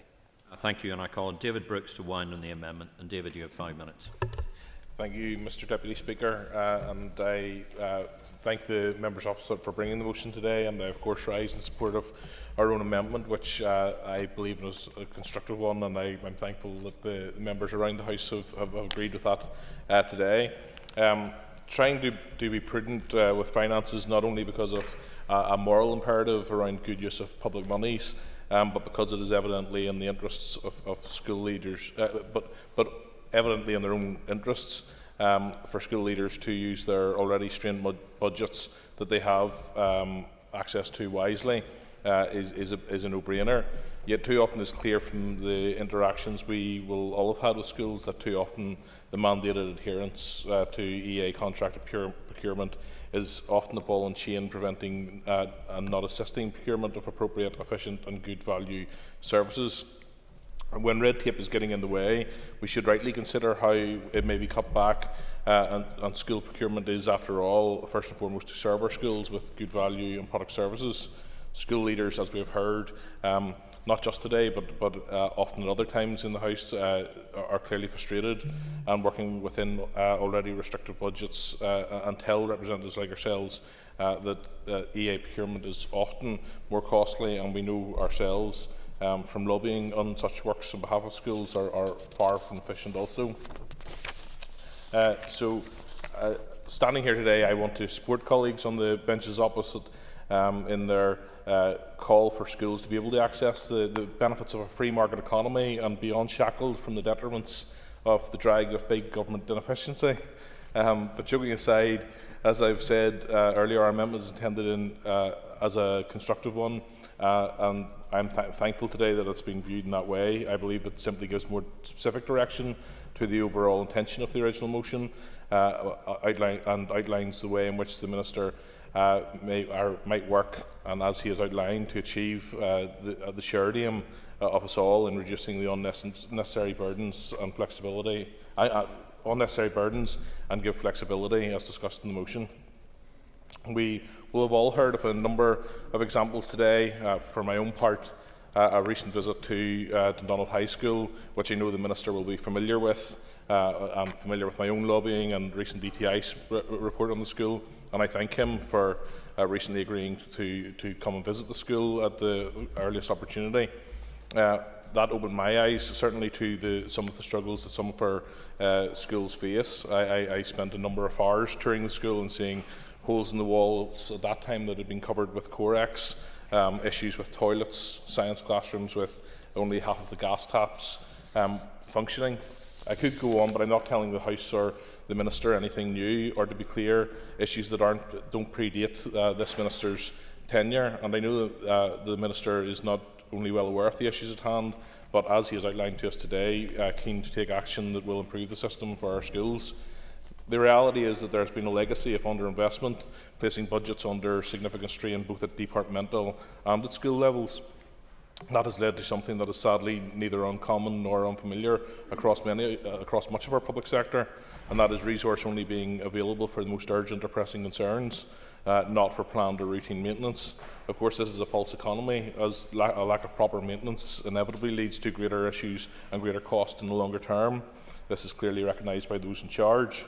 To be fair also to the Chief Executive of the Education Authority, who again has inherited a system that is already crippled by lack of resource, he was remarkably candid in his own response to my own questions at a recent committee meeting, telling us now that he had no satisfactory answers to give at the moment, and the authority's inability to meet some needs, while not acceptable, was, as we know, a matter of financial reality. Whether it's grass cutting and grounds maintenance, new equipment, issues with doors or windows or heating, EA's maintenance is evidently badly frayed and too often takes too long to be assessed and even longer to have work done, and anecdotally requiring further delays to follow up work as further issues emerge or required materials are not immediately available. Also, and often costs more than needs to. With that evident, I can't help but feel a greater flexibility, such as that which the Minister has outlined, will be a net benefit for all, and I realise I'm running out of time. Thank you very much, Mr. Speaker. Emma, over to you, and you have 10 minutes. Last Concordia. In the first instance, I would urge the Minister not to make assumptions based perhaps on what he might do in terms of the origin of today's motion or last week's adjournment debate, because I don't do solo runs and I don't need to be managed.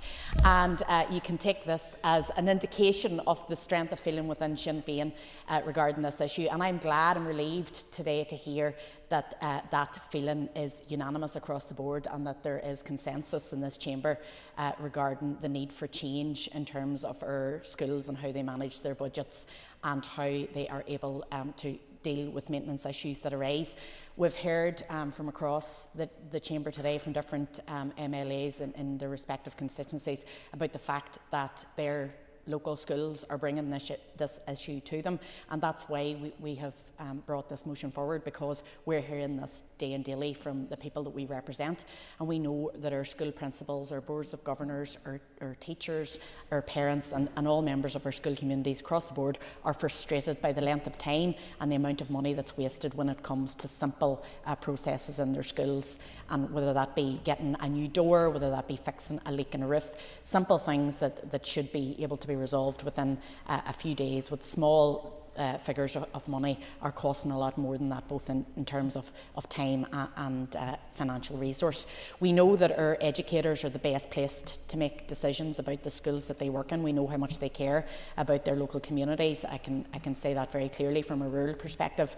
The small schools in my constituency that I'm dealing with all the time, they care about the pupils that they teach, they care about the local area that they're working in, and they want to make efficient decisions for those people that they work for. And I think we should be able to support them in doing that. So I really welcome the consensus across the House today. I think this is a good opportunity to have agreement here and a collaborative approach that best serves all of the people we represent. And I really welcome the Minister's indication that he's looking at this and trying to bring progress on this issue and allowing people. It's not about cutting corners, it's not about removing accountability, it's about cutting out some of the nonsense, bringing a common sense approach and allowing efficiency in our school estates. So I welcome the tone of the debate and thank the Minister for his comments and look forward to seeing progress in this issue. Thank you, Emma. And thank you everybody for contributing to the debate today. The question is that the amendment standing in the name of Peter Martin and David Brooks be made. All those in favour say aye. Aye.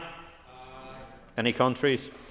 The ayes have it. The ayes have it. The amendment is therefore made. The question that the motion as amended be agreed. All those in favour say aye. Aye. Any contraries? The ayes have it. The ayes have it. Shall we take our ease for a few moments while we just set up for the next part?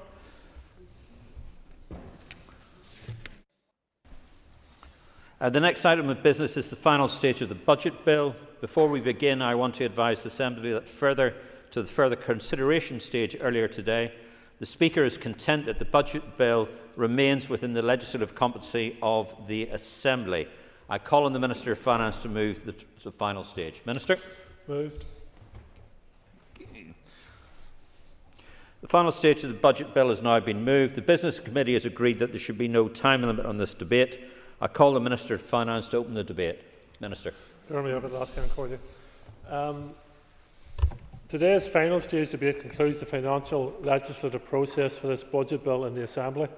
The bill provides the legislative authority for the final expenditure plans of departments and other bodies as set out in the Spring Supplementary Estimates 24-25, which were laid in the Assembly on Monday the 10th of February 2025. The bill also provides legislative cover for the vote on account for 25-26 and the statement of accesses for 23-24, which were also laid on the 10th of February 2025. The Spring Supplementary Estimates vote on account and statement of accesses were debated and agreed by the Assembly on Monday the 17th of February 2025, and I want to again place on record my thanks to members for their time and contributions during this process. This budget bill reflects the same position and will enable us to continue to deliver public services for the rest of 24-25 financial year. The vote on account, also covered within the bill, will allow services to continue beyond the 1st of April 2025, allowing the Executive and the Assembly time to finalise a budget for the 25-26 financial year. The supply resolutions debate was held last Monday the 17th of February and I introduced the budget bill on the same day. The Stage 2 debate for the bill was held on Tuesday the 18th of February. There were two engaging debates held last week. I do not intend to repeat the same detail that I have already provided to members. Today's debate is in relation to the budget bill itself, and I would like to emphasise that the focus today is to complete its legislative passage so we can move quickly to the conclusion of the legislative journey. I wish to express my gratitude once again to the Finance Committee for agreeing to accelerate the passage of the bill. I also want to thank all the departmental committees and all members for the level of scrutiny they have been able to bring to this process. Deputy Speaker, to conclude, this is the final stage of the legislative process for this bill. I now look forward to hearing any final thoughts from members on this important piece of legislation. Thank you. Thank you, Minister. I call on Matthew O'Toole as Finance Chair.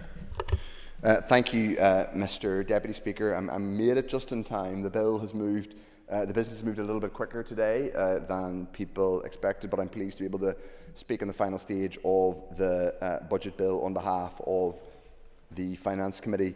The Minister will have to get used to, I'm afraid, long debates on supplementary estimates, votes on accounts and budget bills, because that is one of the core parts of the job of Finance Minister, but there are a few points that I wish to make on behalf of the committee. I'll then make a couple of very brief comments in my capacity as Leader of the Opposition. The Minister, as I said, as the committee, has often commented, it is not ideal that we have proceeded, or the bill has proceeded, in such a condensed time frame. Accelerated passage is not a vehicle that people want to use, but accelerated passage is the vehicle that has always been used So perhaps we will get to a point when debates in both the Finance Committee and in this chamber can avoid lamenting the use of accelerated passage and move on to more rigorous scrutiny of the actual budget bill and the budget process more broadly. In agreeing to accelerated passage, the committee is very conscious that much of the time frames that the Minister and the Department work to are dictated by what goes on at Westminster. The committee also is going to, on a forward-looking basis, consult on the phrase appropriate consultation. That phrase is used in Standing Order 42.2 to characterise the basis for the committee's agreement to accelerated passage. Ministers are considering whether this is overselling the committee's position, and I should say not just overselling this particular committee's position, but whether it is overselling the position that any Finance Committee can feel comfortable arriving at.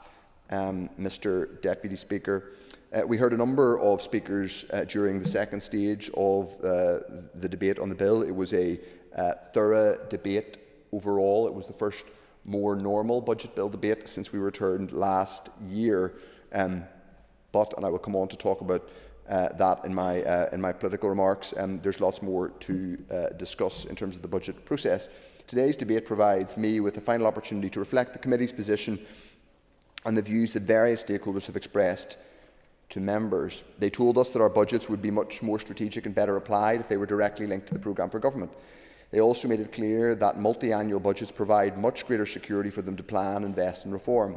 As I highlighted in my second stage speech, the committee has been briefed on work that the department has been doing flowing from the Budget Sustainability Plan and the Budget Improvement Roadmap, which should take us towards budgets linked to the PFG and multi-annual budget plans. This work is of considerable interest to the committee and has the potential to provide all statutory committees with a much better basis for the scrutiny of departments' budgets. The Minister may be able to give us an update on both of those pieces of work in his wind-up, because they are, in a sense, more interesting than some of the literal text of the budget bill. What we should be looking at is the strategic policy direction rather than the specific legalities of the budget bill, which is pretty much the same every single year, or multiple times a year, because there are multiple budget bills, Mr. Principal Deputy Speaker. Mr. Principal Deputy Speaker, I would also like to repeat the warning given to the committee by departmental officials that this financial year's bumper Barnett consequentials, that's the year that we are about to end, 24-25, will not be repeated in 25-26. So 24-25 has been anything but a normal year. Going forward, the committee is conscious that every budget decision made by the Executive will be even more crucial than it has been this year. We must live within our means and move beyond the culture of over-committed budgets in the hope that Westminster estimates will come to the rescue and provide for the shortfall. As I reflected in my second stage comments, the benefits that the commencement of the Financial Reporting Departments and Public Bodies Act Northern Ireland 2022 has brought to how financial information is presented in the estimates and budget bill. The committee is very keen to build on that work, to equip other committees with the necessary tools to make these debates much more forensic. And this is a critical point, Mr. Deputy Speaker. You may agree with as a Finance Committee member and a former Chair, there is a job to do in terms of making what we are debating more comprehensible, not just to the public, but to other members of the Assembly and in their capacity as committee members and committee chairs, so that they are better able to scrutinise their department's budget. And budget scrutiny is not a job simply for the Finance Committee. The budget process is complex and littered with technical terms and accounting principles. It's not easy to understand, and that is a barrier to good scrutiny. The committee is grateful to the Finance Minister and his officials for undertaking to work to simplify the process and how it is presented, and members are keen to support and advise in these efforts. Additionally, the committee will work with the Minister to make the estimates and monitoring processes which this bill authorise much more accessible. Today, we are completing the process to grant legal authority to departments to draw down cash and use resources, with this budget bill signalling that we are coming to the end of the 24-25 financial year, with departmental accounts comparing their audited outturn against the limits voted by the Assembly. Mr. Principal Deputy Speaker, Mr. Deputy Speaker, I've got a few options in front of me and I've forgotten to read out the right one. The committee hopes that by the time we are looking at the Budget No. 2 bill later this year, we will have received both the Fiscal Council bill and the Financial Provisions bill, which will go some way to removing items from the sole authority of the Budget Act measures, that's the black box, which is a favourite topics, topic of many members past and present. The Minister has indicated to the committee that he will progress these bills with all haste, and I take him at his word on that, and perhaps he can give us a further update in his remarks. So, Mr Deputy Speaker, I'm going to say some words now in my capacity in opposition. Earlier on today, I went to my pigeonhole upstairs, and I'm sure, like all other members, I saw a document which I was very pleased to have in hard copy, and that was the 25-26 draft budget in hard copy, which is now up in my room. Now, I've obviously already seen the draft budget allocations because it was in a written ministerial statement, but all of a sudden this document is in my pigeonhole. Now, I'm perfectly pleased to receive it, but it does speak to the strange, haphazard way that we do strategic budget making in this place, because while we've been in here for days on end debating the spring supplementary estimates and the budget bill, we have had precious little debate on the major strategic decisions made in the draft budget, which is the main statement. And I see the Minister has a copy. He has an advantage over us because he has a copy in front of him. He, or his predecessor, made that. I would be disappointed if he didn't. He's quite right to have one. He, or his, as I say, his predecessor released that draft budget in December 2024. There was then a January monitoring round. There was then a subsequent mini monitoring round in response to Storm Éowyn. We haven't had the opportunity to debate or ask questions on any of those subject matters, and I'm glad to hear the Speaker earlier on draw attention to the importance of ministers coming to this chamber, including the Finance Minister, to ask questions on specific allocations.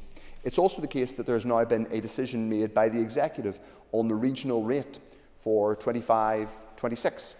There hasn't been any debate in this chamber on that. There will be a debate eventually because we'll be asked to vote for it. But I only found that information out, and by extension the world only found out that decision had been made because I got a written answer from the Finance Minister telling me that the Executive had decided that there would be about a 3% increase for the non-domestic regional rate and a more than 5% increase for the domestic rate, i.e. an above inflation increase for ordinary households.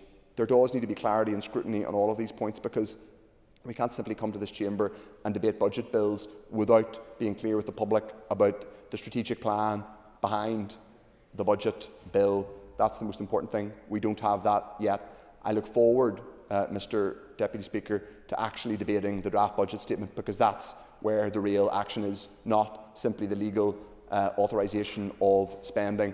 And I hope the Minister can give us an update on that today. I also would hope that he would be able to give us an update on where specifically the budget sustainability plan is, and his discussions with the Treasury on what we've heard a lot about, which is the independent calculation of relative need. There's been a lot of talk in this chamber about us not being funded by need, and we all have supported the effort to maximise funding that flows to this place. But last year was a record year in terms of Barnett consequentials. That's on the record from the Minister's own department. They got more money in 24-25 than they have in real terms, not just in cash terms, in real terms, than in any year since 1998. We would have expected to see a strategic plan flowing from that. We didn't. So if we are going to have further negotiations on relative need and getting funded above the 124%, it would be helpful to have an update from the Minister on when we're going to hear more on that. It would also be helpful to have an update on when we're going to have the other revenue-raising measures in the budget sustainability plan confirmed. I hope we'll have all that before we debate the draft budget itself and vote on that.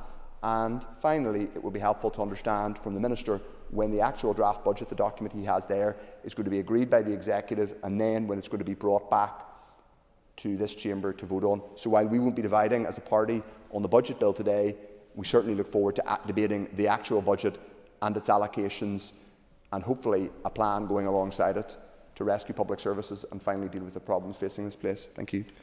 Thank you, Matthew. I call on Gemma Dolan. And I think I gave you a promotion earlier.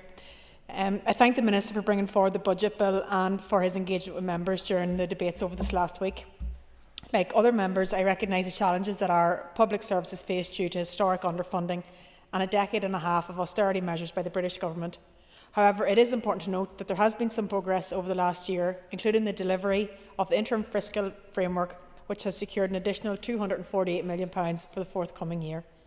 Some notable positives in the budget include the doubling of funding for childcare, which will help alleviate the financial pressure faced by parents, supporting them to either remain or return to the workforce, and investment to tackle the issue of violence against women and girls, both of which are priorities in the draft programme for government. I also welcome other commitments such as an earmarked allocation to support the agricultural sector and funding for the Mid-South West Growth Deal, which will help address regional imbalances, including the delivery of a key infrastructure project, the A4 Enniskillen bypass in my own constituency. The additional pressure the decision by the British Government to increase national insurance contributions will have on public sector budgets has been highlighted repeatedly during the debates on the budget, and I would reiterate the call for the British Government to mitigate this pressure by covering these costs in full. Going forward, we need to see the devolution of more fiscal powers, and I support the efforts of the Finance Minister in his negotiations to ensure that our public services are properly funded, including the appointment of Professor Jerry Holtham to conduct an independent review of the North's level of need. In the longer term, we need to have more control of our own affairs to achieve greater fiscal sustainability and deliver the public services that our citizens deserve. Finally, I want to thank again the Finance Minister for bringing the budget bill to the floor. Garamaga. Thank you very much indeed, Jim. And I call on Diane Forsyth. Thank you, Mr Deputy Speaker, and I thank the Minister for bringing this today.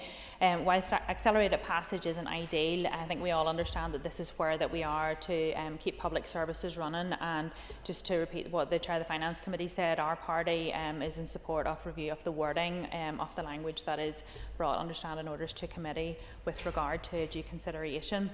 Today, as we bring forward this budget bill, it is important that we have a collective agreement in the interests of the financial pressures facing our frontline services and keeping everything running.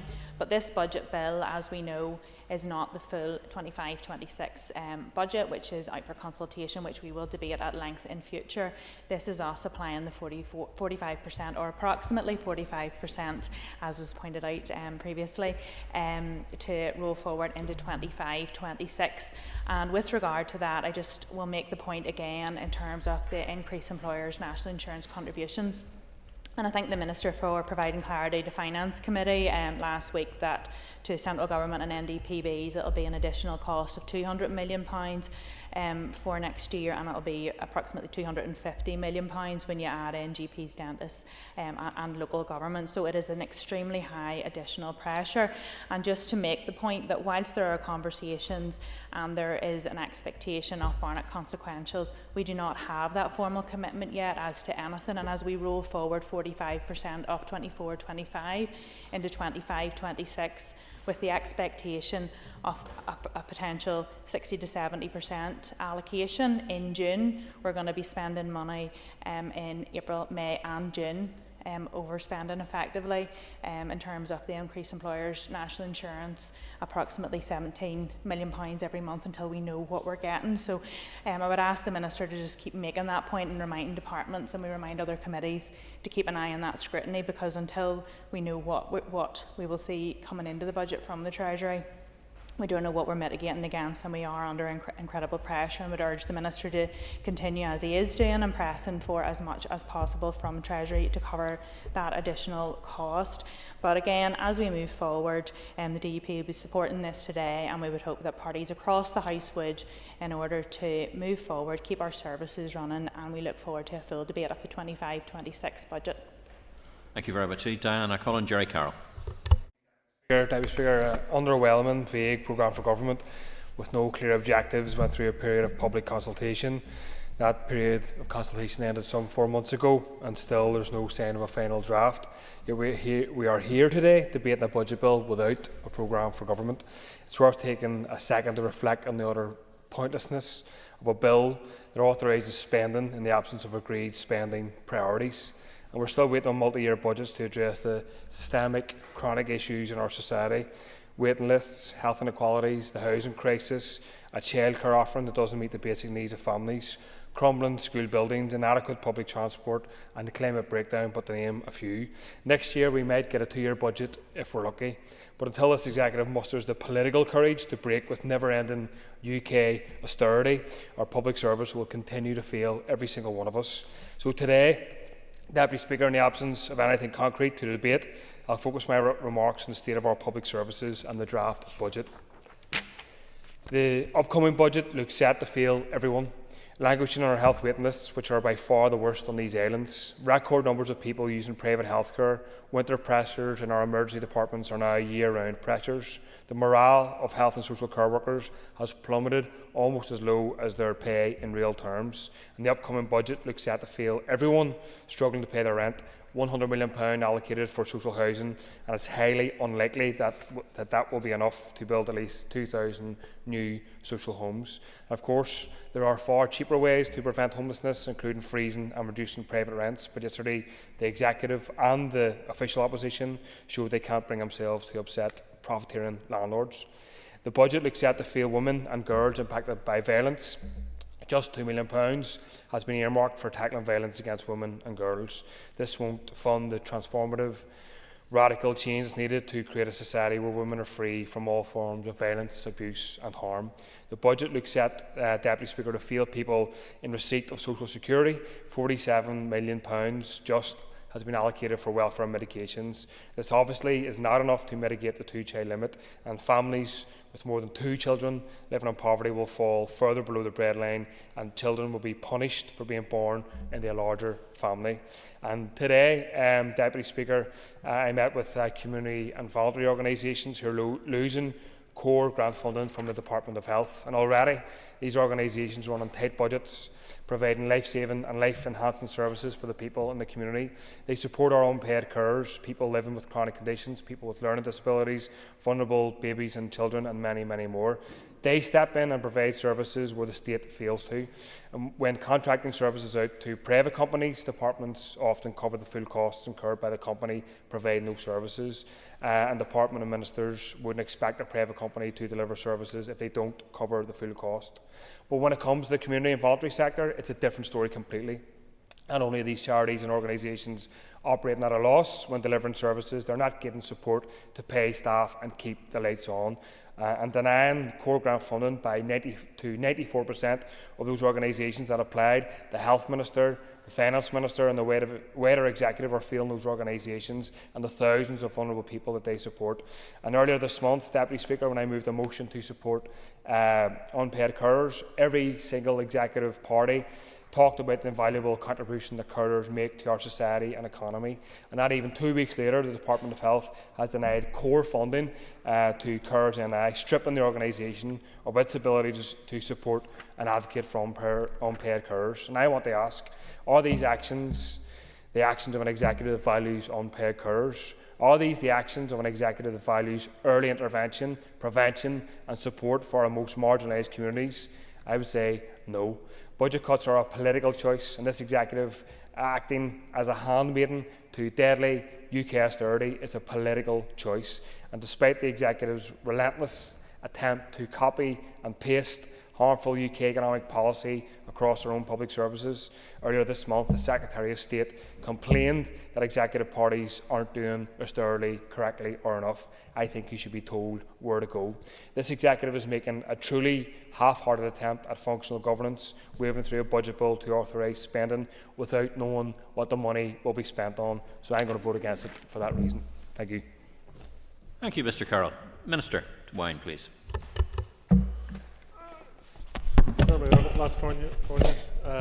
I would like to thank all the members who have expressed their views in the debate today and also who have contributed to earlier debates on the bill and associated supply resolutions.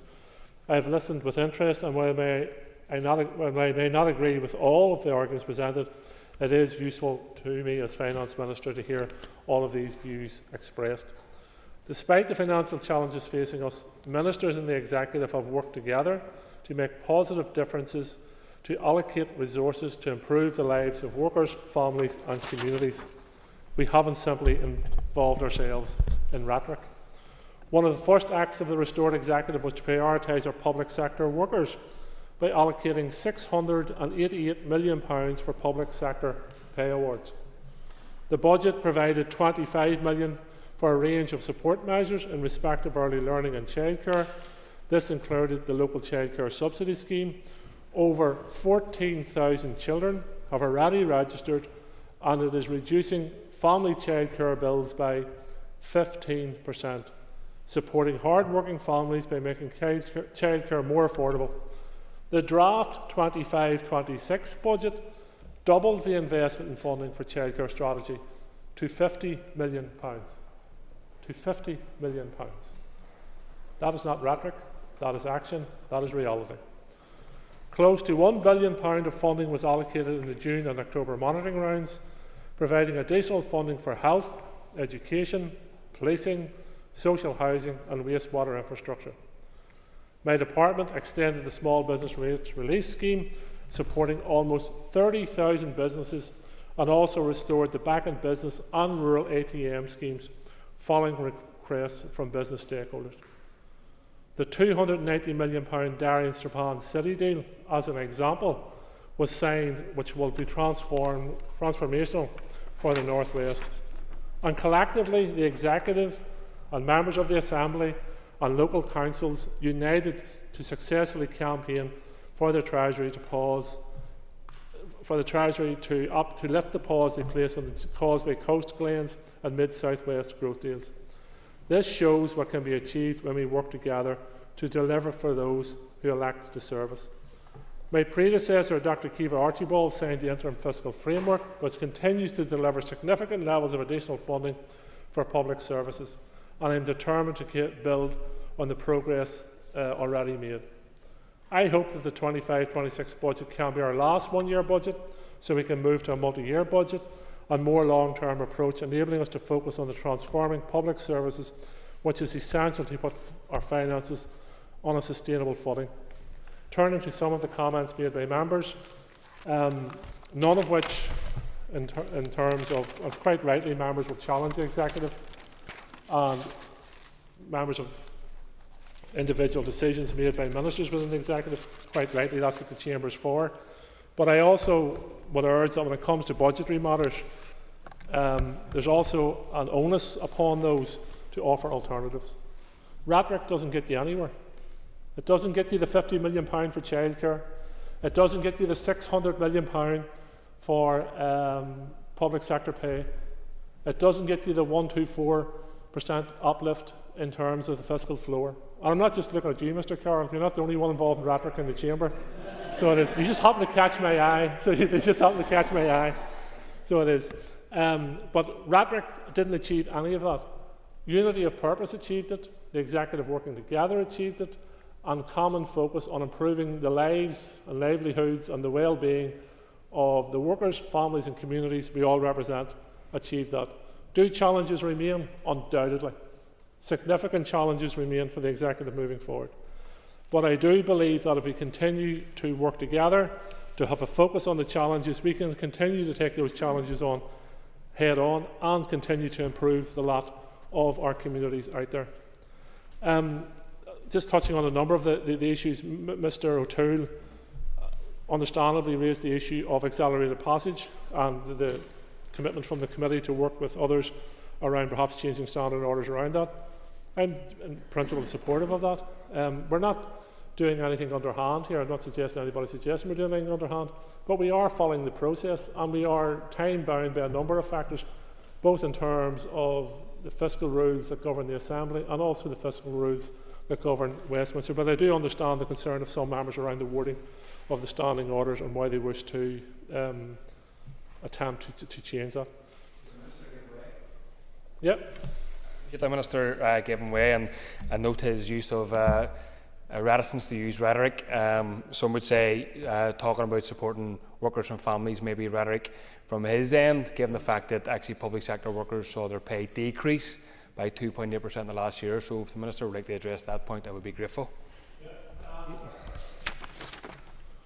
£688 million is not rhetoric. That was given into the hands and the pockets of public sector workers by this Executive. So if you can match the £680 million worth of rhetoric, then we'll have a debate on it. So it is. But I think the record speaks for itself. The Executive has stood by public sector workers and will continue to stand by public sector workers as we move forward. Again, the issue around multi-year budgets has been raised, and this is well rehearsed, and members accept that if the spending review, or the second phase of the spending review, as announced by the Labour administration, goes ahead, that we will hopefully move to 3-year resource budget and 4-year capital budget.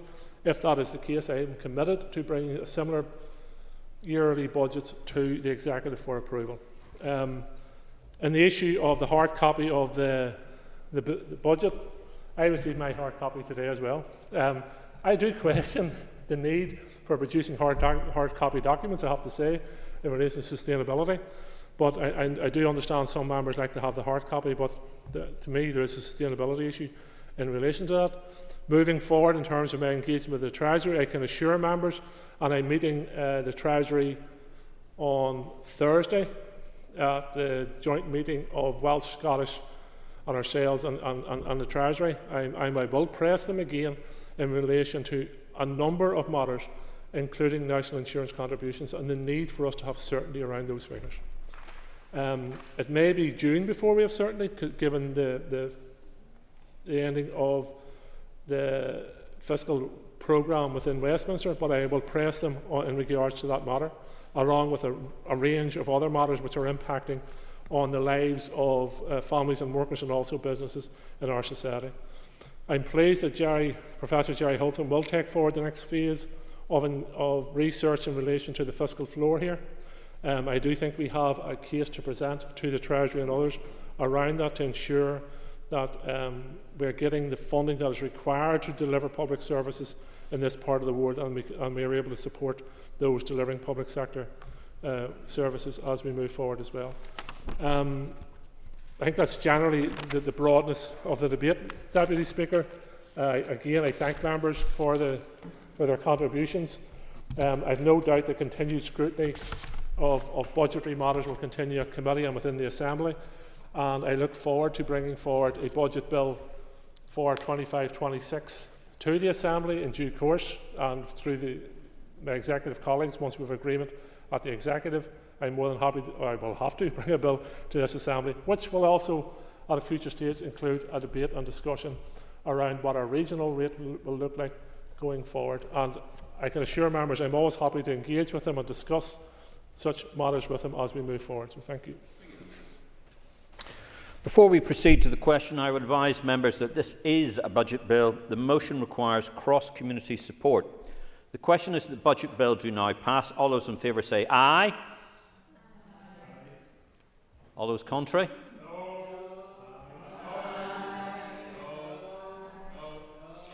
As there are ayes from all sides of the chamber and there are 2 dissenting voices, I am satisfied that cross-community support has been demonstrated. The bill is passed. Thank you very much indeed. Item 7 in the order paper is the adjournment. The question is that the Assembly do now adjourn. And in conjunction with the Business Committee, the Speaker has given leave to Deborah Erskine to raise the matter of a lack of dentists and out-of-hour dental service in Fermanagh and South Tyrone. I call on Deborah Erskine. Thank you. You will have up to 15 minutes. Thank you. Thank you, Mr. Deputy Speaker. I rise today to address a matter of great concern to my constituents in Fermanagh and South Tyrone, and I welcome the fact that my constituency colleagues are in the Assembly Chamber and the Health Minister is here to look at this issue today. We have seen the significant shift from NHS dental services to private provision. It has created a lack of NHS dentists in my constituency and, more worryingly, a difficulty in accessing services. This issue has been escalating for some time and now threatens to deepen the already existing health inequalities in our area and indeed across the region. As many will know, the transition of dental practices from NHS to private care has led to a growing number of people unable to access basic dental services. In Fermanagh and South Tyrone, we have seen multiple practices reducing or completely withdrawing NHS services, leaving families and individuals with limited or no access to affordable dental care. Just last week, I attended my own dental practice, coincidentally, and I heard that my own dental practice is making the switch to a private model. This change does not just place a financial burden on individuals and families, it risks further marginalising the most vulnerable in our society, including those on low incomes, the elderly, those living with chronic health conditions. People will simply not show up. That was the message of my own dentist, who is sadly anticipating this because they have had no option but to switch to private dentistry. And given that they know in an area of deprivation that the difficulties are placed on hard-pressed families and the financial impacts that they are facing at this moment in time.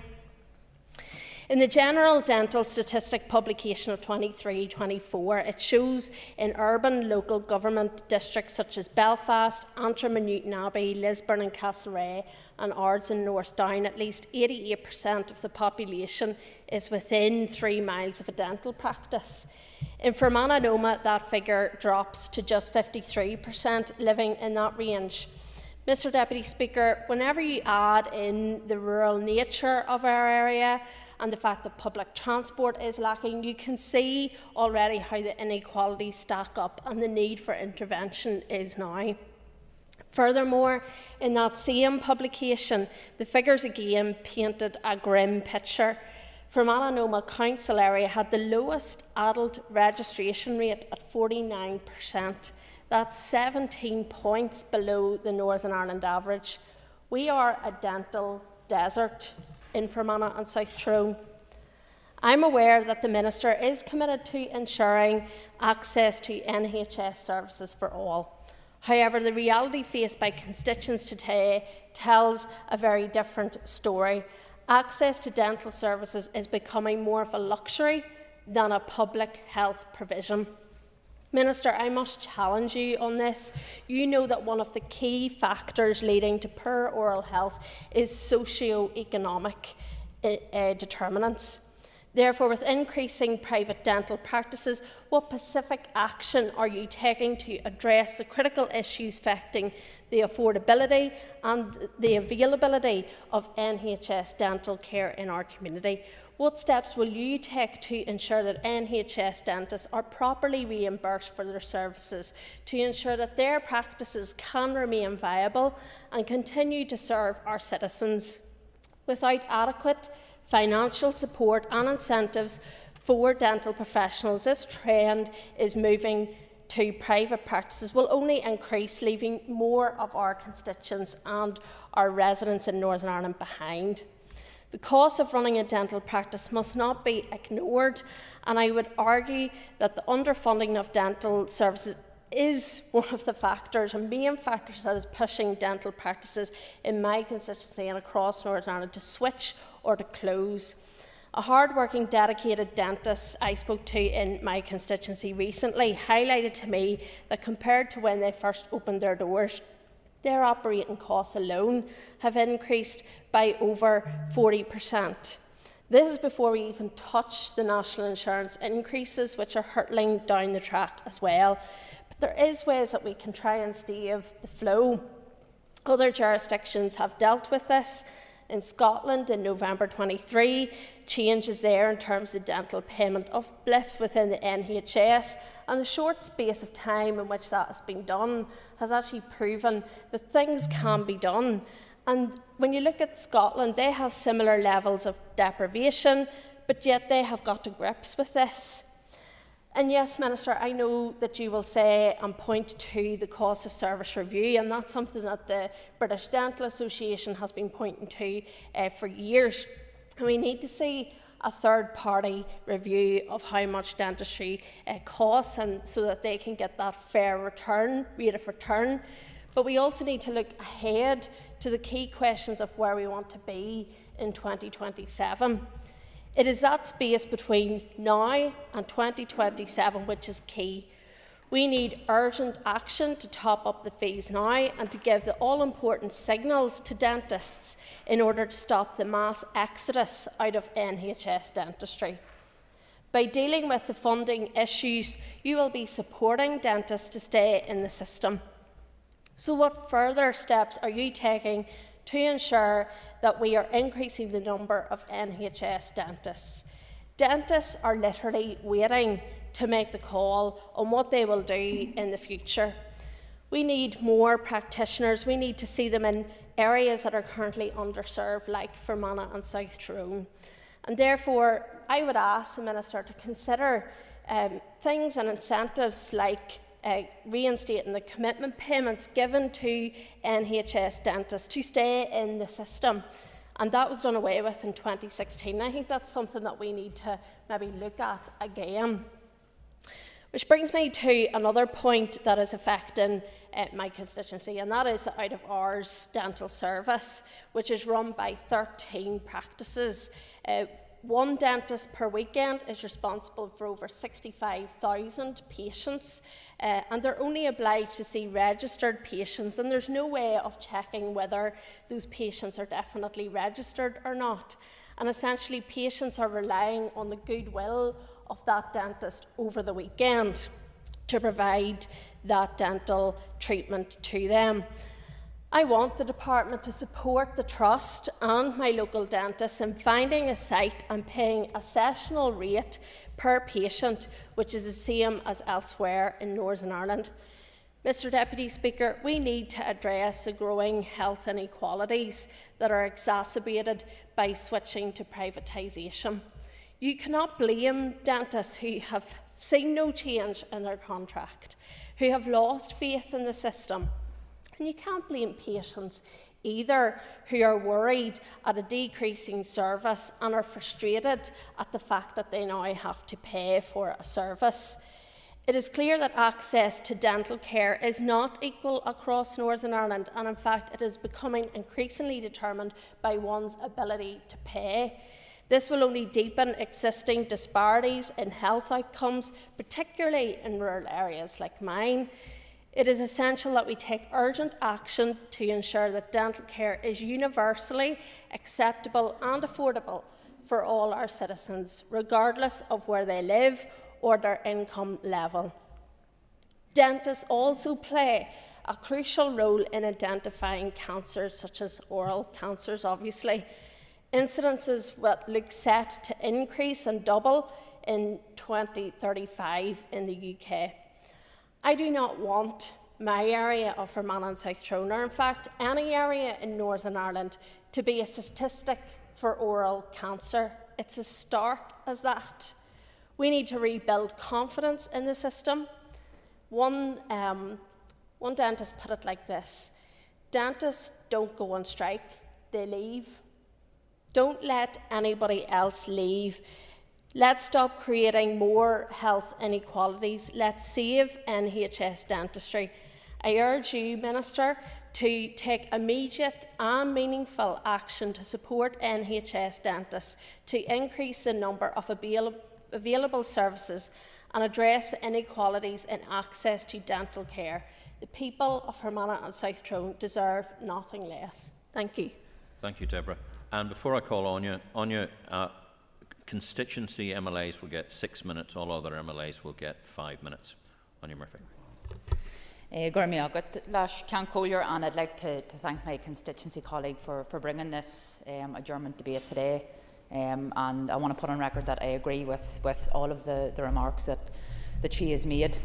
The lack of available NHS dentists and the absence of reliable out-of-hours dental services in Fermanagh and South Tyrone isn't just an inconvenience, it's a full-blown crisis, impacting our constituents every single day. Access to dental care is a fundamental pillar of our health service, yet across our constituency and indeed beyond, it's becoming increasingly difficult to find a practice willing to take on new NHS patients. This isn't a case of individual practices failing, or failing to provide care. It's a symptom of a broken system.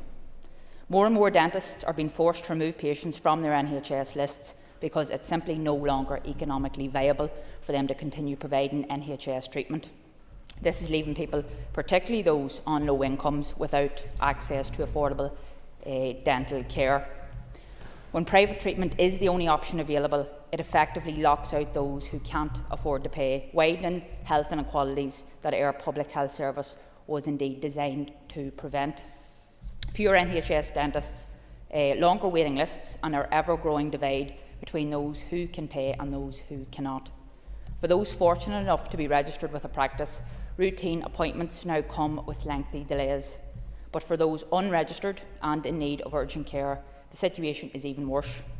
Many people find themselves having to call around multiple practices in the hope that one might be able to squeeze them in. Others are forced to travel long distances, often at short notice, in search of treatment. And for those without transport or the means to pay for private care, choices are grim. Either endure unbearable pain or put further strain on our already overburdened services such as AD and GP services. The people of Fermanagh and South Tyrone deserve the same standard of healthcare as those living in Belfast or Derry. That means a plan to recruit and retain more dentists, particularly in rural areas. It means properly incentivising NHS dental work so the practices aren't pushed towards privatisation by financial necessity. It means urgent investment in out-of-hours dental provision so that those suffering pain are not left without options. To conclude, Lash Cancollier, I would like to ask the Minister in Wynton what steps his department have taken to date and plan to take into the future in order to address this crisis. Thank you, Anya. I call on Diane Armstrong. Deputy Speaker, and I want to thank my constituency colleague Deborah Erskine for tabling this motion, this issue for debate, and the Minister for attending this evening. From the outset, I don't believe any one of us for one moment underestimates the scale of the problem facing dentistry in Northern Ireland.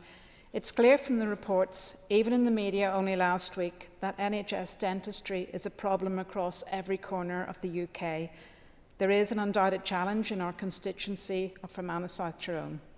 The model of dentistry has changed remarkably in recent years. While I don't doubt that any of our dentists are still working incredibly hard to help as many patients as possible, it's a simple matter of fact that as more and more dental practitioners pivot towards private work, many people are experiencing very real and significant difficulties in accessing NHS dental services.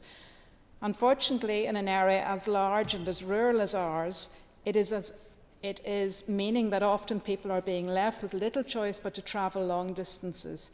Fortunately, however, despite the unprecedented funding challenges facing the health service locally, this Minister and his predecessor have decided to prioritise funding for high-priority, unregistered patients in need of urgent dental care.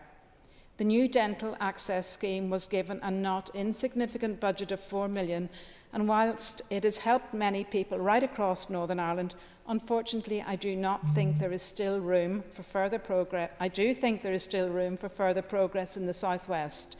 Regrettably, the number of practices signing up in our area has been low, and whilst I know that the Department can't force practices to participate, I would urge the Minister to continue to impress upon his officials the need for them to now seek to proactively identify a suitable provider.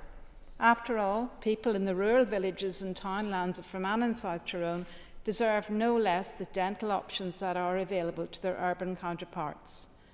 A further dental issue that continues to also cause me some real concern is the state of children's oral health. I welcomed the re-establishment of the Enhanced Child Examination Scheme, which provides children aged 0 to 10 who have not been registered with a dentist with an examination, as well as offering some direct and impartial oral health advice and age-specific fluoride application to teeth to assist with preventing dental decay. But again, parents are regrettably telling me that access more generally for children remains a challenge. I know also that tackling health inequalities is a very strong area of interest for the Minister, and as such I'm sure the stark inequalities in oral health have not been lost upon him. All the indications would suggest that areas of high deprivation have much higher rates of tooth decay than that of wealthier areas. Fixing the very many profound health problems in our oral health challenge will not be quick, and it'll certainly not be easy. Instead, it'll take a period of sustained policy intervention, and while some MLAs in this chamber may be reluctant to acknowledge it, it'll take sustained investment. And for as long as the Executive and Assembly continue to keep passing budgets that are falling short of independently verified levels of health need, I do worry about how these sustained interventions will be delivered. Nevertheless, I would encourage the Minister and his officials to continue to work with our dental colleagues to deliver the improvements in dental access that patients require. And I thank members from Fermanagh South Tyrone and other constituencies for contributing to this adjournment motion. Thank you, Diana. I call on Gemma Dolan. And I thank my constituency colleague for taking this adjournment debate forward, and I thank the Minister for attending this evening. The significant shortage of NHS dental places in Fermanagh has left many of my constituents struggling to access essential dental care, leading to prolonged suffering and, in some cases, the exacerbation of preventable oral health problems. In October 2023, I raised this with the then Permanent Secretary of the Department of Health, and again in February 2024 I posed a question to the then Minister of Health, inquiring about the measures being taken to increase the number of NHS dentists. The Minister acknowledged that a key factor contributing to the access issues is the inadequate rates being paid to our dentists for treatment. He emphasised that the absence of executive ministers had impeded the progression of recommended pay uplifts for the 2023-24 period, but assured me that this matter was an immediate priority. Most dentists want to be able to continue delivering NHS dentistry, not least because they are committed to their patient base, but dental practices are also small businesses.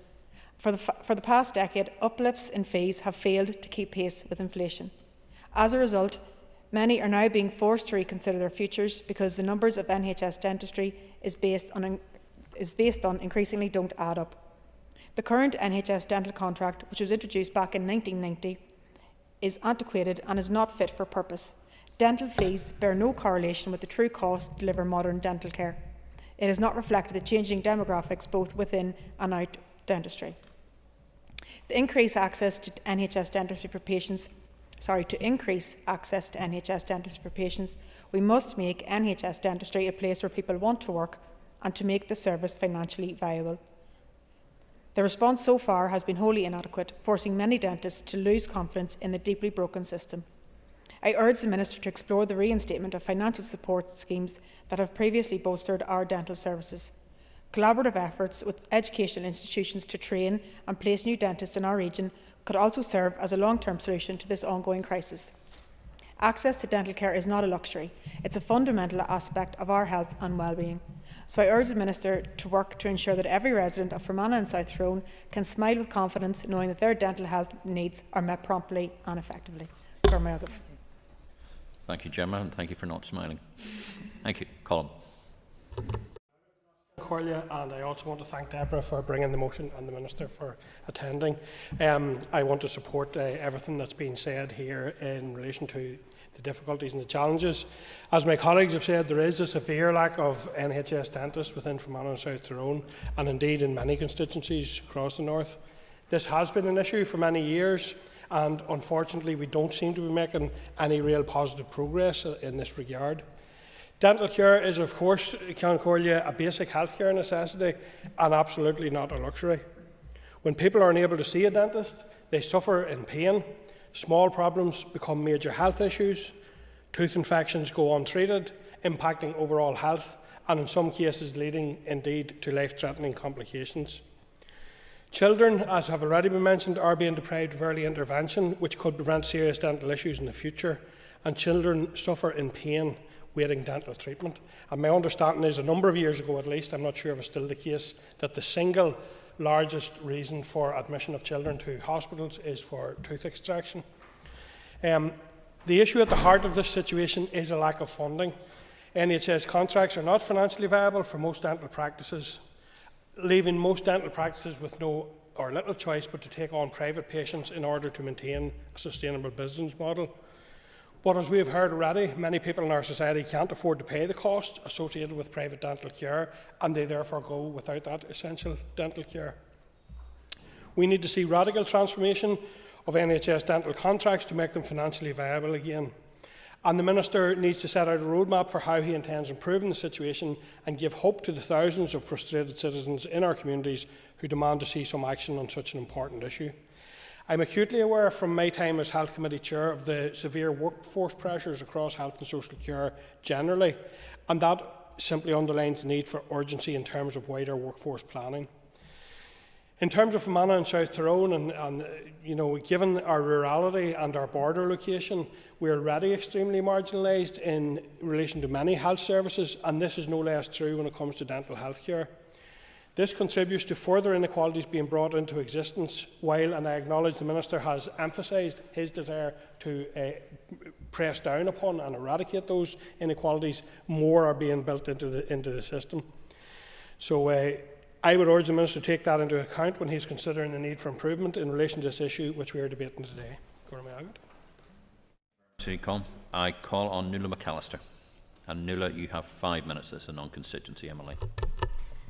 Thank you, Mr Deputy Speaker. I don't intend to take all 5 minutes, but I thought it was important, even though I'm not a constituency MLA, to actually speak to the issues, because as the proposer stated at the start, this is an issue that affects us all right across Northern Ireland, and one of the issues in particular that I would like to highlight today is when people can't access dental service in areas of multiple deprivation, and I'm sure the constituency MLAs will also recognise the same that I see in my constituency of North Belfast, is those areas that do have increased multiple deprivation do have a greater need to actually visit and secure that dental access treatment. Like, not only can they not pay for private treatment, but actually some of the societal issues that actually result in needing to see a dentist are because of living in poverty. When we think of the price of convenience foods, the price of sugary foods, the quick snacks and things that we can actually buy on cheap, they will more often or not have added sugar to them.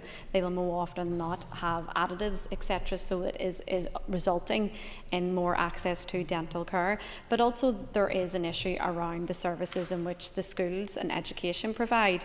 The first time that I talked about access to dental treatment in the Chamber as a health spokesperson for Alliance Party, dentist had actually reached out to highlight that children can be brought to a dentist and should by the time they reach their first birthday, and most parents wouldn't actually recognise that. But yet when you get to primary school, a lot of children still haven't been to a dentist, but unfortunately we're seeing now in all constituencies around Northern Ireland is because they simply don't have a choice. They don't have dental access.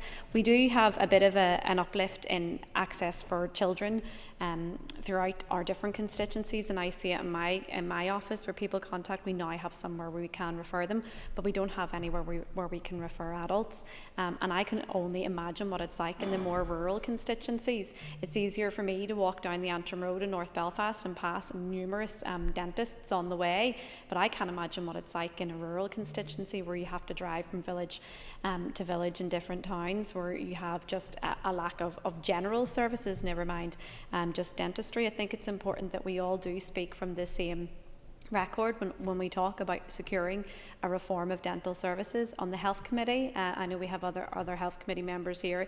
It is an area that we look at consistently, and we do speak with the British Dental Association quite often, and they know that they are at crisis point. When we went to visit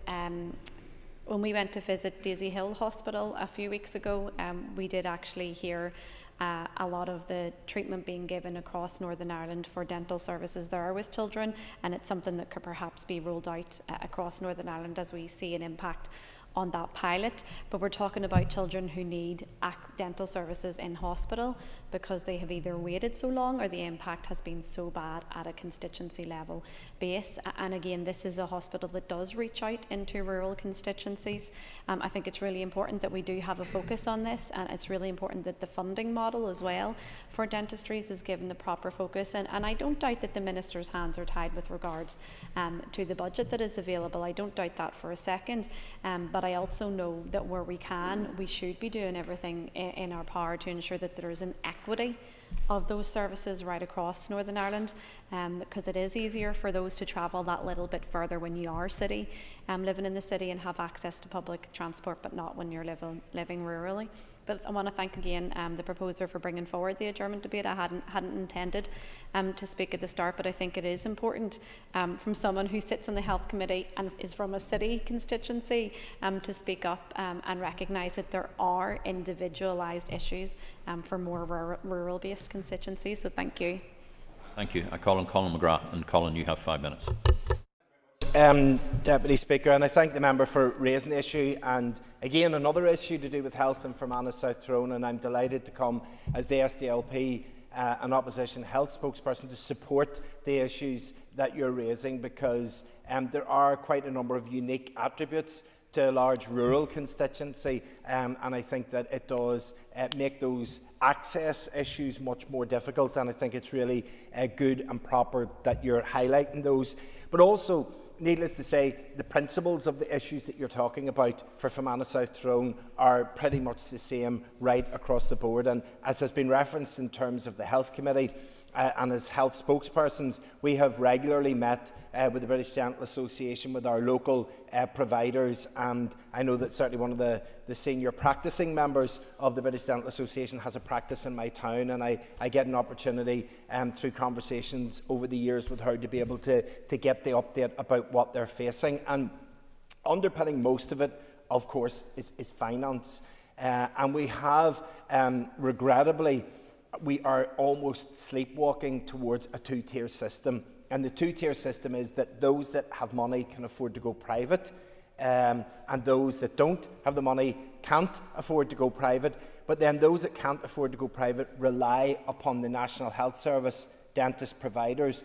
But most of the dentists are saying it's almost, they just can't exist, providing simply the National Health Service dental provision, because the money just doesn't come back. It costs them money to be able to provide that service. So more and more are opting out, which means that it's more and more difficult to get access. And of course then there's the overall financial issues, such as the national insurance rise that's coming in. That's going to impact in a massive way, because the system of our health service is based on providers almost being independent of the department and independent of government, but contracted to deliver the services.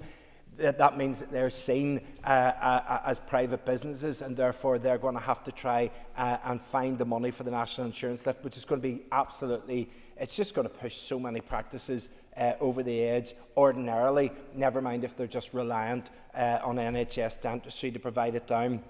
I mean, people tell me all the time that they hate going to the dentist, but I never actually get complaints about the service that they get. There is a good service that's been provided. If people have pain, if people can access the service, then they can get the treatment. And that speaks to me that there is a good system out there, that there are good practitioners out there. But again, I think all roads lead back to money. I think that the Minister's hands are pretty tied. I think he's made that point over and over again, that if the budget that he has given isn't enough to deliver services, then it's unlikely that he's going to be able to come in and provide some resolution. So I think there is a conversation that does need to take place between the executive parties as to where the budget goes, or what transformation is going to be prioritised to free up money in the future. But maybe just to ask the Minister, just a question. I know that there was an oral health strategy. It was one of those 10-year strategies. I'm not sure where that's at. I remember at a time talking to some of the practising dentists that sort of said they were looking for updates on that. They were looking to see whether that could be tightened up and funded out and action planned. I don't know if that has happened in the intervening period, because it's been a few years, but I know that it would certainly look at things like the delivery for children and young people, especially so that they don't lose their teeth, they don't have bad oral hygiene from a young age. But also one that was also raised to me was about older people living in care homes and residential homes, that there used to be dentists that went in there and helped out and assisted and supported in there where they could, but it was felt that that was something that was sort of having to take a bit of a back burner because of funding impact. So if there was an update on that, because we need to help those that maybe don't ordinarily reach out for help, and it is one of those things that you speculate to accumulate. If you actually spend money and try and assist people with their oral hygiene, then it's not going to cost money to have to fix the problems afterwards. And I'd love to say that as somebody that's never had a tooth extracted or a fill-in my life, but I'm afraid I'm guilty of all those things, and I'm going to sit down quite worried about what Nuala McAllister listed as all the foods that you're not supposed to be eating, because that's just cut out my dinner and supper this evening, so I'll have to find something else. But thank you. Thank you, Colin. And no doubt I don't think you'll be starving anytime soon. Minister, over to you, and you have 10 minutes. Deputy Speaker, thank you very much. I begin by thanking Deborah Erskine for bringing the motion, the debate to the Chamber this evening. It's an important debate. It reflects a very serious problem, one of many, many serious problems within health and social care delivery. But I think it's a timely debate, certainly for me, because on the 18th of this month I met with the British Dental Association to tease out some of the issues. I will make some prepared remarks, Deputy Speaker, but I do have to put down the warning. In the short number of months I've been in this position, I've engaged in quite a number of debates, I believe, in this chamber, but this is the one where the irony klaxon has sounded most loudly and most often, and I warn members I will return to that at the end of my remarks. But first of all, let me acknowledge, the challenges facing many patients, particularly those who are not registered in accessing dental care when they need it. Access to health service dentistry right across Northern Ireland has reduced very significantly over the last 5 years. And one of the underlying reasons for this is that general dentist practitioners are spending less time treating health service patients and more time meeting the strong demand for private work, which, as independent contractors, they are entitled to do. I'm also aware some areas of the country have historically lower registration and treatment rates, and that's particularly true of Fermanagh and Tyrone. And that's at least partly due to geography. Areas with a low population density would tend to have a lower density of practices. It's important to remember general dentist practitioners are independent contractors, so as such they're not required to register new health service patients. Nor does the department have a role in deciding the location of new practices. This is a business decision and it's made by the practice owners. One area where my department does have some limited control is in regard to dental foundation training. And recent changes to that scheme have resulted in increased applications from general dentist practitioners wishing to become educational supervisors for newly graduated dentists who are completing their training year. This increase has allowed the Northern Ireland Medical and Dental Training Agency, NIMDTA, to improve the geographical distribution of dental foundation training places right across Northern Ireland. And as a result, there are 7 fully funded health service training placements in the west of the province in this financial year, compared to just 1 in 2023-24. Recruitment of educational supervisors for 25-26 is currently ongoing. It's anticipated this geographical spread will continue positively. Access to health service dentistry remains a priority focus for me, and my department has specifically targeted investment this year at improving access for priority groups across the province. There's an investment package of £9.2 million, and it's supported general dental services in this financial year, including £1 million for newly registered child patients through the re-establishment of the Enhanced Child Examination Scheme. This provides children aged 0 to 10 who have not been registered with a dentist with an examination, individualised oral health advice and age-specific fluoride application to teeth to assist with preventing dental decay. £4.3 million has funded a 30% enhancement, and that's to fees paid to dentists for health service fillings, extractions and root canal treatment to support public access to priority treatments. And finally, there was £3.9 million for the treatment of high priority unregistered patients through a dental access scheme. I'll give way if there's time at the end. Officials continue to monitor the performance of these initiatives. The indications are that they have had a positive impact. As I mentioned, I met with the British Dental Association last week and we discussed issues facing the industry, and officials held a follow-up meeting today to continue the engagement. The BDA are clear the current system is unsustainable.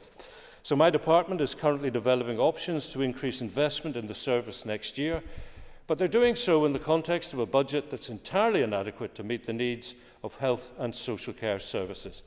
I've said before that at present, my department's facing a funding deficit of approximately £400 million next financial year. And that, of course, places massive constraints on my scope to take the kind of action we all like to see to sustain and develop services across all of health. While these additional investment interventions are necessary to stabilise general dental services in the short term, I'm clear the GDS, in common with other services, will require sustained effort to ensure sustainability over the longer term. So my department is committed to taking forward work on the long-term future of dental services to ensure patients continue to access care when they need it and ensure service is sustainable. And as an important first step, I've approved the commissioning of a general dental service cost of service review, which will be completed in financial year 25-26. And this will in turn provide a robust evidence base to inform how the service will develop over the coming years. I've said many times, my vision for health and social care is to see more care delivered in primary and community care and to move towards a more preventative model of health care. That will be better for patients and it will be more sustainable in the longer term. GDS play an important role in improving the general health of the population and reducing pressure on other areas of the health service. Improving oral health is an important aspect of the future sustainability of dental services, and it's central to the delivery of improved outcomes for patients. And for that reason, I was very pleased that oral health has been included in the Pathfinder of my Live Better initiative. That's in the North West, and I look forward to the lessons learned from this initiative to inform our longer-term priorities. Regarding an out-of-hours service, there are currently 3 emergency dental centres which provide emergency dental care at weekends and bank holidays to registered and to unregistered patients. These centres are located in Belfast, Armagh and Ballymena. When they were originally established in the 1990s, it was agreed with local dentists in the West that they would provide emergency cover through local practice-based rotas covering weekends and public holidays. In 2019, the Western Local Dental Committee approached the Legacy Health and Social Care Board, the HSCB, to advise them they were no longer prepared to operate the local rotas and requested that the HSCB commission an emergency dental centre similar to other areas. While the pandemic impacted progress in this work, an out-of-hours working group was established in 2021 to review the future dental out-of-hours and emergency care provision across Northern Ireland. The SPPG are working through the actions emanating from this working group, including engagement with the Western Local Dental Committee and the Western Trust on future arrangements for the West. However, funding these will be a significant challenge in the current financial climate. Now, Mr McGrath talked about the oral health strategy. I'm aware it dates back to 2007, but I believe many of the recommendations and the evidence base are still valid. To develop a new strategy would carry a significant resource cost, including a dedicated dental public health expert or expert group, due to the complex and extended nature of both developing a new strategy and prerequisite oral health needs assessments. For example, one oral health strategy target was to improve the then 39% of 5-year-old children who were decay-free to a level of at least 50% within 10 years. Well, in 2013, the data indicated we'd achieved a figure of 60%, and the 2018-19 data indicates around 70% of our 5-year-old children are decay-free. I think that's great progress, but I'm aware, of course, that more needs to be done. I promised, Deputy Speaker, to return to the irony klaxon.